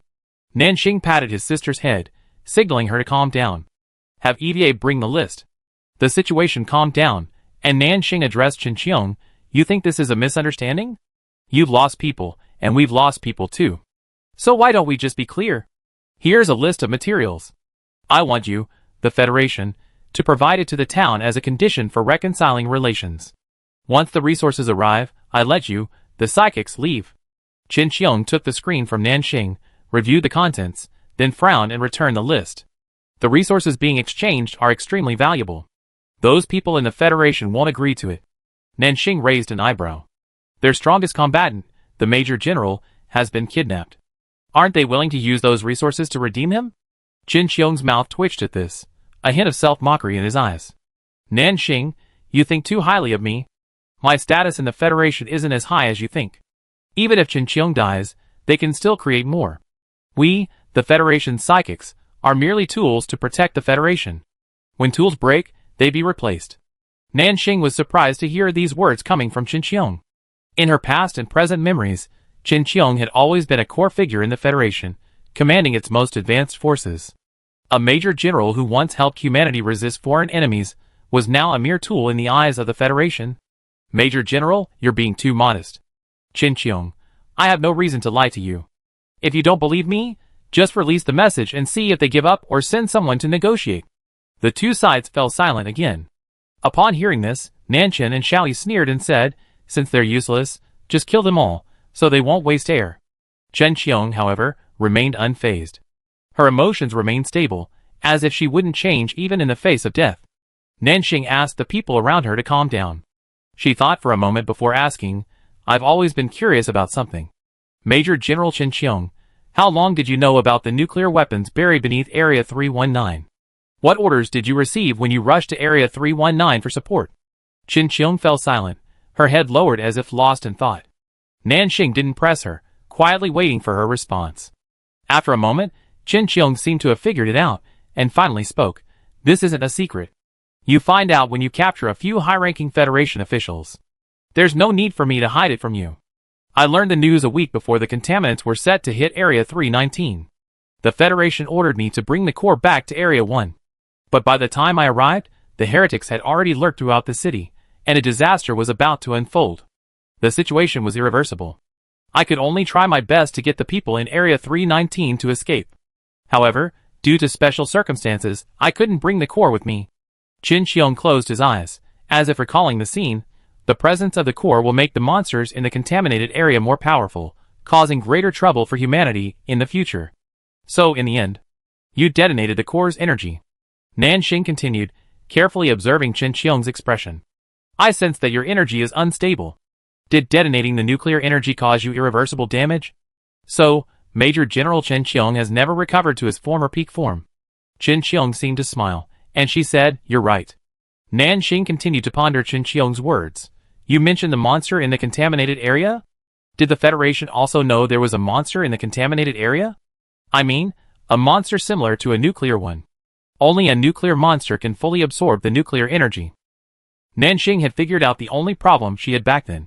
The disaster in Area 319 was, from beginning to end, a quid pro quo among the upper echelons of the Human Federation. The nuclear energy was buried in Area 319 for experiments. The people in Area 319 were all experimental subjects, all affected by the nuclear energy, their bodies undergoing mutations. The monster in the contaminated area learned of this, and sent heretics to infiltrate and seize the nuclear energy. The Federation discovered this, and sent Chen Qiong to retrieve the nuclear energy. Unfortunately, the outcome was a mess, with neither side able to take the nuclear energy away. The only casualties were the ordinary humans in Area 319. Nanxing stood up and looked at Chen Qiong. I've changed my mind. I don't want to exchange resources now. Major General Chen Qiong, we can cooperate. Chen Qiong looked at him with a premonition. Cooperate on what? I can send you back. But on one condition, I want the Federation's remaining cores. Chapter 117. I can send you back. But the condition is that I want the Federation's remaining nuclear weapons. Major General Chen Qiong, you've been in the Federation for so many years. You should have heard about the location of the Federation base, where the nuclear weapons are secretly stored. Nanxing's words left Chen Qiong silent for a moment. After a moment, she asked, you have quite a big appetite. If you want to exchange this for just letting us out, that's a bit unrealistic. Of course, there's more to the deal than just this. I wonder if Major General Chen Qiong is interested in the Human Federation regime. Chen Qiong raised an eyebrow, as if he hadn't heard clearly. Look, you've been saying you're a tool of the Federation. So, don't tools of the Federation want to rise up and take charge? It's always uncomfortable to have your fate controlled by others. Nanxing, the power of the upper echelons of the Human Federation isn't as weak as you might think. The resources they wield can instantly vanish monsters above SSS level. Nanxing's excitement only grew. You understand so well, you've long considered seizing power. Faced with this topic, Chen Qiong didn't shy away. Thinking and doing are two different things. What if I possess abilities exceeding SSS level? Nanxing asked.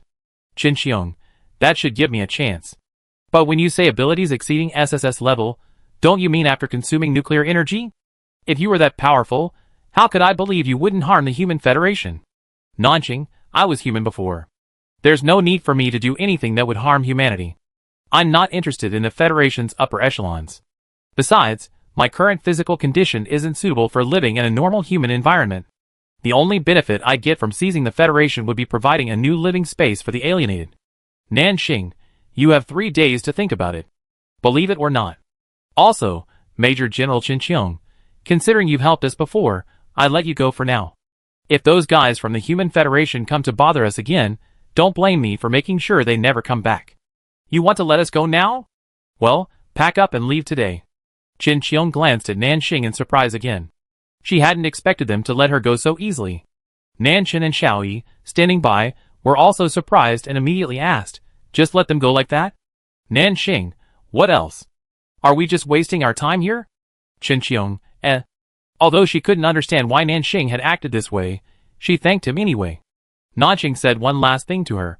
I hope to hear from you in 3 days, Major General Chen Qiong. Please don't let me down. Nanxing let Chen Qiong and the other Federation psychics go. Ottawa and Nanxing were perplexed.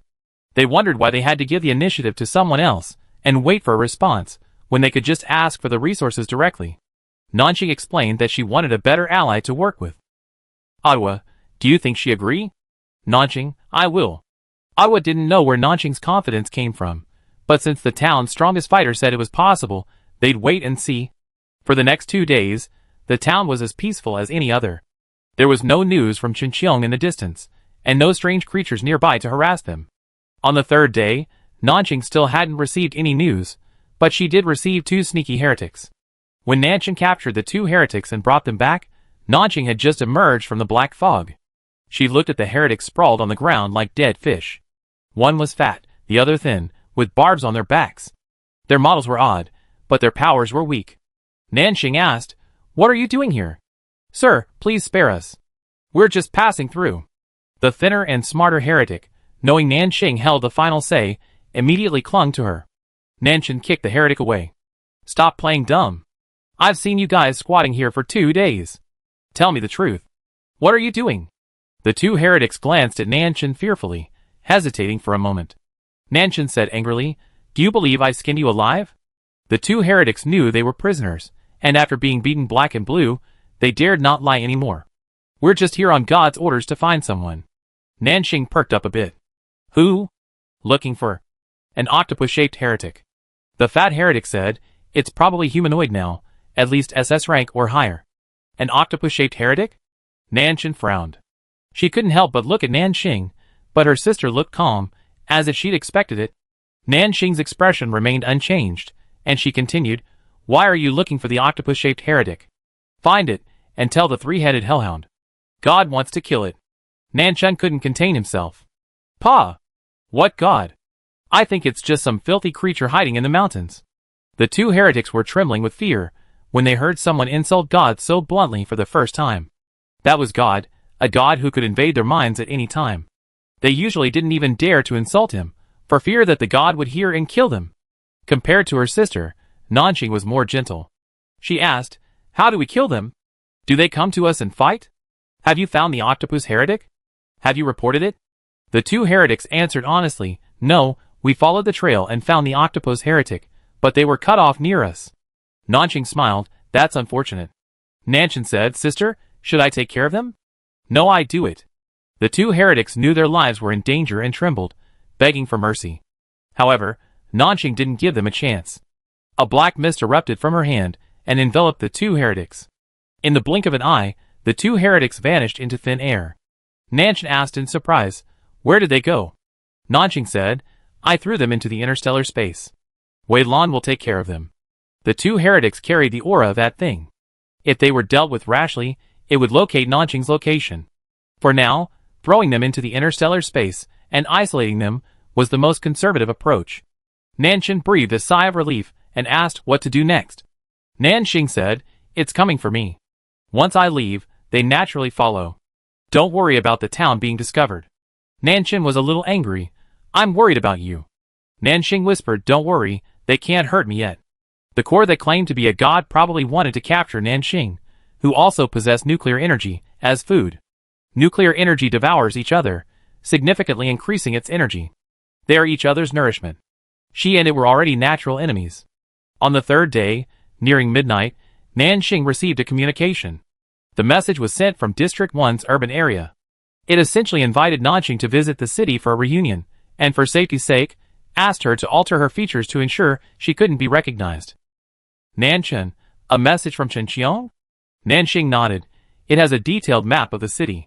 It must be her. So you're going? Just letting you into the Federation's urban area is like walking into a tiger's mouth. Nanchen muttered.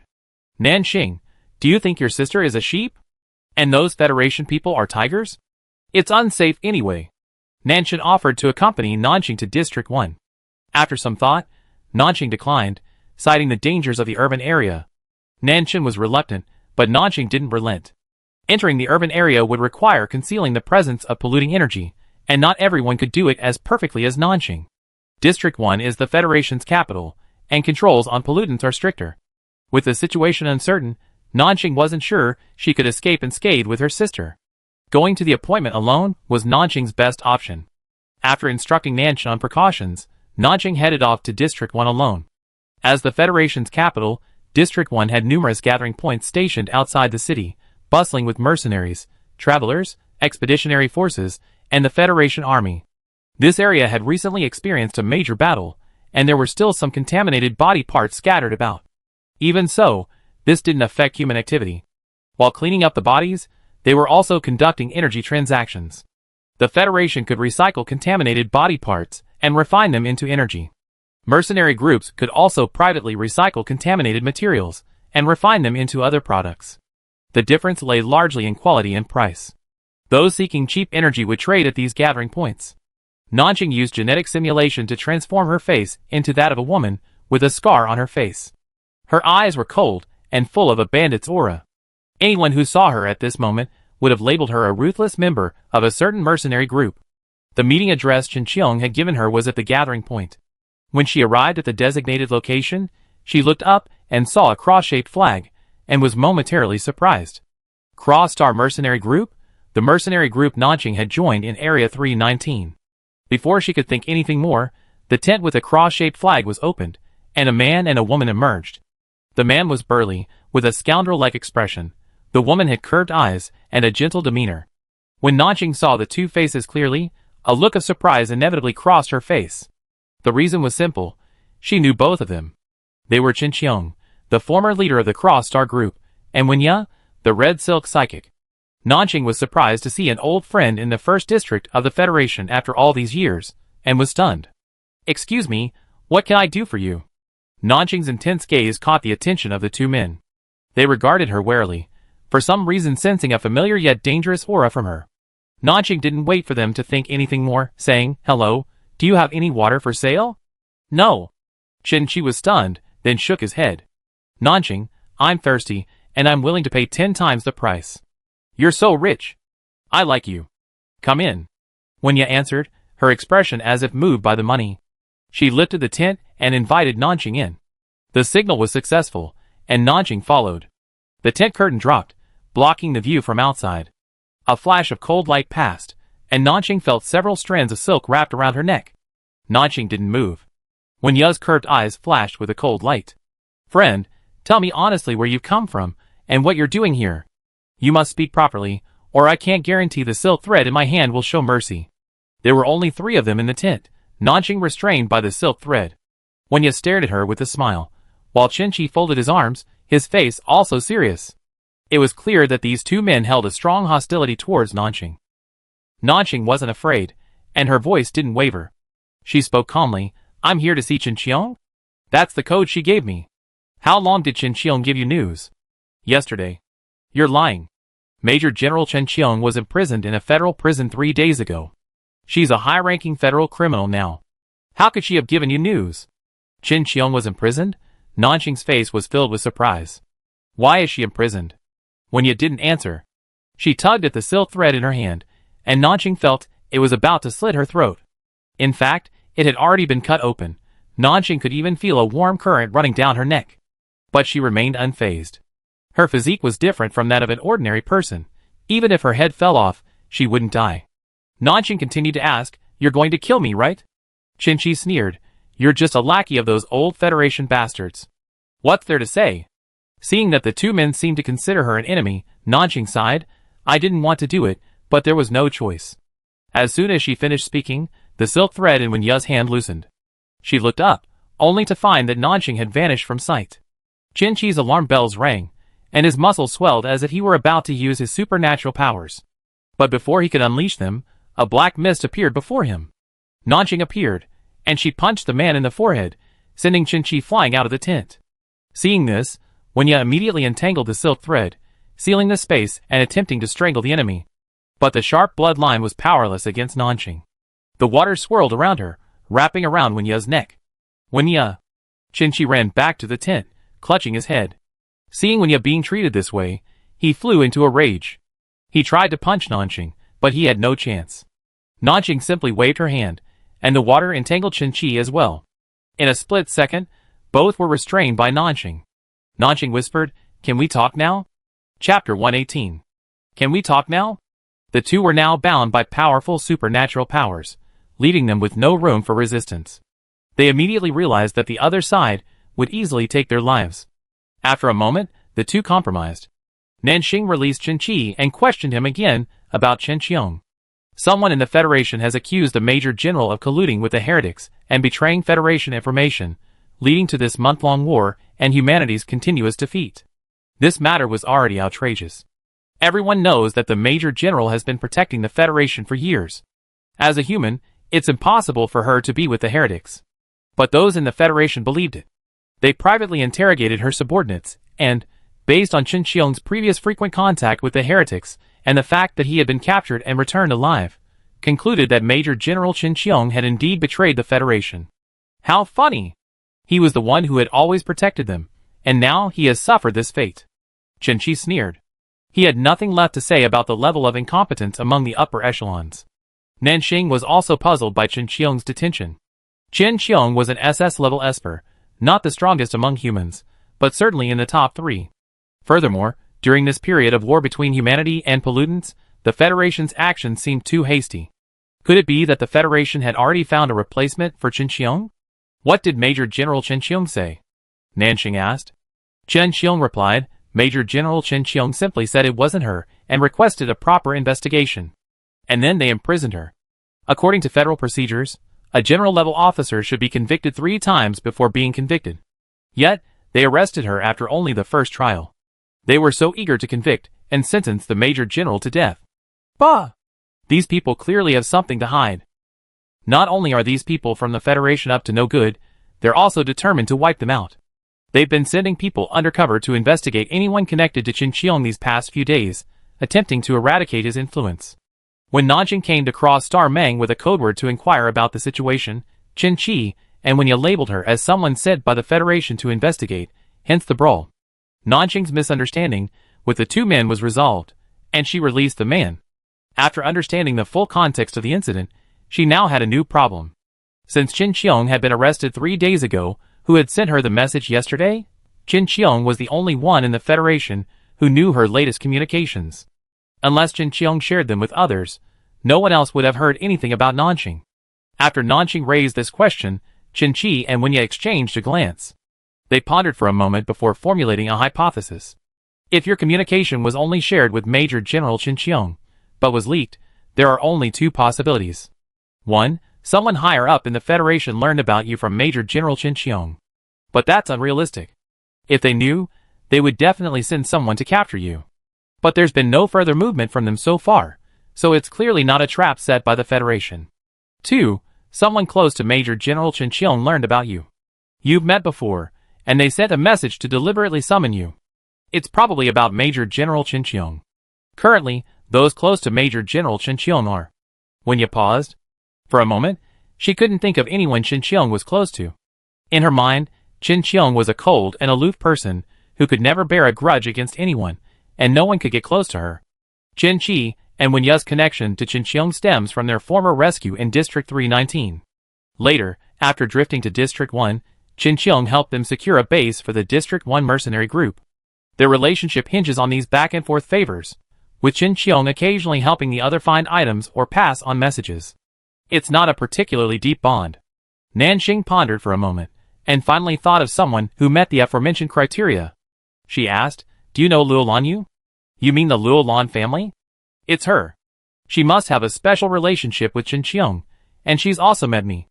Do you have a way for me to meet her?" Qin Qiong and Wenya's faces flickered with realization, then their expressions darkened. As far as we know, Luo Lanyu has also been dismissed from her position as head of the Luo Lan family, citing family misconduct. She should still be with the Luo Lan family. We can take you into the city, but entering the Luo Lan family is on your own. The Luo Lan family is unlike other places. Such large families have extremely strict security. Even a fly wouldn't be able to get in, so it would be incredibly difficult for them to get in.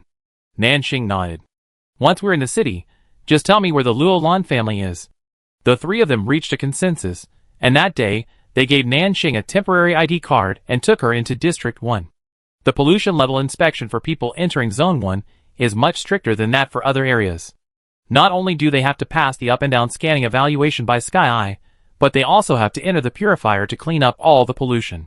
If anyone feels even slightly uncomfortable during the purification process, they will be immediately taken for a comprehensive examination, and if it is dangerous, they can be shot on the spot. Facing such stringent entry inspections, Nanjing would have been incredibly nervous in the past. However, her physique was different now, allowing her to effectively control the overflow of contaminated energy. As she passed through the detector, the readings remained firmly within safe limits, unwavering. Even Qin Qi and Wenya, who had escorted her into the city, were briefly surprised, then marveled at the Roland family's external reinforcements, not only capable in combat, but also possessing remarkable control over their energy. As psychics, they would have some excess contaminated energy, causing fluctuations and instability during the inspection. Yet, Nanjing, despite her strength, maintained a steady flow of energy, demonstrating her exceptional talent. Nanjing had no idea what these two were imagining.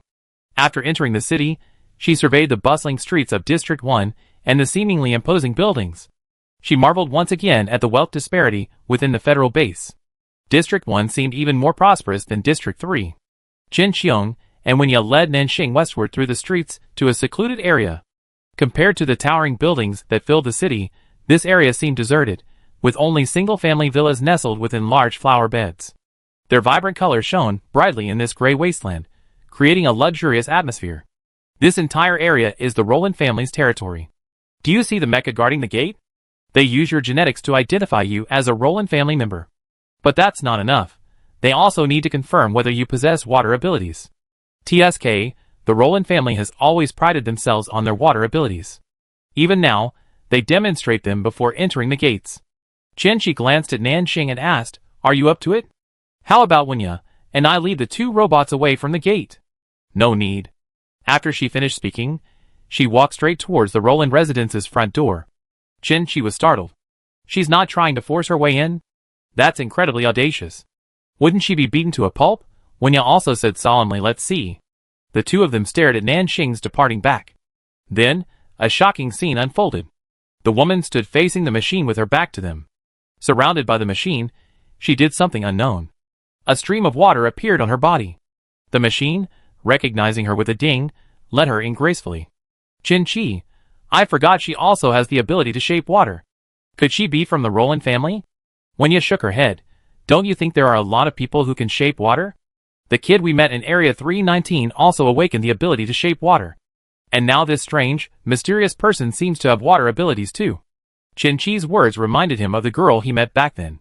That girl seemed to be similar, with good fighting skills and awakened water abilities. But she wasn't as tall and sturdy as this one, and her aura wasn't as strong. Chi, it must be a coincidence. Since this person had already gone in, they couldn't control what happened next. They might as well just go back.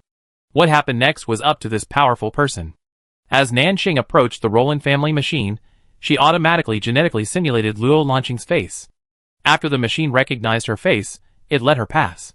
Occasionally, when encountering areas where ability recognition was required, Nanxing's water shape ability came in handy.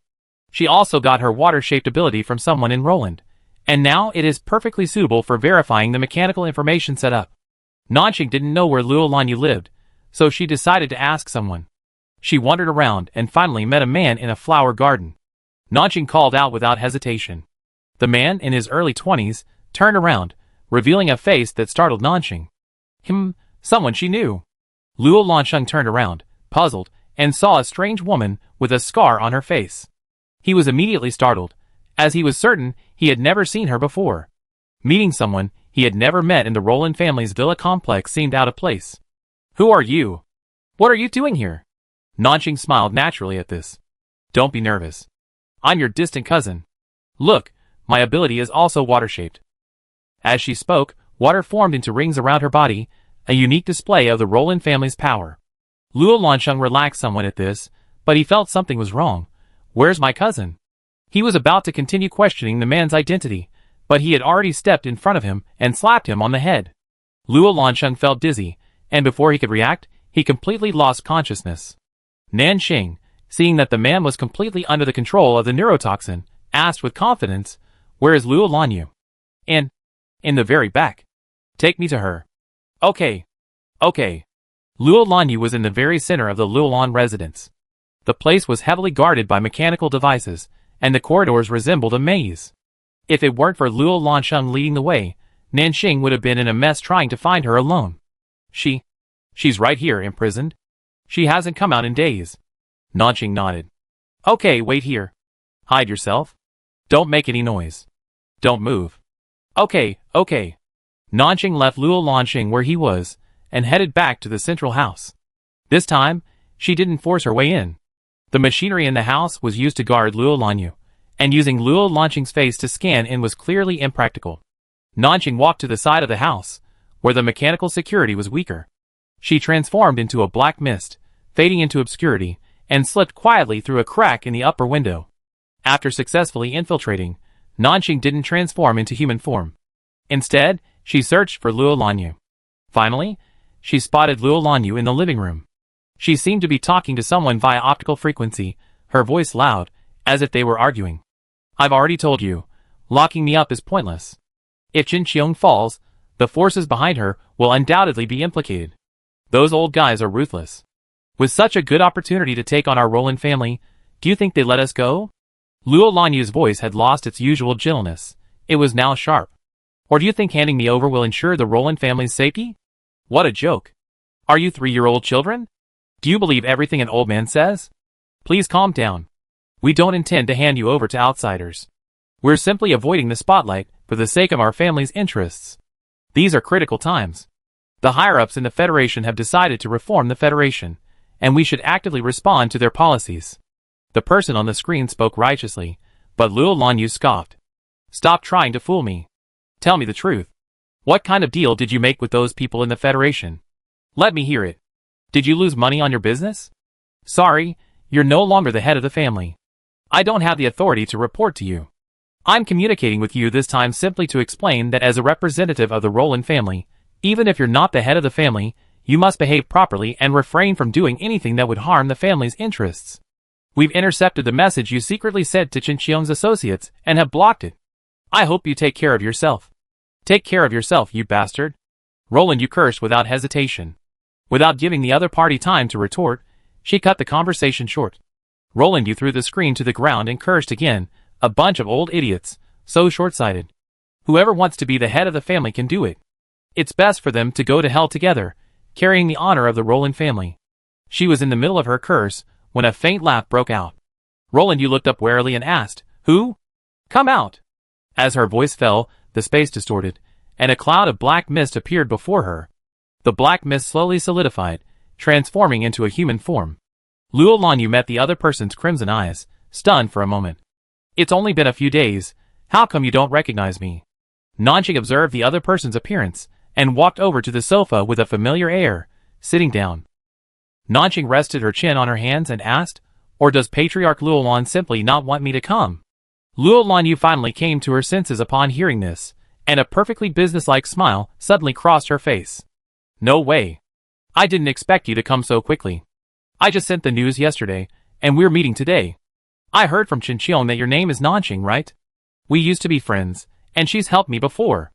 Last time in the town, it was you who let us go for her sake. Come to think of it, I should be thanking you profusely."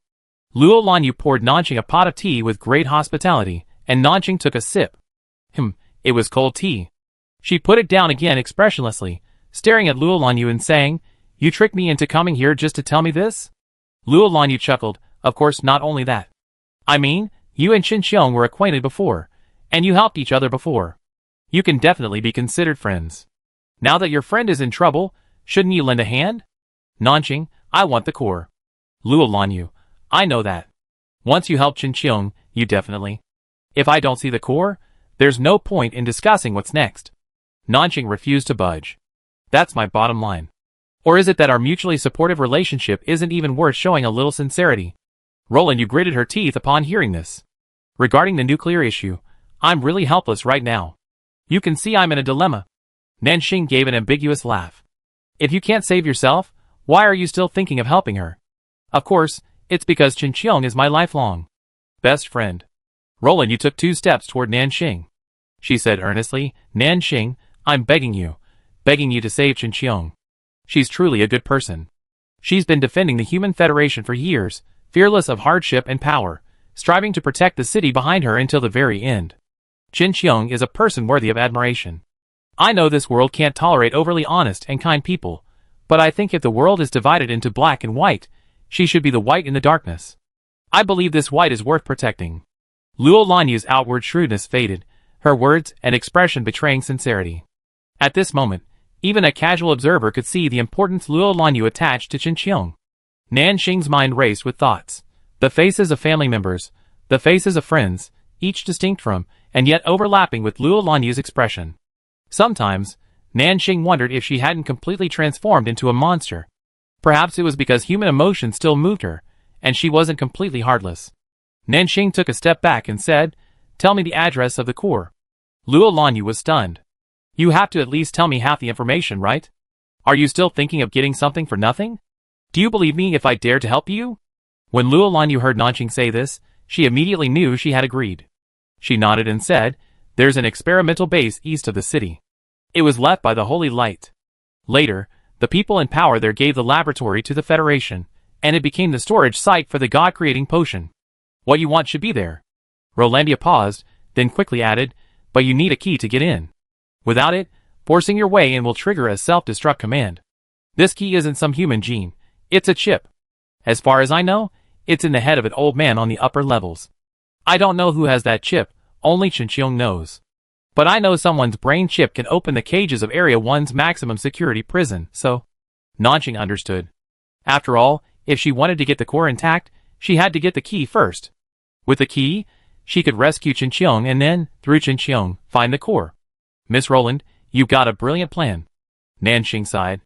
Luo Lanyu smiled. "I'm telling the truth. Nanxing, whose head is the key? The key to the prison is in the head of Federal General Liu Mihai. Chapter 119. Federal General Liu Mihai is already over 50. Compared to the centenarians at the top, he's much younger, yet he's also far more experienced than the new generation of generals. Liu Mihai is a wind-type psychic, rumored to be above SS rank, but that was only the ability he displayed when he took action over 20 years ago. Whether his strength has increased over the years is another matter. At his age, he could have retired to the sidelines and lived a peaceful life, but he chose to become the Federation's commander-in-chief, commanding all the Federation's generals and psychics. Coincidentally, Qin Qiong was also promoted by Liu Mihai. But this time, Qin Qiong was accused of treason, and it was Liu Mihai who was behind it. He seems to want Qin Qiong dead more than anyone else, even going so far as to have him imprisoned in a maximum security prison where only he has the key. This person seems to constantly assess the situation, promoting Qin Qiong when he's useful and discarding him quickly when he's no longer, ensuring he doesn't get caught up in the dirty water. Luo Lanyu described him as selfish and obsessed with power. He was an old man, barely able to lift an arm or a leg, yet he held the title of First General of the Federation and was completely ineffective. He was a piece of crap among crap, a piece of trash among trash. But even for a piece of crap and trash, Liu Mihai wasn't easy to kill. He was extremely fearful of death, and his living quarters were heavily guarded. There were over a dozen psychic guards alone, half of whom were S-rank. Liu Lanyu warned Nanxing, if you want to kill him, you have to find a way to sneak in, then take advantage of this old man's moment of insecurity, and deliver a fatal blow. Nanxing said, I understand. Nanxing escorted Luo Lanyu out of Luo Lan's house, and asked her to take her to Liu Mihai. Luo Lanyu was terrified by this move. You must release me tonight.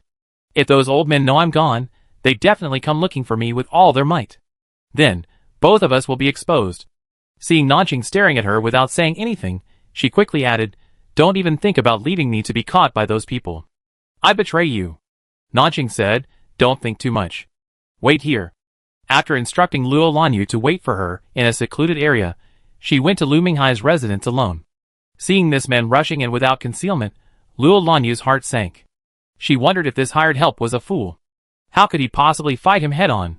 Luo Lanyu was just considering whether to retreat to avoid being caught, when Nanxing, standing outside the door, glided in without a trace of resistance. She hadn't forced her way in. She had been invited in by the guards at the gate. Luo Lanyu watched on, stunned. She murmured, Could she have gotten into my house that way too? The thought was truly terrifying. This time, Nanxing didn't use facial recognition, but instead used a neurotoxin to control the two guards at the gate. Her power had increased, and the duration of her neurotoxin's control over humans had also increased. She could successfully manipulate the minds of anyone even 2 levels weaker than her, maintaining this effect for over an hour. The guard guarding Liu Mihai, controlled by Nanxing, led her to the upper floors of the building as if she were a distinguished guest. On the way, they encountered several people questioning them, all of whom were screened for Down syndrome. Of course, some guards, puzzled, said that General Liu hadn't invited any guests. Before she could even raise this question, Nanxing took control. She replaced her guide and allowed him to lead her onward. This time, Nanxing had no trouble reaching Liu Mihai's dormitory. Who is it? The guard outside Liu Mihai's dormitory demanded. The person Nanxing controlled lowered his head and said in a serious tone, a distinguished guest invited by Admiral Liu. Perhaps because the person Nanxing controlled was of high status, the guard didn't doubt it this time. He simply said, the Admiral is resting. If there's anything, we can talk later. It's urgent. Extremely urgent. It was Nanxing who spoke. She raised her head, revealing scarlet eyes. The 2 guards at the door were startled and were about to shout defend. They only managed a low moan before the metal blade choked their throats. Nanxing brushed the blood off the metal blade and, expressionless, pushed the door open. A luxurious fragrance filled her nose, and before her eyes lay sheets of red gauze, swaying and faintly revealing a fat figure. She lifted the veil and looked, only to see the obese man floating, holding a young, hollow-eyed girl. The girl must have been dead. Nanxing called out, Liu Mihai? The obese man raised his wrinkled face, his eyes dazed and sickening. Who are you? Swish. With a swish of his sword, the man known as Admiral Liu Mihai, without even using any supernatural powers, severed his head. Nanxing's sword sensed the energy emanating from the air, slowly entering her body and replicating a new supernatural power. She paid no attention to the power, instead glancing at the girl on the bed. She felt her pulse. It was cold. She was only 2 or 3 years younger than Nanxing. Nanxing lowered her eyes, a complex and icy feeling flashing through her. She wrapped the blanket around the man's body, carried the corpse, and walked over to Lu Minghai's head, kicking it.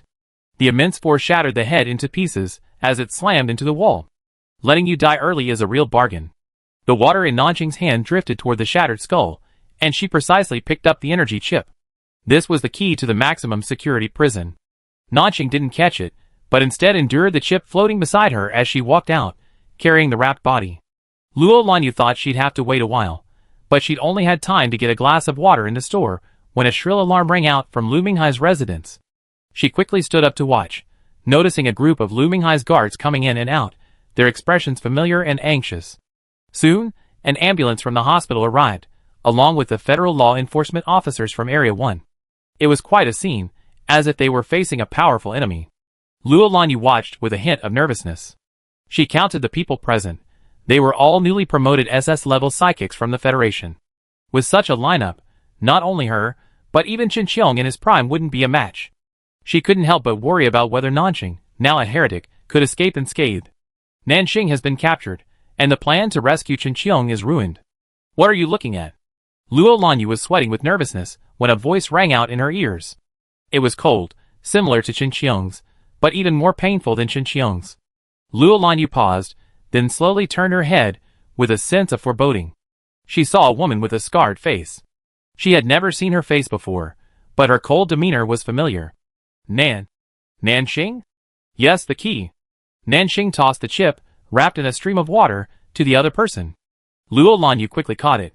She looked at the bright bloodstains on the chip in her hand, a hint of disbelief. You just succeeded like that? Where's Chen Qiong? Take me to her. Nanxing directly requested to go to the next location. After what had just happened, her mood wasn't as good as before, and naturally, she had little patience, so she continued to wait. This shabby place in Federal District 1 should have been demolished long ago. Luo Lanyu was surprised by Nanxing's efficiency, but also delighted that she could rescue Chen Qiong so quickly. She quickly took Nanxing to the maximum security prison. The name maximum security prison sounded impressive, and the actual structure lived up to the hype. This prison was suspended in the air, constructed from a high-quality alloy airship. The prisoners held there were tightly bound to racks, leaving them with absolutely no room to move. Every day, they relied on the airship to wander around the garbage dump for fresh air, defecating while standing, and being fed while standing by a machine. In short, it was a very perverted prison, and entry required a chip-based pass. Not only did they have a pass, but the prison also had a series of anti-superpower measures in place. There was an energy field constructed from unknown sources. Anyone with superpowers who entered would become a normal person, unable to use any energy. Nanxing, upon hearing this, became intrigued. She asked, "Will those who enter with a chip also be prevented from using energy?" Luo Lanyu, this maximum security prison is heavily guarded. I've never been there, so I don't know what's going on. All right. Nanxing nodded and led Luo Lanyu directly to the airship's rooftop access. Luo Lanyu had come with Nanxing this time, so she finally understood how the other party could enter and exit Lu Minghai's residence so easily. The other party had actually been able to control human thoughts to allow them to pass through. What a terrifying skill! Luo Lanyu once again raised her assessment of Nanxing's danger level by several notches. She secretly thanked him for being an ally, not an enemy, otherwise she'd be dead without knowing how. Because Nanxing's neurotoxin was unusually effective, the two of them boarded the airship with impunity. As soon as they entered, Nanxing and Luo Lanyu sensed a strange vibration. Nanxing, having a premonition, looked up and met a blood-red eye. Luo Lanyu tried her water-shaped ability, but found it impossible to summon energy. I really can't use it. Nanxing, I sensed it. Who are you two? Why wasn't I notified that someone was coming in?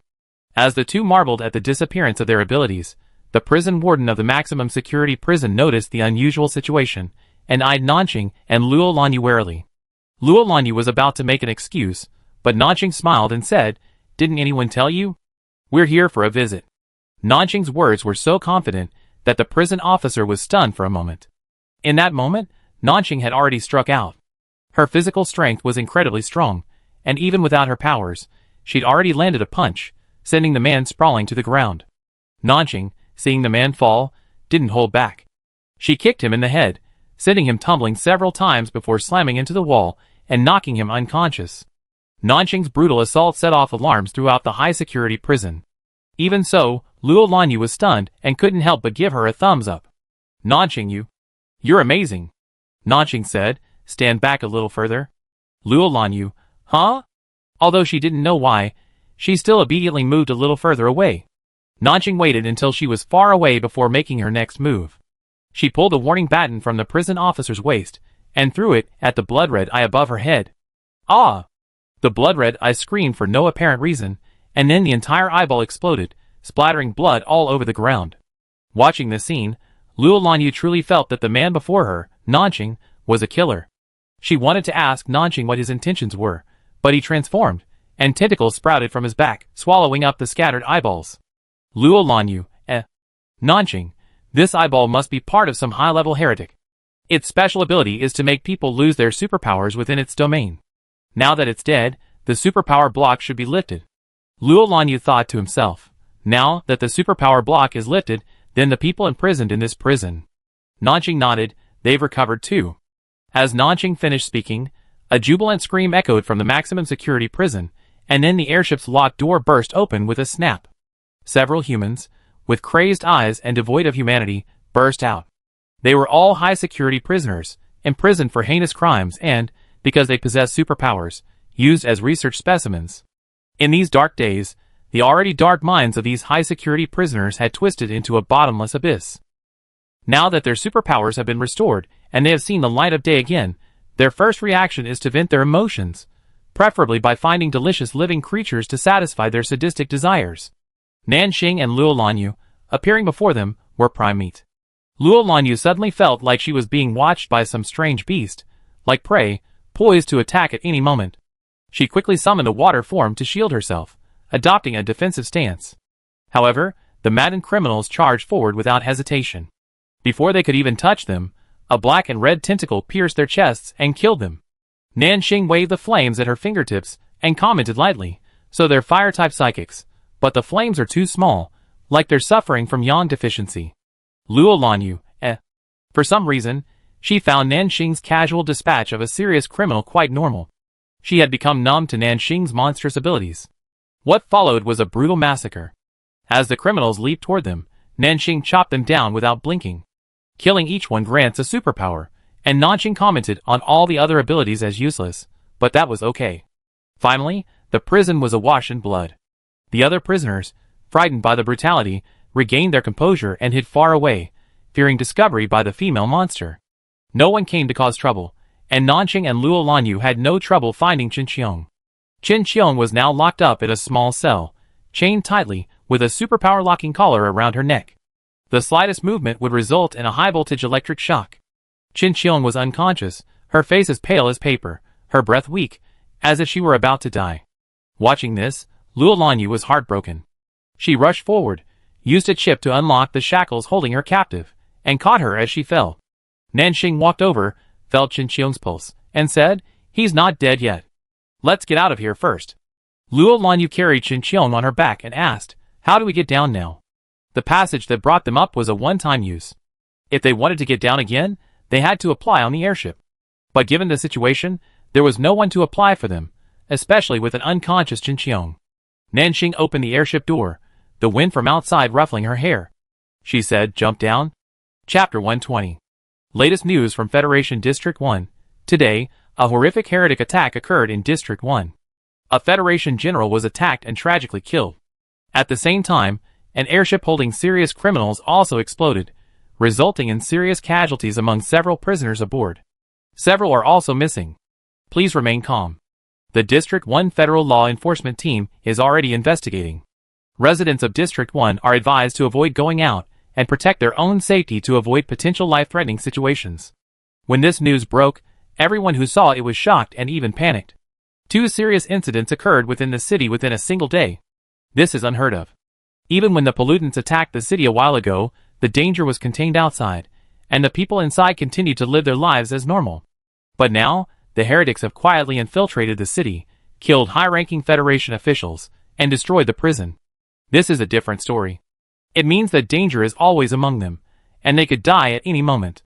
District 1 was in turmoil. Residents were panic-stricken and unwilling to work, retreating to their homes. Hotels everywhere closed their doors, leaving only a faint light in a dark alley. The owner of this inn was dozing off when the doorbell suddenly rang, waking him up with a start. He opened his eyes to see 3 guests entering. All 3 were women, dressed simply but with distinguished presence. One was being carried on someone's back, and another immediately glanced at the security camera in the corner. The owner's eyes darted around, speculating on the 3's whereabouts. He smiled. The security cameras here aren't plugged in. They haven't been activated in a while. The scarred woman leaned over to examine the innkeeper. After confirming he was just an ordinary person, she said, 3 people staying here? We need a secluded room. You've arrived just in time. We just vacated a room, but it's underground, so you have to walk a bit further. How much? The scarred woman asked. The innkeeper gestured, his eyes shrewd and his smile bright. Don't think it's expensive, sir. This is the market rate. The scarred woman raised an eyebrow and, without warning, brought out a metal knife, slashing it against the metal counter. She asked again, how much? The innkeeper saw a crack appear on the alloy countertop in front of him. His expression stiffly trembled as he said, free. The scarred woman remained silent, staring at him silently. The innkeeper suddenly felt as if his life was hanging by a thread. Look how scared he is. At this moment, another woman spoke, her face largely obscured by the brim of her hat, but her voice was much gentler. With another person on her back, she could only lift her wrist halfway, but it was enough to reveal her laptop. According to the price boss, my friend is in a bad mood and got angry after a few words. Don't take it personally. I'm only staying 2 days, and will be leaving soon. This hotel was a shady place, so he understood the implication. He scanned the laptop inside, collected the money, and said repeatedly, rest assured, everyone, I keep this a secret and won't let anything disturb you. Thank you, boss. The 3 of them checked into the hotel's basement. The room was small, with only a bed and a sofa, and the furnishings looked dated, like they were from more than a decade ago. Nanxing found a clean spot to sit down. Luo Lanyu used a water-shaped technique to clean the room before carefully laying Qinqiang flat on the bed. Luo Lanyu wiped the sweat from her brow. Seeing Nanxing sitting there in silence, she immediately teased, you acted really well just now. I almost thought you were going to kill him. No, I'm not acting. A black market owner like him will betray anyone if there's money to be made. Killing someone is the best way to silence them. Nanxing stated the facts. Luo Lanyu was silenced by her words. She sighed, he's already been coerced and bribed into giving money. Nothing's going to go wrong anytime soon. Nanxing didn't continue the conversation, instead looking at Qinqiang, who lay unconscious on the bed. Seeing this, Luo Lanyu spoke nervously, Qinqiang hasn't recovered from her previous injuries. After being imprisoned in a maximum security prison, the Federation must have conducted experiments on her. Her energy is very weak now, and she probably won't wake up for a while. Luo Lanyu knew that Nanxing had helped her and Qinqiang in order to find a core, but Qinqiang's physical condition couldn't withstand the torture now, and she was afraid of what this monster Nanxing would do. Nanxing asked, experiments? What kind of experiments? Luo Lanyu shook her head, I'm not sure of the details. I just know it's related to the creation of gods. Qinqiang. Her physical condition is special. The reason those Federation guys didn't kill her outright is because they wanted to use Qinqiang as a fresh specimen. Who initially led the creation of gods? Nanxing asked. An old man named Lu. I don't know his name, but he likes to be called Dr. Lu. Luo Lanyu recalled the information in her mind. Speaking of which, this Dr. Lu is related to Lu Mihai. Lu Mihai is Dr. Lu's junior. Nanxing, no one in this family is a good person. She walked over to Qinqiang and touched his forehead, sensing the consciousness within. Luo Lanyu's face suddenly tensed, and she asked her what she was doing. Nanxing, I can't wait that long. I asked Qinqiang for information first. It'd be quick. As soon as she finished speaking, Luo Lanyu saw Nanxing dissolve into a cloud of black mist and vanish before her eyes. And at that moment, Qinqiang was no longer breathing. Shocked, Luo Lanyu had a bad thought and quickly hugged Qinqiang, feeling his pulse and injecting energy into him. Qinqiang, please be alright. But it was all in vain. No matter how hard she tried, Qinqiang's mental strength showed no sign of recovery. Just as Luo Lanyu felt lost, Nanxing reappeared out of nowhere. Sorry, I forgot to tell you. I just took her consciousness to another dimension. She's still alive. What? Luo Lanyu's blue eyes were slightly red, clearly from crying. Nanxing didn't explain, but patted Chen Qiong's forehead again in front of everyone. Chen Qiong's consciousness returned to her body, and her pale face regained color. Her breathing was no longer weak, but rather stronger and more stable. This was a clear sign of improvement, which made Luo Lanyu both surprised and worried. What did you do to her? I took her consciousness to another dimension, and found a doctor for treatment, Nanxing said. Luo Lanyu was a little confused, but she knew it was her husband's secret, and it was inconvenient for her to ask further questions, so she didn't pursue the matter. As long as Chen Qiong was still alive, she didn't care about anything else. Out of the corner of her eye, Luo Lanyu saw Nanxing putting on her coat, as if she was about to go out. She asked, "Where are you going?" "Nanxing, Chen Qiong told me the address for the key. I go get it now." Luo Lanyu, ? Isn't Chen Qiong still awake? Nanxing left without explaining. Even before the news from this morning had settled in District 1, several more vicious incidents had occurred. Several high-ranking officials in the Federation were attacked, their heads severed, and the method used was identical to that used in Lu Minghai's murder. By the time the federal law enforcement team arrived at the scene, the killer had vanished without a trace.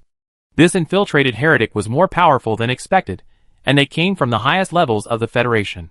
After that day, many high-ranking officials realized the problem and gathered together, summoning all the supernatural beings in the city to ambush them. Their goal was to lure them out and capture the heretic in one fell swoop. Unfortunately, this heretic was far more clever than they had imagined. They waited a whole day for an attack, but instead, from the Federal Control Center, tragic news arrived. One of the Federation's most senior researchers had been killed. He was also the initiator of the God Creation Project. Dr. Liu. This was a laboratory hidden deep beneath the Federal Control Center. The laboratory was well equipped and had top-tier defenses, but now it lay in ruins. The ground was littered with broken limbs and collapsed experiments. The laboratory's alarm lights flashed continuously, and the Sky Eye system continuously warned of the intruder. But the intruder paid no attention. Half her body was covered in 8 tentacles, her eyes crimson and cold. She looked at the white-haired old man before her and asked softly, "Are you Dr. Liu?" The old man, half his body draped with nutrition bags, breathed heavily, but his eyes looked at Nanxing with kindness. "Child, were you human before? I can sense that your eyes are different from most heretics. You seem to possess human emotions." Nanxing chuckled and asked, "Dr. Liu, you don't seem afraid? You may not recognize me, but we've met many times." Dr. Liu's eyes remained kind, and a hint of interest crossed his face. "It seems I have fond memories of you. I've seen you as a young man, a middle-aged man, and an old man. You all appeared in the human experimentation lab." Nanxing counted on his fingers. "One of you died from the injection of the contaminated drug, and the other died from the vines. One dies by my blade. It seems like every time we meet, I create a deeply moving memory. Dr. Liu, how many bodies do you have?" Nanxing asked, "Why do I see you so often? Can I kill them all?" "Child, if you were my age, you would know that the soul is eternal, and the body is merely a temporary vessel." "Really? Then how can you kill a soul?" Dr. Liu's aged face smiled, and he said in a kind voice, "Child, your idea is dangerous." Puff. Blood splattered, as the tentacle pierced Dr. Liu's heart. Nanxing smiled back at him. "I forgot to mention, I don't have much patience." She raised her hand, and black mist gushed out. "Since you say the soul is immortal, let me see what method you have for achieving immortality." The void of space opened, revealing a smiling blue-haired woman. Her presence was like a mental black hole, sucking the consciousness of anyone who gazed at her away. Dr. Liu sensed something unusual, and a strange expression finally crossed his face. "No, stop! Don't get lost, kid." Dr. Liu clearly knew that once thrown into the space, there would be no chance of recovery. Seeing Nanxing unwavering, he could no longer maintain his benevolent expression. He glared at her with resentment and said, "You will die without a burial place. You heretic, you monster! You must die." Nanxing raised her tentacles and flung the man directly into the space. As the space closed, she said, "Die."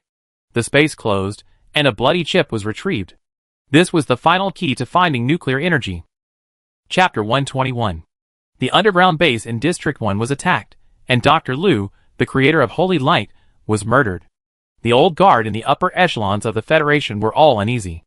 Heretics had invaded the city before, but never before had they caused such a frenzy.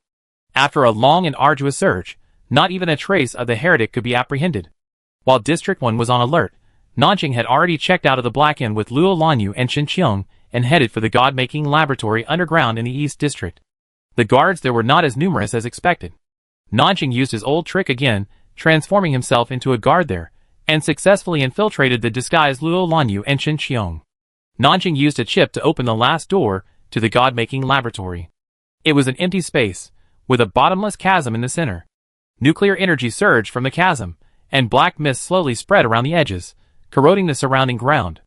At first glance, it looked like a festering sore on the earth, leaving people feeling sick and uneasy. This was the place Nanjing was looking for. "Why did you insist on bringing us here?" Luo Lanyu muttered, placing the still unconscious Chen Qiong against the wall. "Everyone outside is hunting us. You don't have to come with us." Nanjing spoke as she touched the edge of the black mist. It felt icy cold. It seemed as if the mist had encountered its own kind, clinging to her with curiosity and affection. Luo Lanyu curled her lips. "They're looking for you." The only thing capable of causing such a commotion in the central city of the Federation was this monster before her. Nanjing turned around, her crimson eyes fixed on Luo Lanyu's figure. "I told you, you don't have to come with us." Having come to this point, Luo Lanyu naturally didn't dare to say she would take Chen Qiong with her. They were now on the same page. Regardless of their stance, the old guard in the upper echelons of the Federation would consider them enemies and eliminate them completely. "I'm going into the rift. You stay here and don't go anywhere else." Nanxing threw his backpack and gear on the ground. Luo Lanyu saw this and hurriedly asked, "How long will it take?" Nanxing shook his head, "At least a day, at most 2 or 3 days." "3 days? That's too long. You better get out soon. Those old guys aren't all useless." 3 days is plenty of time for them to find us, Luo Lanyu said. Nanxing nodded, "I try my best." After the conversation ended, Nanxing jumped into the rift, enveloped by the black mist, and disappeared in an instant. In the Federation's upper-level conference room, the seats were sparsely populated. The high-ranking officials who came to the meeting were already halfway through their lives, and after this, the entire conference room was as dead as a grave. "Any latest news?" an old man asked slowly. "That heretic has the ability to mimic human genes. She hides in the crowd, making it impossible for us to find her." "Have the Sky Eye data results been released?" "Because the enemy severs the circuit connection with each attack, the Sky Eye data is incomplete, and cannot deduce the enemy's movement trajectory." As soon as these words were spoken, the people in the conference room lost their composure, and began to whisper among themselves. Some said bluntly, "They are a bunch of useless bastards. They can't even catch a heretic. I think humanity is doomed." "Calm down. You're old. Be careful not to get angry." "Then what do we do now? Sit back and wait for her to come and take our lives?" After a while of clamoring in the conference room, the old man sitting at the head finally spoke. He said, "Quiet." Then everyone in the conference room fell silent for a moment, their gazes fixed on the head seat. The elder in the first seat said slowly, "Don't you think these dead people all have something in common?" "What do they have in common?" "The chips in their heads were taken." "His." Everyone gasped, as if realizing something. "Ladies and gentlemen, besides symbolizing the Federation's oversight, what other functions does the chip have? I don't need to explain, do I?" The elder spoke slowly, a glint of light glimmering in his dim eyes.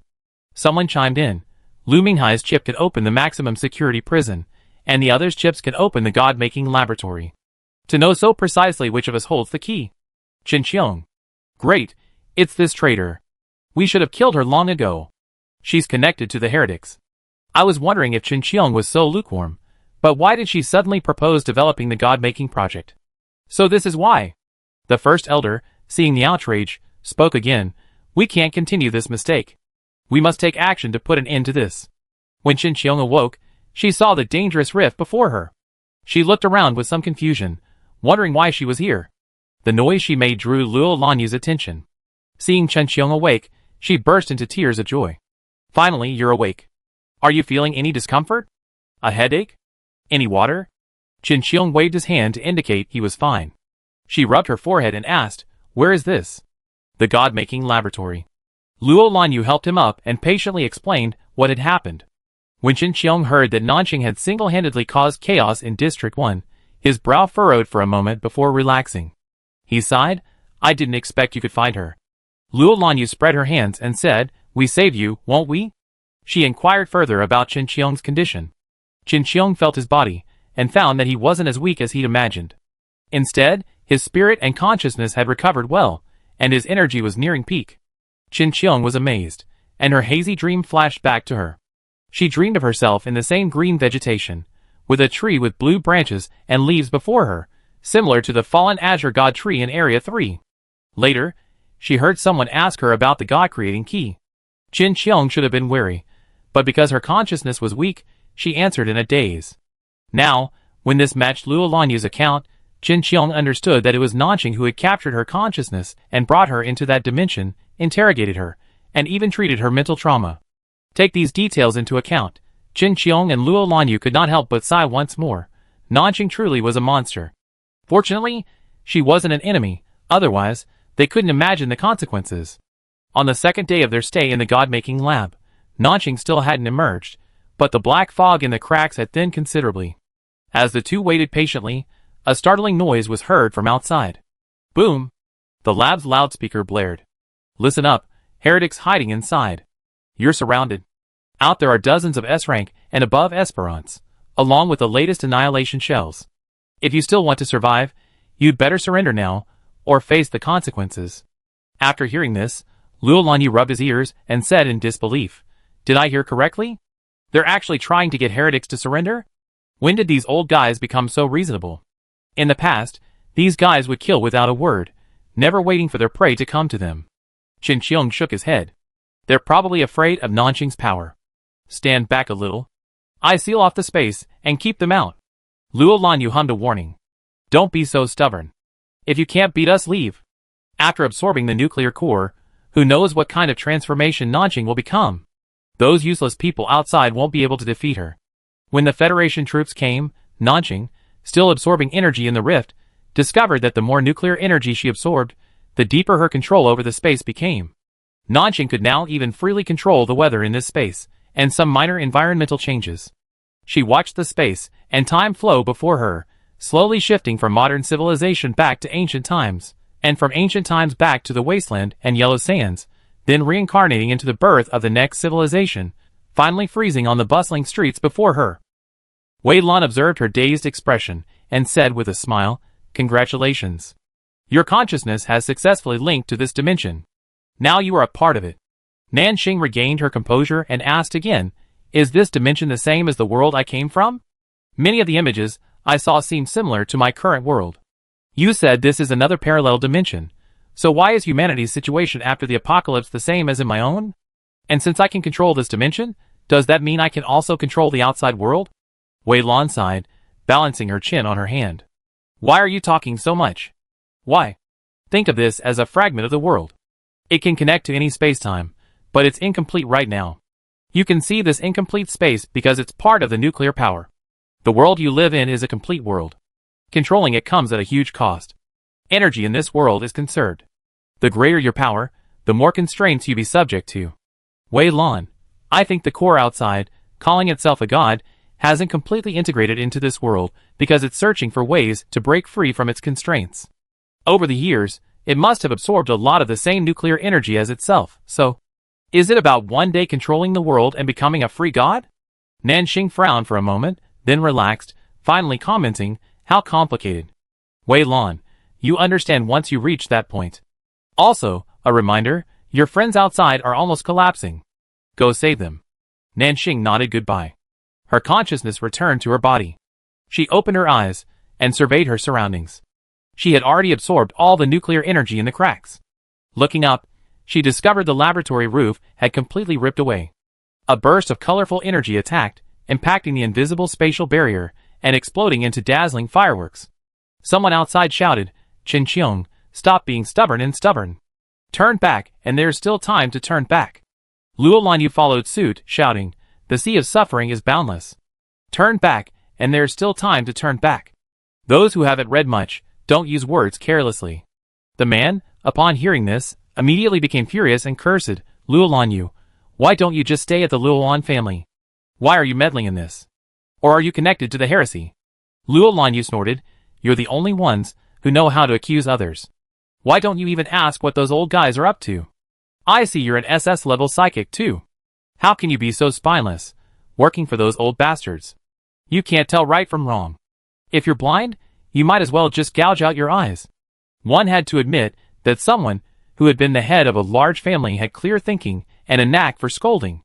He was no match for those psychics out there who only knew how to use brute force. After a few words, they stopped answering and waved their psychics for an all-out attack. They raised their annihilation shells, their nuclear energy concentrated, and spun them around to blast Qin Qiong's spatial barrier, instantly creating a hole in the invisible space. Qin Qiong's face paled, and a trickle of blood oozed from the corner of her mouth. She was being blasted by the energy backlash. The Federation psychics outside, seeing the space begin to distort unsteadily, became excited. They raised dozens of annihilation shells, gathering energy and preparing to bombard the people inside. Seeing this, Luo Lanyu said anxiously, "Qin Qiong, don't resist. Let's retreat first." Qin Qiong wiped the corner of his mouth and shook his head. "I'm fine. It's just a minor injury." Luo Lanyu sometimes felt a mixture of love and hate for this major general. She loved her righteousness, but she also hated her stubbornness. Qin Qiong glanced at the gnashing expression of the person next to him and whispered soothingly, "Nanqing helped me. I'm just doing my best to repay her." "Major General Qin Qiong, repaying a favor will probably have to wait until next time." Just as the situation became critical, a voice rang out from behind. Luo Lanyu and Qin Qiong glanced back and saw a black-haired girl with crimson eyes and hands behind her back, walking out from the edge of the crevasse. Chapter 122. Nanqing's appearance seemed to provide a reassurance. Luo Lanyu calmed down, and Qin Qiong breathed a sigh of relief. He approached and told him to rest, then raised his hand to create a spatial barrier similar to Qin Qiong's. The annihilation shells from outside struck Nanqing's defensive space, instantly creating black ripples. The energy from the shells was quickly absorbed by the black ripples, rendering them completely useless. Not only was the annihilation shell's energy absorbed, but the incoming supernatural powers were also completely neutralized. Nanqing's defensive wall was like an impenetrable fortress, incapable of any external attack. After a minute of attacking, the Federation supernaturals realized that their energy had been completely absorbed. This was truly bizarre, and they all stopped. Nanqing chuckled at this and said, "What? Are you scared? Aren't you going to kill me? Why are you hesitating now?" Nanqing's sarcasm was unwavering. As soon as she finished speaking, the psychics attacked again, but it was all in vain. Nanqing simply moved her mind and spread the energy, and screams rang out one after another. The previously arrogant psychics were knocked to the ground by this energy wave. For the first time, they felt the pressure of energy several times greater than the top level, and they had no strength to resist.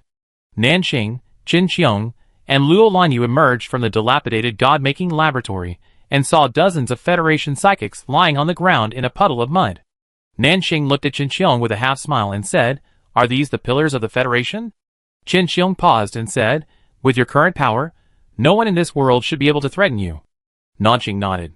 After absorbing the cores here, her energy level had increased to immeasurable levels. If Qin Qiong were to fight her now, it would probably be over in one move. "Where are we going now?" Luo Lanyu asked.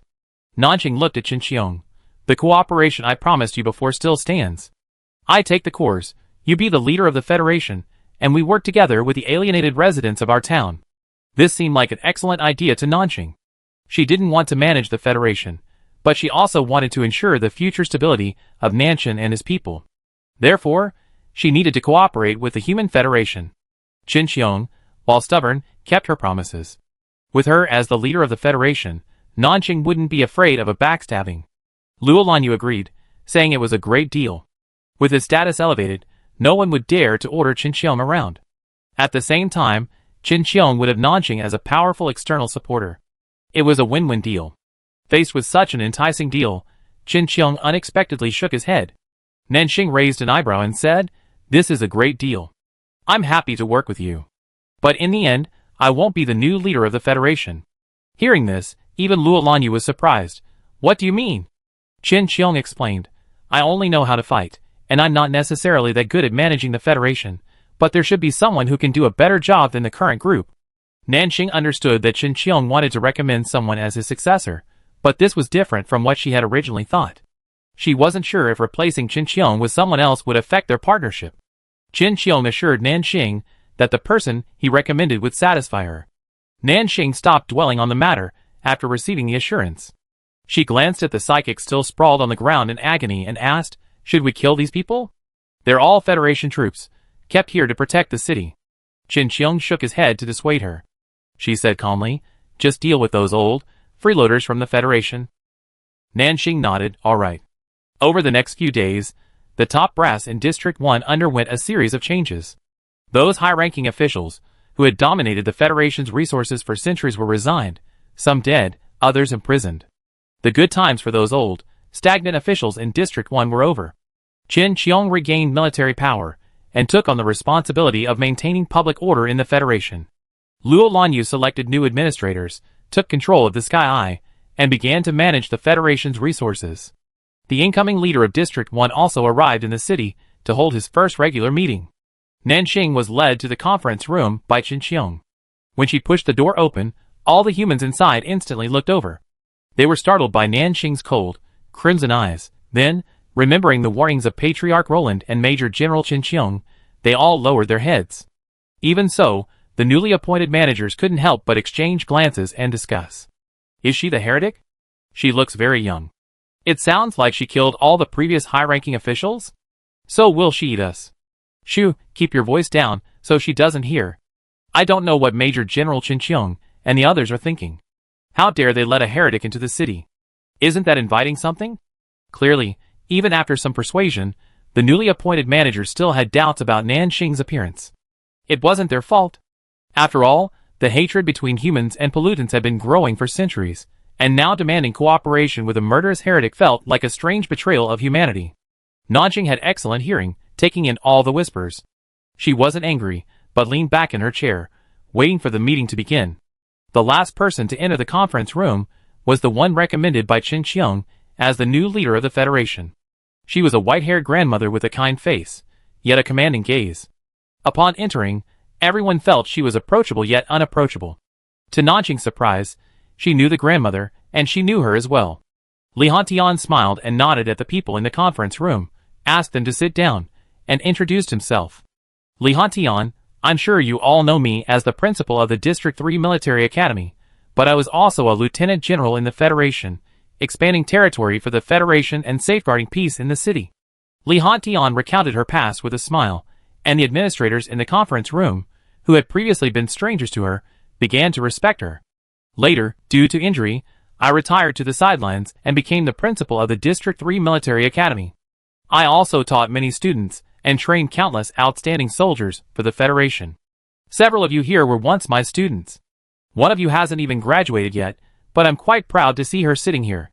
Most people in the conference room were surprised to hear this. A student who hadn't even graduated from District 3 Military Academy actually sat in the highest decision-making room. He must be a powerful figure. Some couldn't help but wonder who this person was.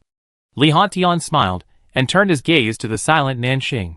Nanxing felt everyone's attention, but she remained calm and said to Li Hantian, Principal, can I just give you my diploma without attending the school?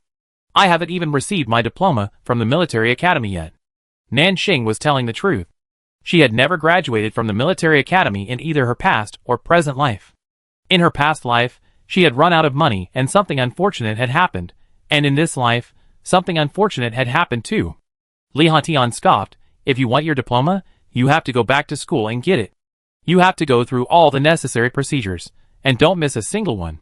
Nanxing also laughed and said, then you have to present it to me personally. Okay. The two chatted back and forth, leaving everyone in the conference room stunned. They were surprised that this heretic, rumored to be a vicious person, had actually attended a military academy in the Federation, and they were also surprised that she could chat and laugh so calmly with Li Hantian. People's views of Nanxing seemed to have changed. The meeting then went on to Li Hantian's management arrangements for the Federation. She had extensive experience, years of management experience, and had seen many ups and downs. She had served as a lieutenant general in her youth, and when she gave orders, she exuded a sense of authority without even anger. During the discussion, Li Hantian occasionally communicated with Nanxing, and Nanxing responded to his questions without disrespect. Li Hantian had helped her before, so Nanxing was willing to give him this favor. After the meeting, everyone's impression of Nanxing had improved considerably. When they heard that Nanxing had only been transformed into a monster due to pollution, but still retained her original human thoughts, they were even more reassured. At least she had human memories, so they could be sure she would side with humanity. After the meeting, everyone dispersed. Nanxing deliberately walked to the back, walking side by side with Chen Qiong, who had said little throughout.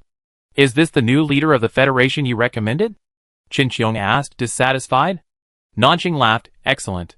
She could imagine Qin reasoning for contacting Li Hantian, simply because he feared she'd meet someone unfamiliar and turn the tables if they didn't agree. So, he'd simply found Nanqing's principal, someone senior, open-minded, and someone who had a good impression of Nanqing. Li Hantian's appointment was the best of both worlds. Nanqing had nothing to complain about. She simply wanted to ensure the partnership was successful, and the town's subsequent establishment went smoothly. Qin said, I heard Principal Li brought a few students with him this time. Why don't you go meet them? You might recognize them. Nanqing shook her head, thinking it unnecessary. Meeting her former classmates in her current state would only cause them more trouble. Nanqing had planned to pack up and return to town after finishing her business, but she ran into 3 familiar faces at her temporary residence in the federal city. They were young girls, one tall, one with red hair, and one whose heels seemed to merge with her shadow. Does she really live here? The tall Gao Ming questioned. The red-haired Yin nodded. What the principal said is absolutely correct. Sui asked, do you think she can recognize us now? I heard that after being infected by the heretic, she's no longer the same person. Don't say that. Major General Qin said Nanqing isn't dead. She's still the same person. No matter what she's become, she was once a comrade who saved our lives. Comrades shouldn't despise her. The 3 of them were lost in their own discussion, completely unaware that the main character in their conversation had quietly approached. Why are you here? Nanqing's voice startled the 3 girls. The 3 girls turned their heads and met a pair of crimson eyes. The color reflected the figure, like a ferocious beast looking at its prey, inexplicably frightening. The 3 of them were stunned.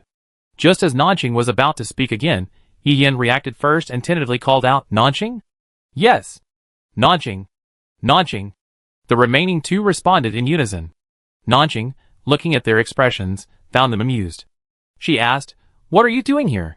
We heard you were still alive, so we wanted to see you. Gao Ming, the most straightforward of the 3, blurted it out. Nanqing nodded, now that I see you, you're definitely not dead.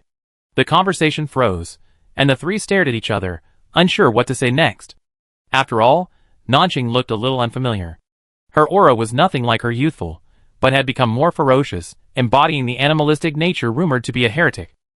Many people would feel pressured by someone like this, let alone someone who truly possessed the ability to kill at will. Nanqing saw the 3 men's dazed expressions and sighed. He opened the door and said, don't stand outside. Come in and talk. Gao Ming, Yin, and Sui exchanged glances once more, this time sharing a smile. Chapter 123. Yin, Gao Ming, and Sui had undergone countless trials and tribulations since Nanqing's departure. Their demeanors had become more stable, and their energy levels had risen to above S rank. After not seeing them for so long, they had already grown into the appearance of leading generals. Nanqing was surprised by their appearance, and the other 3 were also amazed by Nanqing's current state. Nanqing, how did you become like this? Gao Ming was the first to speak. She was closest to Nanqing, and had previously had the best relationship with her, so naturally, she wasn't as frightened. Nanqing, something happened before, and my body has changed. She answered ambiguously, then asked the 3 why they came to Area 1. Yin replied, we're here to participate in the Federation Military Academy competition. Although war has been raging recently, the Federation's traditional practices continue. Federal Military Academy competition. Nanqing was suddenly enlightened after hearing this. She realized that it had been quite some time since she left the academy, and hearing about this military academy competition seemed like a lifetime ago. Then I wish you good luck, Nanqing said. After chatting for a while, Nanqing learned that her 3 roommates were about to graduate from the academy. After the Federation competition, Yin and Gao Ming would join the Federation Superpower Corps, while Sui would join the Expeditionary Force. When the 3 asked Nanqing about this, Nanqing thought for a moment and said, I'd probably stay outside the city. It suits me better there. Gao Ming, will you return to the Federation City in the future? Possibly. You can come see us when you come back. If it's on your way, I can bring you some local specialties from outside the city. The 3 chatted with Nanqing as if they were still at school, without any barriers between them, but by the end, they fell silent. They knew that no matter their previous relationship, they would eventually part ways. As people grow, they inevitably cross paths with old friends, or drift further and further apart. This is all part of the inevitable process of growth. After chatting with Nanqing, the 3 of them left contentedly, They still had their own things to do. Nanjing was free now. Things at the Federation had been mostly settled. She just had to wait for the Federation to fulfill their promise and prepare the resources for the town. Then she could return. However, due to the current urban renewal management, Luo Lanyu said the resources would take a few days and asked Nanjing to wait. Nanjing sent a message to Eva and Nanshan, who were still in town, to let them know she was safe, and then she settled down at the Federation. In the days that followed, Nanjing had little to do, occasionally seeing her former roommates or entering the space to acclimate to the new power. Nanjing discovered that the 2 heretics she had sent in earlier had been dealt with by Wei Lan. After entering the space, she couldn't detect a single aura. Sometimes, she truly marveled at the practicality of this space. Wei Lan also told Nanxing that once the space connection was closed, anything from the outside world would definitely enter, and anything inside wouldn't be able to escape. This made Nanxing completely safe. Nanxing had a new idea upon hearing this. She found a piece of alloy, inserted half of it into the space, and left the other half outside. Then she closed the space. With a clang, the incredibly hard alloy snapped in two. Seeing this, Nanxing concluded, if closing the space can cut through alloys, then what about other organisms? She conducted further experiments and discovered that the space could indeed cut through everything, including pollutants. Wei Lan was somewhat speechless at Nanxing's littering into the space, warning, this is very dangerous. If the opponent's energy is extremely powerful, the space might not close and could backfire. Nanxing nodded, understanding. She then indirectly asked Wei Lan if she could create a separate space within the space, specifically to store the things she threw in. Wei Lan, yes, but you need your own power to create the barrier, otherwise it will affect this world. Nanxing's mood brightened with the answer she had sought, and she immediately began experimenting with dividing the empty space. After 3 days of research, she finally saw initial results and left the space to return to the wasteland. As Nanxing emerged from the space, she sensed a strange aura, as if something enormous was approaching. Alert, alert, SSS-level contaminant attack encountered. All personnel, all personnel, all personnel, all personnel. The Sky Eyes announcement blared from the loudspeaker, and simultaneously, the entire defense system in Area 1 was activated. The Federal City's defenders wore serious expressions, as if facing a formidable enemy. SSS-level pollutants? Nanxing, as if having a premonition, looked up at the sky and saw 3 enormous wolf heads appear in the gray sky over the city. The 3 wolf heads' eyes were bloodshot, their faces ferocious, and their energy pressure was so strong that it could be felt throughout the city. Many city residents had never witnessed such a scene before. Under the gazes of the 3 wolf heads, their legs and feet went weak, and they rolled to the ground, unable to get up. The pressure of the 3-headed hellhound was an extremely terrifying existence for humans in real life. Seeing them was like being in hell. Compared to the anxiety of the people in Area 1 Federation, Nanxing was much calmer. She had seen the 3-headed hellhound before, and knew its abilities. It possessed the power of mental pollution. Weak ordinary people could easily be affected by the 3-headed hellhound's energy, while the supernatural beings in the Human Federation would be restricted by this mental pollution. In the past, Nanxing might have been afraid, but now her power was so great that she no longer needed to fear them. While everyone was panicking, Nanxing was already pondering their purpose in coming to Area 1. 3 hellhounds. Are they looking for me? They follow the orders of the Corps. But it's really late to find my location. Nanxing was deeply skeptical of the efficiency of the 3 hellhounds' contaminants. As she pushed the door open, she ran into Luo Lanyu, who was rushing to find her. Nanxing, the energy from that SSS-level contaminant outside has paralyzed all of Area 1's energy systems. Not only that, it's also carrying a large number of heretics and high-level contaminants. Nanxing, we need your help right now. Nanxing nodded, indicating she understood. She asked, where are Chenqiang and Principal Li? Luo Lanyu, they've already engaged in a fight with that contaminant.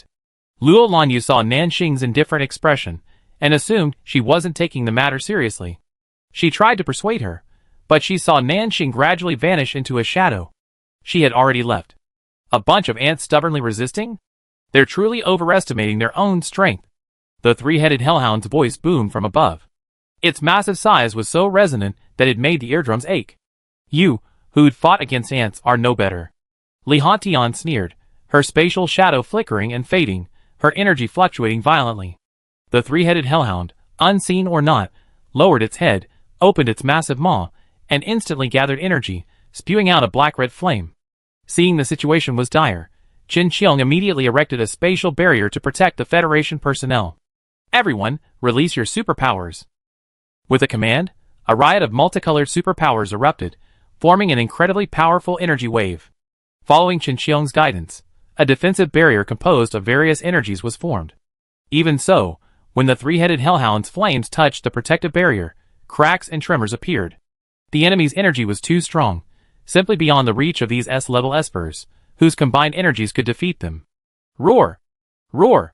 Following the roars of several monsters, the following heretics also launched their attacks.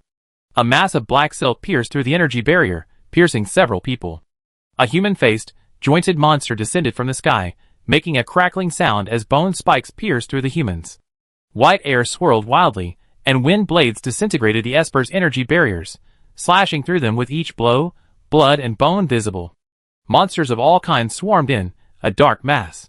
Under the pressure of the three-headed monster in the sky, the humans appeared weak and helpless.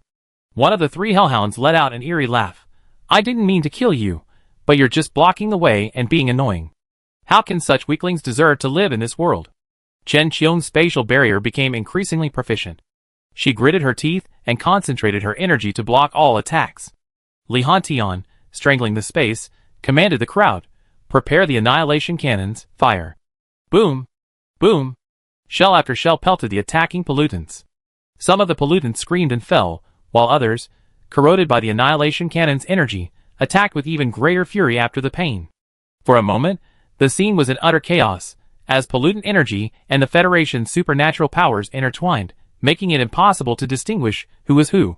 The three-headed hellhound, observing this, snorted, "You're all a bunch of trash." The right head of the three-headed hellhound moved, opening its mouth and spewing out a black mist. This mist was so eerie that it instantly annihilated anyone and any pollutant it touched. This was nuclear energy, energy that could devour everything. All living things, faced with this energy, would instantly decay and cease to exist. After just 2 minutes of fighting, the situation was completely one-sided. Facing a monster like the three-headed hellhound, the humans had no strength to even resist. Watching the nuclear energy sweeping toward them, the federal soldiers defending the city stared with determination in their pupils. At the critical moment, a loud bang echoed from the sky, and the black mist energy vanished. Snap! A massive tentacle appeared out of thin air, yanking the three-headed hellhound's head away. The water swirled in the air, forming the silhouette of a woman. I want to see how strong you are. Her crimson eyes glared at the other man with a cold, ruthless look. You are so weak. How can you deserve to live? The moment her voice rang out, a brief silence fell on the battlefield. The pollutants' jaws dropped in shock, staring at each other, their comrades' shock visible. The three-headed hellhound, that was their leader, the most powerful being in the contaminants, had its head twisted by a single blow. Among the contaminants, some new Nanqing, Black Silk Decimal, White Flow, and the Bone Monster. They all seemed terrified. Didn't she die in the Zone 3 explosion? How is she still alive? How has she gotten stronger? Monster, truly a monster. Compared to the panic on the contaminant side, the Human Federation was clearly relieved, their morale boosted. Li Hantian squinted at Nanqing's voice, then smiled and nodded, saying, young people are formidable. This deal is worth it. Qin Qiong twitched his lips and said, she still has feelings for humans. The two sides reacted differently to the unexpected change, and the three-headed hellhound, slapped in the face by Nanqing, was seething with anger. It tried to resist Nanqing's tentacles, but found the opponent's energy intensity was surprisingly equal to its own, or perhaps even stronger. When the tentacles struck it, they were also carrying nuclear energy waves, which made a corrosive sound as they struck its body. It was an attack that penetrated its soul. For all its years as king, the three-headed hellhound was now in such a state of disarray. The three-headed hellhound roared, how do you have divine power? Isn't that something only gods possess? Nanqing rubbed her chin at this. So you call it divine power? She taunted, it seems it really wants to be a god. It's crazy to be one. Chapter 124. She scoffed, it seems it really wants to be a god, a madman. The three-headed hellhound was now truly mad. It gathered its energy and broke free from Nanqing's control, its left head spewing flames at her. The center head roared, are you the one the gods are looking for? The one who stole divine power? Nanqing waved her hand to form a spatial barrier, blocking the flames. She scoffed, I stole? You're so shameless. As she spoke, her body transformed, 8 tentacles extending from her body. Nanqing's figure grew enormous. In the blink of an eye, her figure vanished completely, and an 8-clawed monster, as tall as a city wall, appeared before everyone.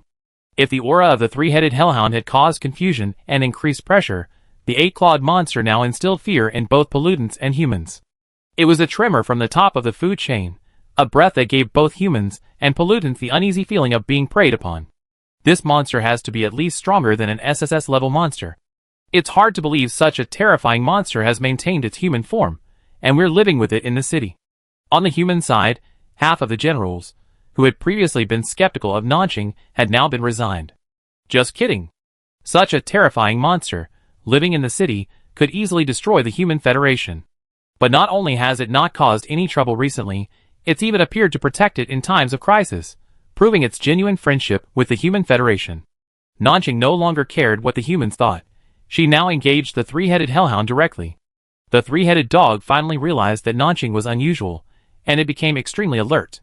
Seeing the flames on one side blocked, black mist erupted from its right head again. The black mist was generated by nuclear energy, and was highly corrosive to other creatures, but to Nanqing, it was just ordinary mist. She was covered in scales, and the black mist could not penetrate her flesh at all. The attack had no effect on Nanqing. Nanqing's tentacles wrapped around its head and limbs, and the barbs on the tentacles pierced its skin like needles. The pain made the 3-headed hellhound's eyes red. It suddenly became angry and unleashed its strength. With a single lift of its front paw, the earth shook. The pollutants and heretics outside were dizzy from the energy wave. The center head opened its huge mouth and bit down fiercely on the tentacle. Its fangs pierced through the scales and ground out the flesh inside. Snap! Nanqing frowned and twisted the 3-headed hellhound's head. Her force was so great that it deformed the opponent's bones. The 3-headed hellhound tried to shake her off, but Nanqing fought relentlessly, the two monsters tangling in a frenzy of movement. Nanqing had intended to crush it into a ball and devour it. But the 3-headed hellhound was no pushover. Its fur and blood surged with nuclear energy. This energy, unlike the unconscious nuclear energy Nanqing had seen before, was alive, a parasite within the 3-headed hellhound. Every time Nanqing tried to sever its limbs with a single blow, the two halves remained connected. Nanqing gave up on dismembering the hound and tried to absorb its energy directly, but she found it was indigestible. This nuclear energy was conscious, even capable of distinguishing between its master and its foe. In this bare-knuckle fight, Nanqing was inevitably injured by the energy she couldn't absorb. This stalemate isn't going to work. We have to find another way to end this fight. Nanqing pondered to herself. The 3-headed hellhound, realizing she was helpless, taunted her even more arrogantly. I thought you were so powerful, but you're just a bug stealing divine power.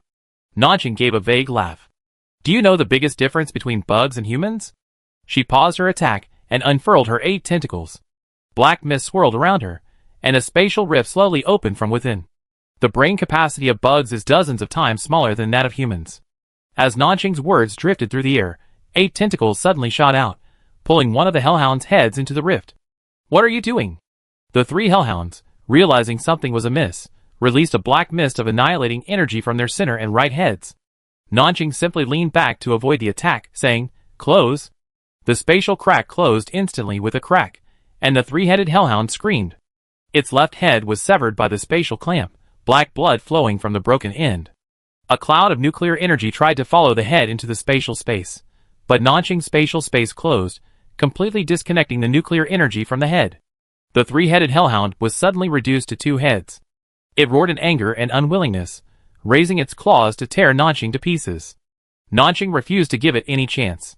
She repeated her previous move and moved on to the 3-headed hellhound, severing the remaining 2 heads. The spatial space opened and closed, severing the remaining heads. When all the hellhounds lost their heads in an instant, the battlefield fell into a dead silence. Both sides stared in shock at the hellhounds' motionless, decapitated bodies. Is this the end of the battle? Are the hellhounds dead? Everyone present wondered. Nanqing's octopus didn't transform back into human form. She reached out her tentacles to the hellhounds, absorbing their energy once more. Without their heads to command them, the hellhounds froze, unable to mobilize their nuclear energy. This time, Nanqing effortlessly absorbed the energy. The 3-headed hellhounds' bodies gradually shrank before everyone's eyes, vanishing into a cloud of mist. The king! The king is dead! That octopus killed the king! The pollutants and heretics who witnessed this scene shuddered. They knew the octopus was powerful, but they hadn't expected it to be so powerful, that the outcome was decided in a matter of moments. Now, possessing the immense power of the Hellhounds, Nanjing raised her crimson eyes and scanned every creature on the battlefield. That gaze sent a chill through the pollutants and heretics. Oh no! Run! She's going to eat us! As Nanjing's eyes swept across, many pollutants and heretics sensed the danger, and those who reacted quickly retreated. Nanjing's tentacles swept a large area of pollutants into the black mist, and with another sweep, countless heretics were engulfed. For a moment, the chaotic battlefield turned into a one-sided massacre by the octopus monster. Xiaoshu and the other heretics, including the bone monster, exchanged glances, each seeing the grimaces on their faces. What should we do? Run! If even the Hellhounds died so easily here, those who hadn't even reached SSS rank would be left waiting for death. There's no escape. Bai Lu's voice trembled. She's sealed off the entire space. When the group of pollutants looked up, they saw a distortion in the battlefield. It was a spatial barrier set by Nanjing, preventing them from escaping. Nanjing's thoughts were actually a bit confused. After she devoured the 3 Hellhounds, her memories flooded with images of blood, brutality, and endless slaughter. These were the memories of the 3 Hellhounds. They had lived for nearly 100 years, rising from weakness to might, devouring countless creatures. Their lives were a life of slaughter, and their murderous aura had woven itself into their very bones and blood, even influencing Nanjing's mind. Nanjing was overflowing with energy, but she still wanted to devour all the flesh and blood. She wanted more. Once unleashed, desire can become immense. Nanjing swallowed half of the pollutants on the battlefield into the black mist. The remaining half knelt on the ground in despair, unable to muster the slightest desire to resist. Her eyes were mad with killing intent, like a return to the core's original form, capable of devouring everything. This isn't right. This is terribly wrong. A voice echoed through Nanjing's hazy mind. Her movements faltered as the pain of mental contamination from the energy absorption slowly overtook her, a pain of being controlled and possessed. This isn't right. Why would I want to kill them all? Not only do I want to eat the pollutants, I want to eat people too. Why isn't my body working for me? Who's controlling me? Nanjing's consciousness gradually cleared, and she realized she was now looking at the octopus-like monster from a third-person perspective, tearing flesh into shreds. And she herself had lost control of her body. What was going on? Why had she suddenly lost control? Nanjing's mind raced, instantly recalling the energy backlash she'd experienced when she devoured the 3-headed hellhound. The nuclear energy in the 3-headed hellhound was alive, meaning that after its death, it hadn't lost its activity, but had instead infiltrated Nanjing's body in disguise. Nanjing had been controlled before she even realized it. Damn it! Nanjing cursed inwardly, quickly releasing her spirit, attempting to connect with her body and seize control. But Nanjing soon discovered she couldn't mobilize any energy at all. She was trapped within her consciousness by the external energy barrier, unable to move. Don't waste your energy. Don't even think about how you ended up like this. A laugh echoed from the void, a voice both disgusting and repulsive. Nanjing, what do you mean? Long ago, when you were still an ant, I watched you. Back then, your body couldn't withstand my power. I only used it once, and it was already cracked and shattered. But fortunately, you've taken good care of this body. It's now a perfect vessel. Nanjing's words suddenly struck her. When I lost consciousness in Area 319, you came. You're even more foolish than I thought. You're only now figuring this out. Nanjing fell silent, her mind racing through many memories. In the final battle against the bone monster in Area 319, Nanjing lost consciousness and woke up to find herself lying in the yellow sand far away from Area 319. The tentacle's consciousness was still there, alerting her that she had been marked, that something was controlling her body. Later, Nanjing suspected that the core hidden in the contaminated area was responsible. She was initially worried, but then she gained the power of another core, and after some manipulation, she thought she had shaken off the other party's mark. Unexpectedly, all this was a setup for the other party to refine the vessel. Faced with this long-planned trap, Nanjing was now unable to escape. She was trapped here, watching the thing use its body to kill. The thing slaughtered all the pollutants and heretics in the blockaded area, then turned its attention to the city, smiling at the terrified humans above. Nanjing, don't you care about these ants? How about watching them die before your eyes today? Kill them first, then find your vine heretic sister. I can't wait to see your expression. At this, Nanjing's consciousness began to fluctuate uncontrollably. She said stop. But the core laughed, controlling its body with a single tentacle, destroying the city wall. The humans of Federal City fell from the walls, and Xinqiang and Li Hantian watched in shock. Nanqing, are you crazy? Ants. Helix waved its tentacles again, knocking back the other half of the wall. Its body, atomized and wriggling forward, attempted to enter the city. It's because of these termites that the world has become so dilapidated. Once they're all cleared out, new life will emerge. When that happens, this will completely become my world. I told you to stop. Can't you hear me? Nanqing spoke again, her voice cold and her eyes determined. The fluctuations of her consciousness grew stronger, constantly colliding with the barrier. What? Was my plan bad? Of course you, a mere ant in a cultivation vessel, probably won't survive that. I devour your entire consciousness. What a shame. I was hoping to have a good chat with you, but you're just so annoying. After completely taking over Nanqing's body, the core's verbal abilities exploded, his words laced with sarcasm. His goal was to see Nanqing's emotional collapse, revealing a flaw, and then be destroyed by it. Nanqing, however, grew calmer as time went on. Her consciousness continued to grow, as if she were burning through her mental energy in a final struggle. The core initially dismissed the idea, but then he slowly spoke. Do you know how the last person like you died? Nanqing. It also tried to take over this body, but it failed. I'm not like that fool. Nanqing chuckled. Really? Then we see who survives. As she finished speaking, her spirit body began to ignite, energy bursting from the spiritual flames, piercing the barrier. He sneered at this, criticizing the ant for overestimating its own capabilities. He thought Nanqing was about to attack him, and had prepared his defenses, but he discovered that the ant's consciousness had retreated into the depths of the black fog. He was somewhat bewildered. He reasoned that even if this human's consciousness emerged, it wouldn't be able to shake his centuries of accumulation, and that his struggle was futile.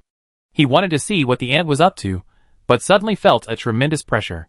This pressure wasn't coming from within his consciousness, but from outside his body. He realized something was wrong and immediately shifted his focus to the outside world. He noticed a massive crack in the void appearing beneath him, a powerful tear in the space that threatened to pull half of him in. What are you going to do? If your body is shattered by space, you die too. Nanqing controlled the space deep within her sea of consciousness. She sneered at the creature. Death is inevitable, but I make it miserable for you. Nanqing's space was independent of her body. She had previously successfully established a connection with it, and with Wei Lan's help, she had absolute authority over it. She wasn't afraid of death. She burned every ounce of her consciousness to annihilate this invader. Crazy! Do you think you can kill me like this? At least I seriously injure you. A spatial channel was selected, and black mist emerged, dragging the octopus's body into it. He had no control over the space within this body. He tried to break free, but he couldn't. He could only watch helplessly as his carefully selected container was destroyed. Close! Nanqing shouted, and the space instantly closed. Crack, crack! The octopus's body was shattered by the spatial rift. His consciousness vanished, and Nanqing's burning consciousness returned to the space. This was a separate, isolated space, cut off from the outside world. Within lay 3 severed wolf heads. Nanqing's consciousness had already been largely burned away. She half knelt weakly on the ground, feeling her life slipping away once more. How did you get yourself into this again? A blue figure appeared before Nanqing, half bending over her, examining her now nearly transparent form. Nanqing opened her mouth and uttered a few words. Yeah, there was an accident. Wei Lan chuckled softly. Never mind. I help you one last time. But take good care of yourself this time. While Wei Lan's words lingered in the air, Nanqing felt a burst of blue light surge into her body like a vast ocean. Nanqing's consciousness grew more and more solid, while Wei Lan's figure grew fainter. Nanqing realized something, and she called out, Wei Lan, you. Don't be nervous. Remember, when you get out, relocate me to a beautiful place with clear water and mountains. I love the scenery, and it has to be spacious and beautiful. Wei Lan's voice was ethereal, and her figure became a floating light. Finally, with a flash of light, a blue leaf slowly fell. Nanqing caught it, concentrating on the leaf. After a long moment, she slowly said, Thank you. I will. After the explosion, the core returned to the crack in the contaminated area, howling in agony. Despicable, lowly creature, just a little bit, and I be completely free. Just a little bit, and I establish a connection with this world. Just a little bit. Why? Why? He was furious as the black mist in the crack surged. It had planned everything so well, crafting the vessel to its liking, but it had to be that human, who had ruined its plans. If it had known this would happen, it should have killed him, he thought, its rage unresolved, and it could only be directed at the surrounding creatures. The pollutants that remained in the area were swept away by the energy wave, resulting in countless casualties and wailing. Nanxing emerged from the space. Her original form was gone, now a black mist condensed from her consciousness, but this did not mean she was any weaker. She walked all the way to the crack where the core was, unimpeded by the energy wave. Sensing the creature approaching, the core shifted its attention, and suddenly realized with anger that it was the human it had been cursing. "Why aren't you dead yet?" Nanxing looked at the core trapped in the rift and said calmly, "Of course I'm here to take your life. How can I rest easy if you're not dead?" She raised her hand and expanded the space, this time encompassing the core within the rift. "You can't kill me! You can't kill me!" The core, realizing it was severely injured and unable to resist Nanxing's attack, roared with rage. "I'm connected to this world. I'm a part of it. If you kill me, this world will be in trouble. It will collapse, chaos will reign, and your loved ones and friends will perish in the catastrophe." Nanxing remained unmoved. She whispered, "It's okay. I just take your place. This world doesn't have to revolve around the core to function. She, Nanxing, can be a part of it." Space completely engulfed the rift, submerging the core, its consciousness completely dissipated. The rift was empty, the earth began to tremble and crack, and the sky and earth darkened, as if the end of the world had come. Nanxing took one last look at the gray sky, stepped into the crack, and disappeared.